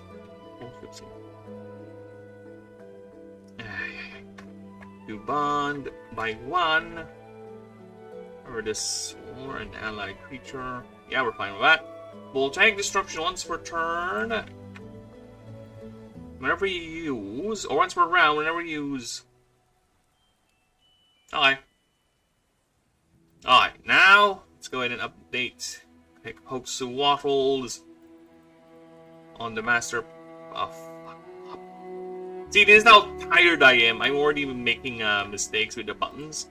So I have to be very, very careful. Because I might press the wrong button and it's gonna fuck everything up. Alright. There you go. Let's save that. See fields of green. Red roses too. I see them bloom for me and you, and I think to myself, what a wonderful world. Okay, so as you can see, this thing's already a mouthful. Let's see what else we can add. Oh fuck! Thank you for reminding me, Almagozi. Okay, blank. Dude, look at it. It's so fucking cute. I'm sorry, I really find this creature very, very cute. Alright? It's a cute little design. Look at that. Look at that. Cute little motherfucking bastard. Why are you so cute? Explain to me why you're so cute.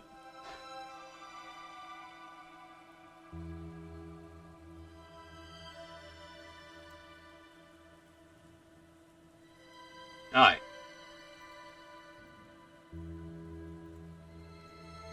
Lighthold is among the most dangerous regions in all of Ashen, save from the Blasted Waste. However,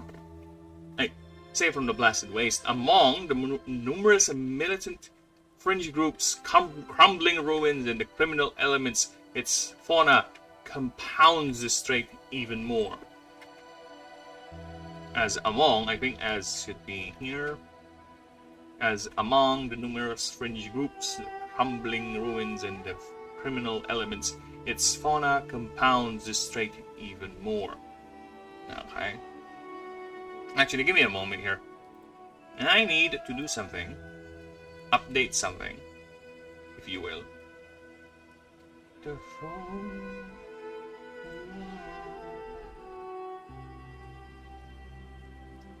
Oh, yeah.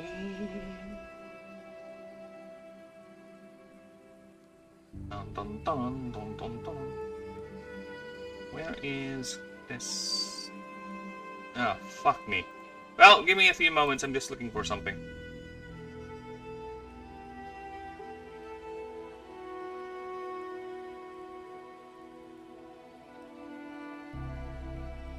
Where is the thing? Users Empire. Desktop. Utility.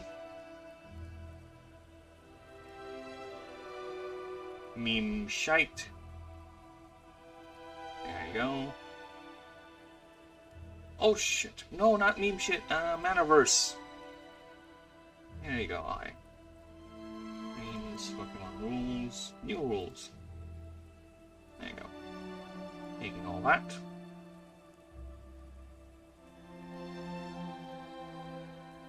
Okay.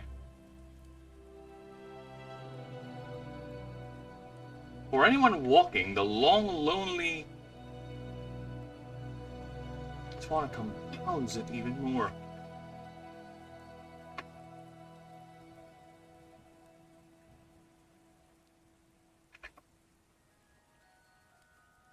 It's many wild, untamed forests and woodlands.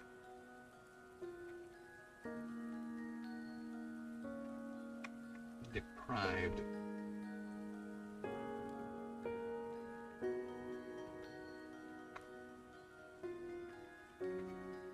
of civilization's touch for so long, and host or and a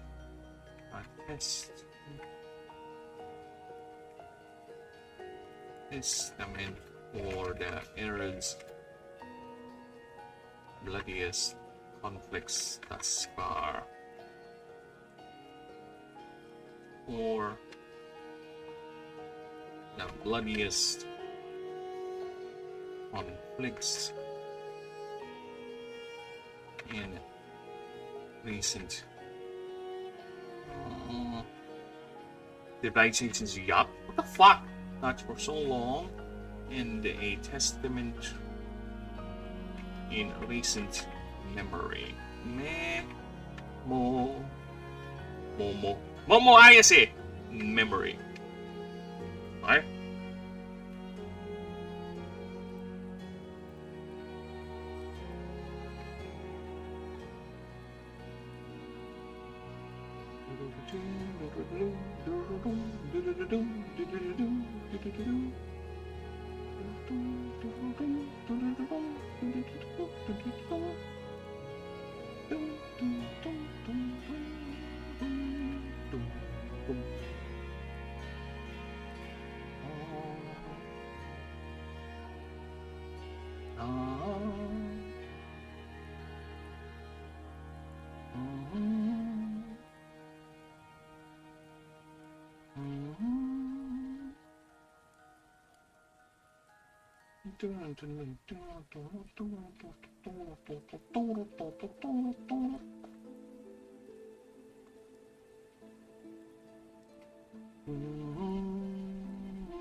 Okay, let's continue. Bloodiest conflict in recent memory as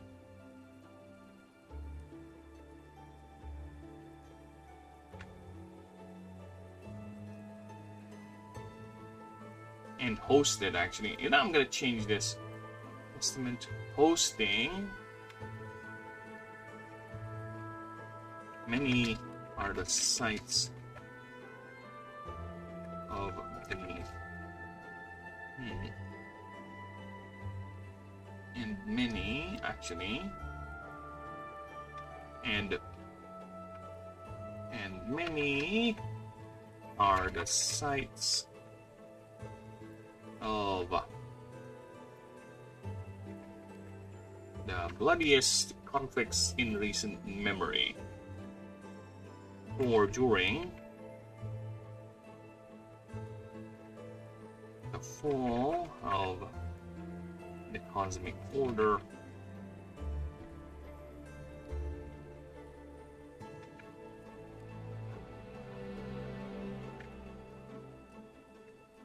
the region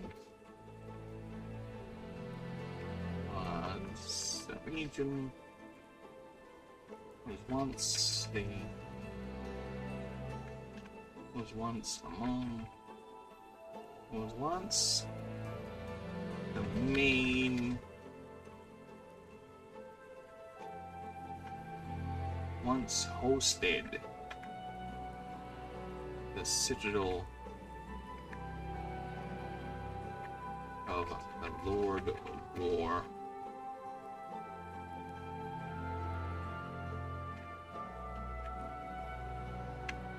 Silliness.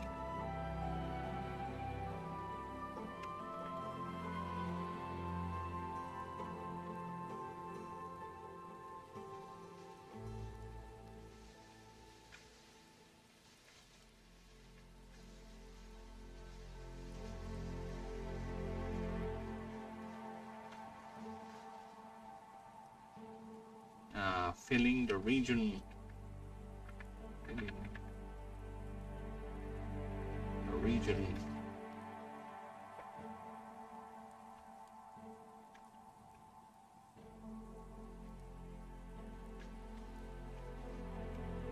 Signals of the fallen god of war.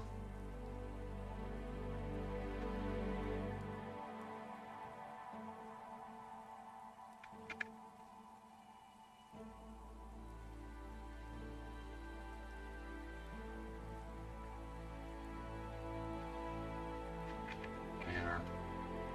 Ah, fuck.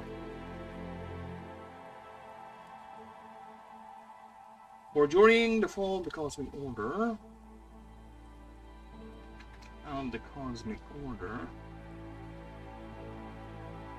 the region once hosted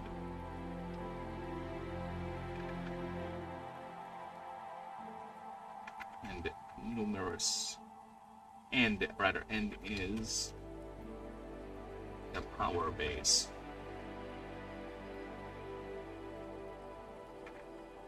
of the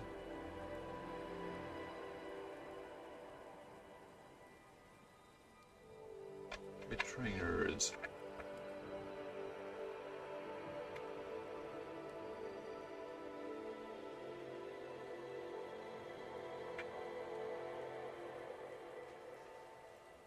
Armed forces.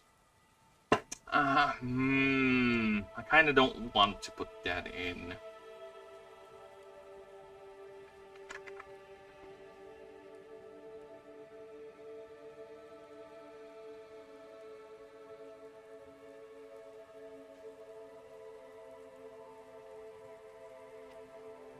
Along with hundreds of numerous fortresses, numerous other fortresses, and military installations.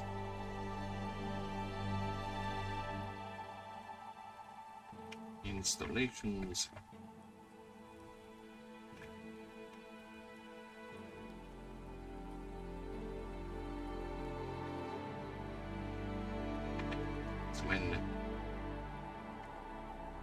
the rebels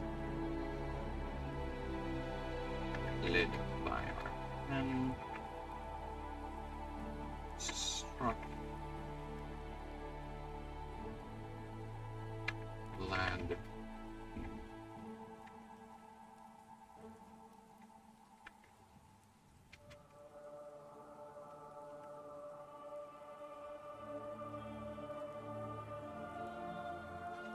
Became... Dude, I don't know if I want to... We'll see. We will see, but so far...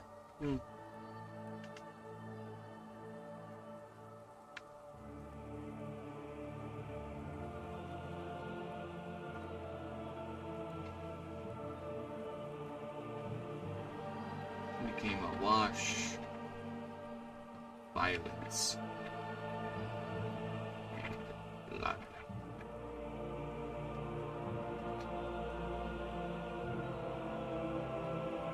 A reputation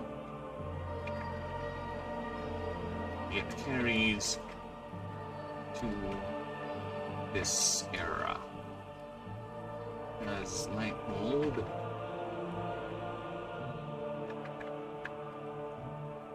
was contested land by 3 countries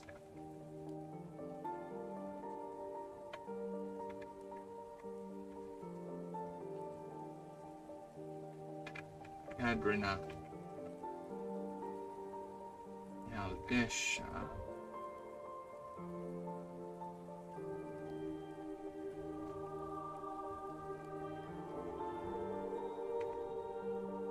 and Aslan.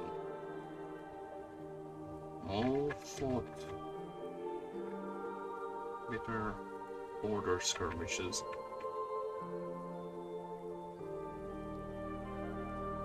Skirmishes to claim this land until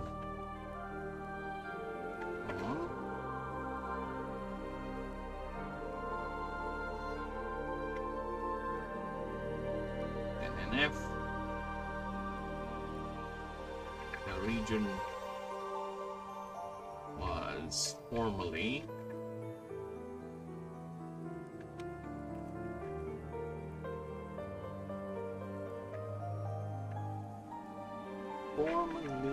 acknowledged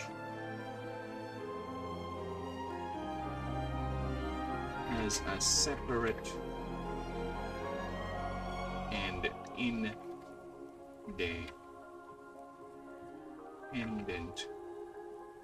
nation.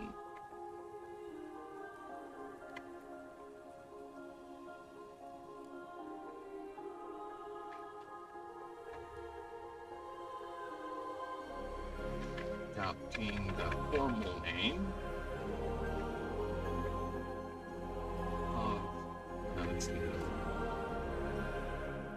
prefectures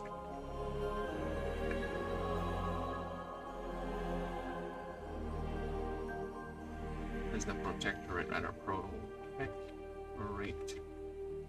of Lightwolf.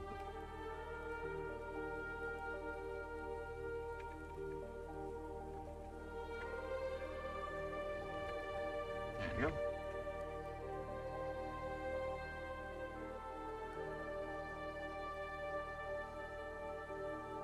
Yeesh, we're fucked.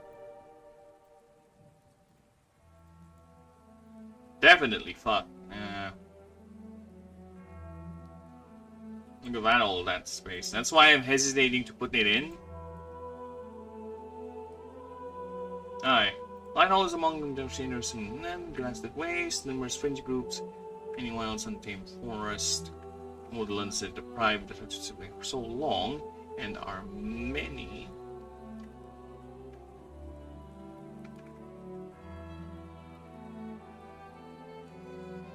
Since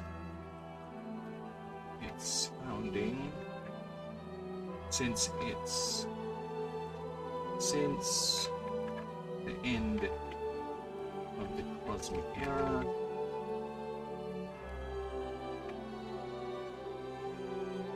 1,000 years ago,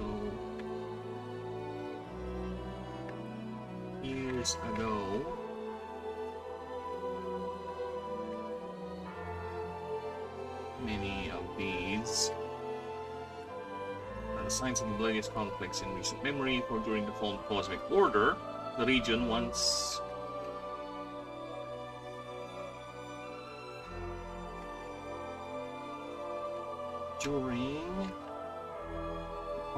the region hosted the citadel of the fallen god of war Chrysalis, along with numerous other fortresses and military installations.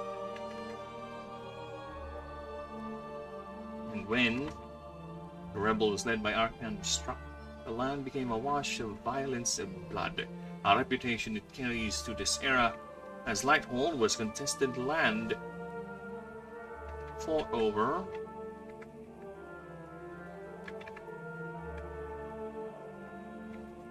by 3 countries, Gadrina, Yaldesha, and Aslan. All fought bitter border skirmishes to claim the land until on 10 NF the region was formally acknowledged as a separate and independent nation, adopting that formal name as the Protectorate of Lightwold, or which to this day this independence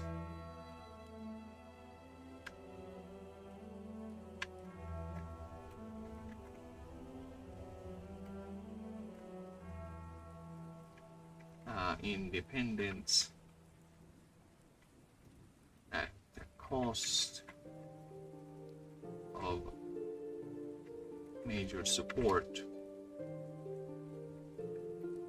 from the other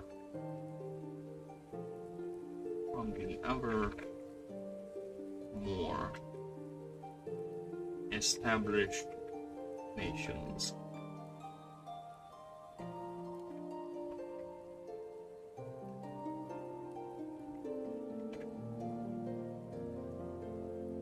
For anyone walking the long, lonely mist-cloak roads of the region,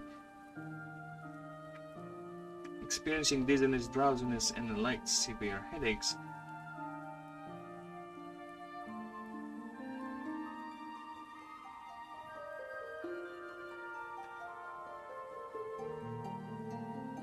this is fucking long. This is 9, right? Oh, fuck me. Eaten like half the creature already. The drawing here. Ah! So I don't know. I don't know if I want to keep this or not.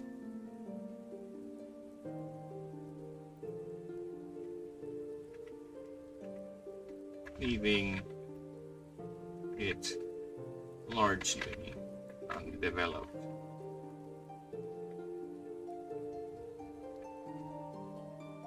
Because of this,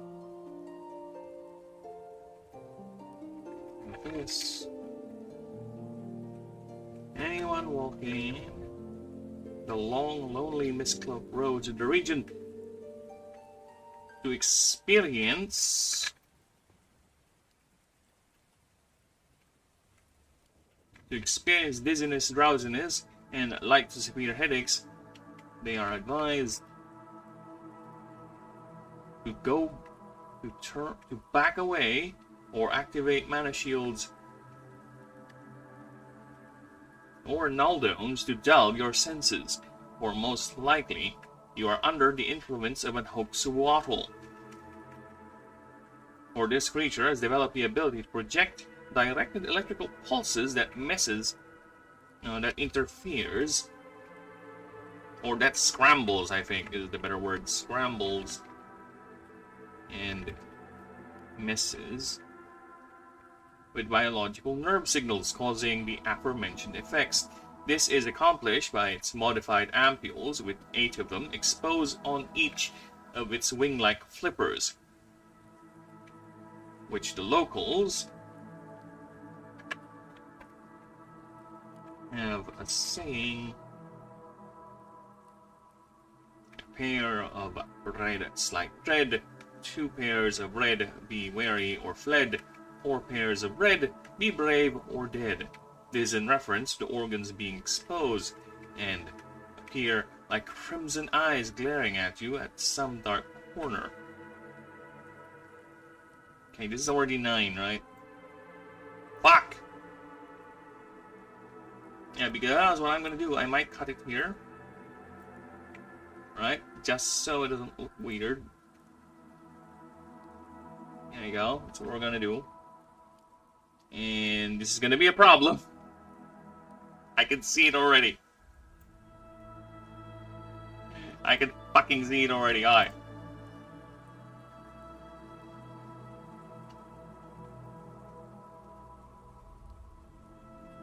Alright, where are we? Activate mana shields or null domes to dull your senses, for most likely you are under the influence of a hoaxwaddle, or this creature has developed the ability to project directed electrical pulses that scrambles and messes with biological nerve signals, causing the aforementioned effects. This is accomplished by its modified ampules, with 8 of them exposed on each of its wing-like flippers. Each of the locals, which our reputation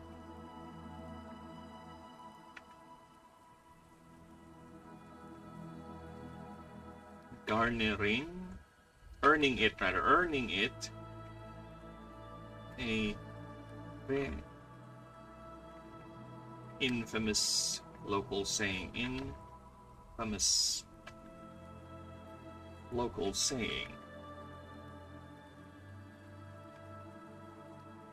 Fair bread, blah blah blah blah blah blah. This is in reference to the organs being exposed and appearing like crimson red eyes glaring at you.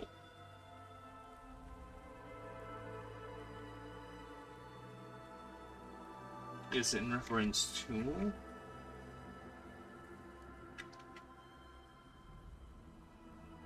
some distant corner.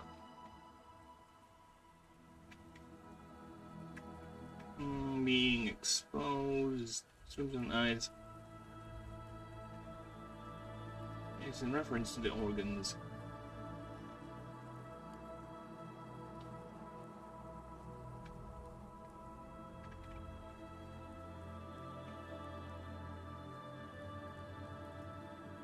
Which survivors described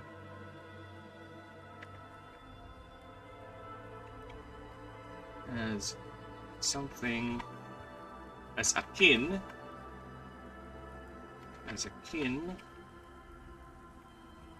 to something glaring at you in some dark corner. And got to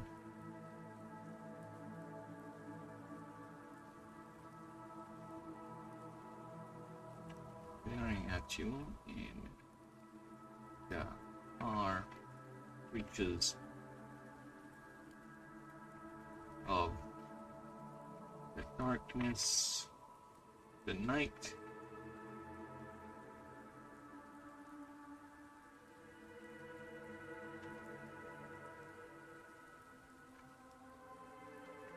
Something glaring. Something glaring.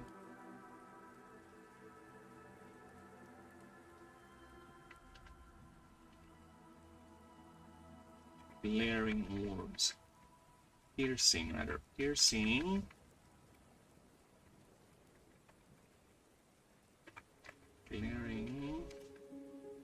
Glaring orbs in the mist, in the deep dark mist.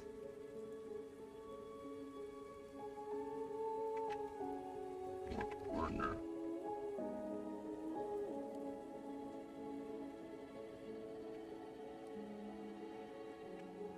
This unique hunting strategy is designed to it's designed for the prey item to either collapse, succumbing to ever-increasing sensory overload, stumbling, and injuring itself, or just to weaken enough for the Hoaxawatl to overpower the target with the least energy expenditure. Its prey remains largely the same. The spray item is largely the same of its pre-ascended form, yet the creature has a tendency to target sapient creatures. This quirk in its behavior is largely attributed to the Nyx typing, as these creatures are the inverse of the Fae. Where the Fae are playful and mischievous, the Nyx are to what observers noted as vicious, hostile, and hostile. Among the leading theories are that of territoriality. Yet the creature is known to be quite nomadic. Another is a defensive stance, yet why attacked with a developed disdain for sapient creatures.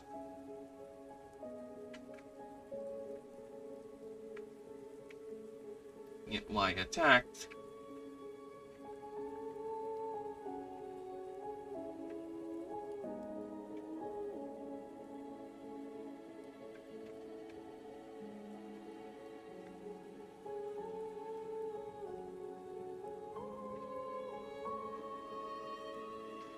why. No. We get why does it stop and actively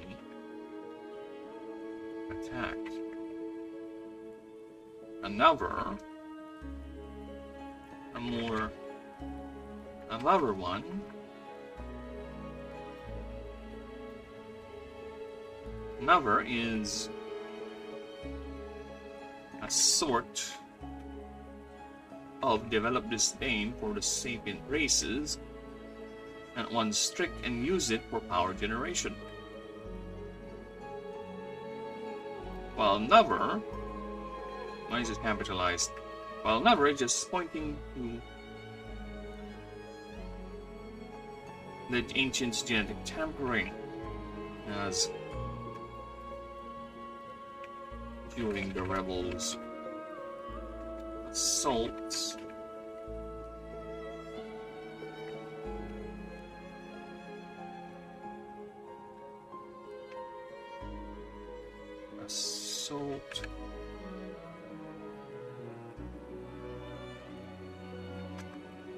In the end, as during the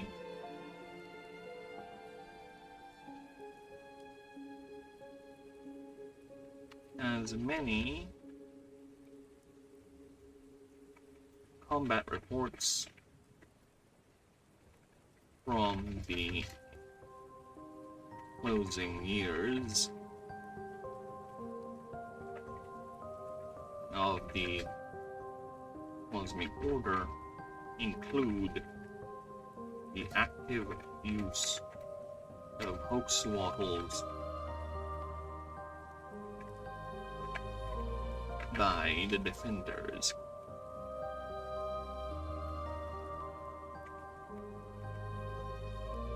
Whatever the real reason is, it is largely unknown.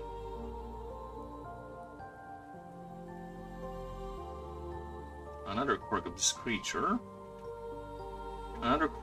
possesses, it would sometimes pretend to be dead, striking with a full blast of its electrical arcana from all its ampules.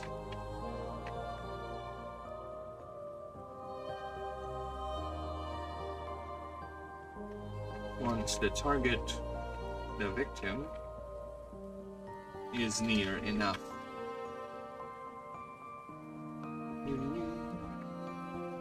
That you bit all more than I could chew, and the strategy is mostly employed by females with young Yokio pups to feed, and is used to bring down larger and more unsuspecting prey.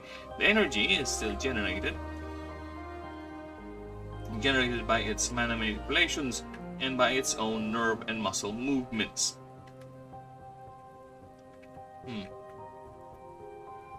Much like the Joteel,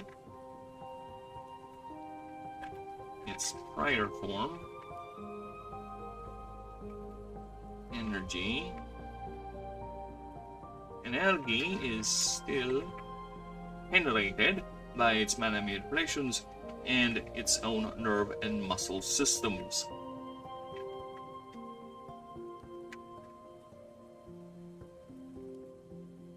Ay, what am I gonna do with you?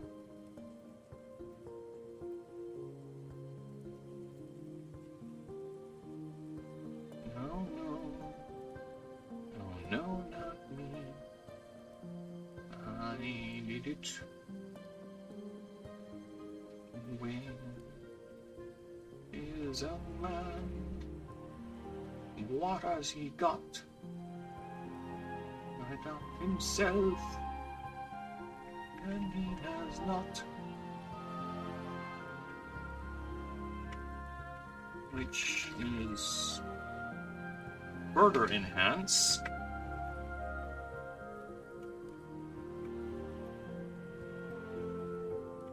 by the extra layer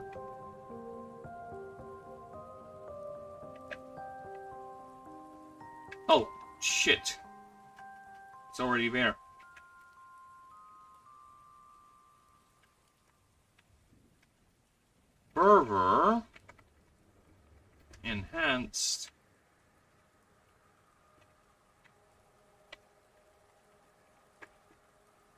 These hoaxwaffles now have a protective epidermoid, which is nothing but muscles and nerve designed to generate and store electrical energy.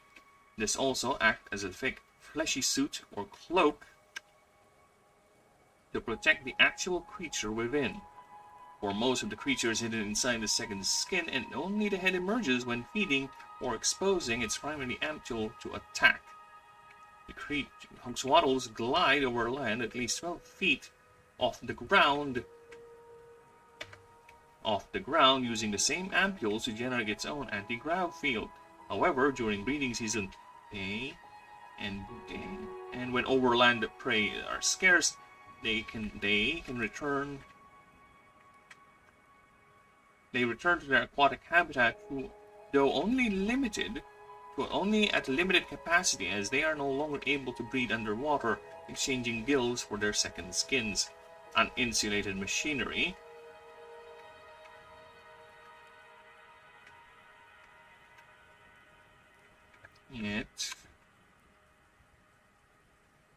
Its most curious quirk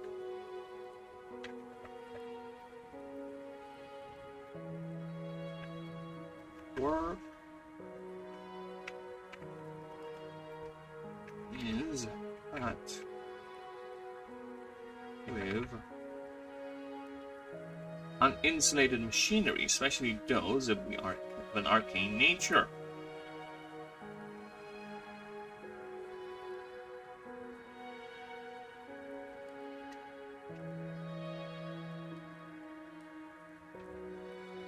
that are also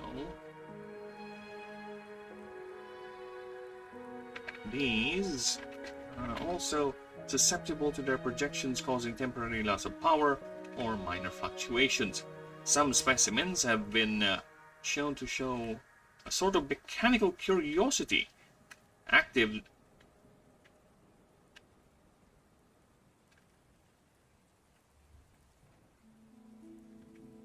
They are nesting and even breaking down the device, which has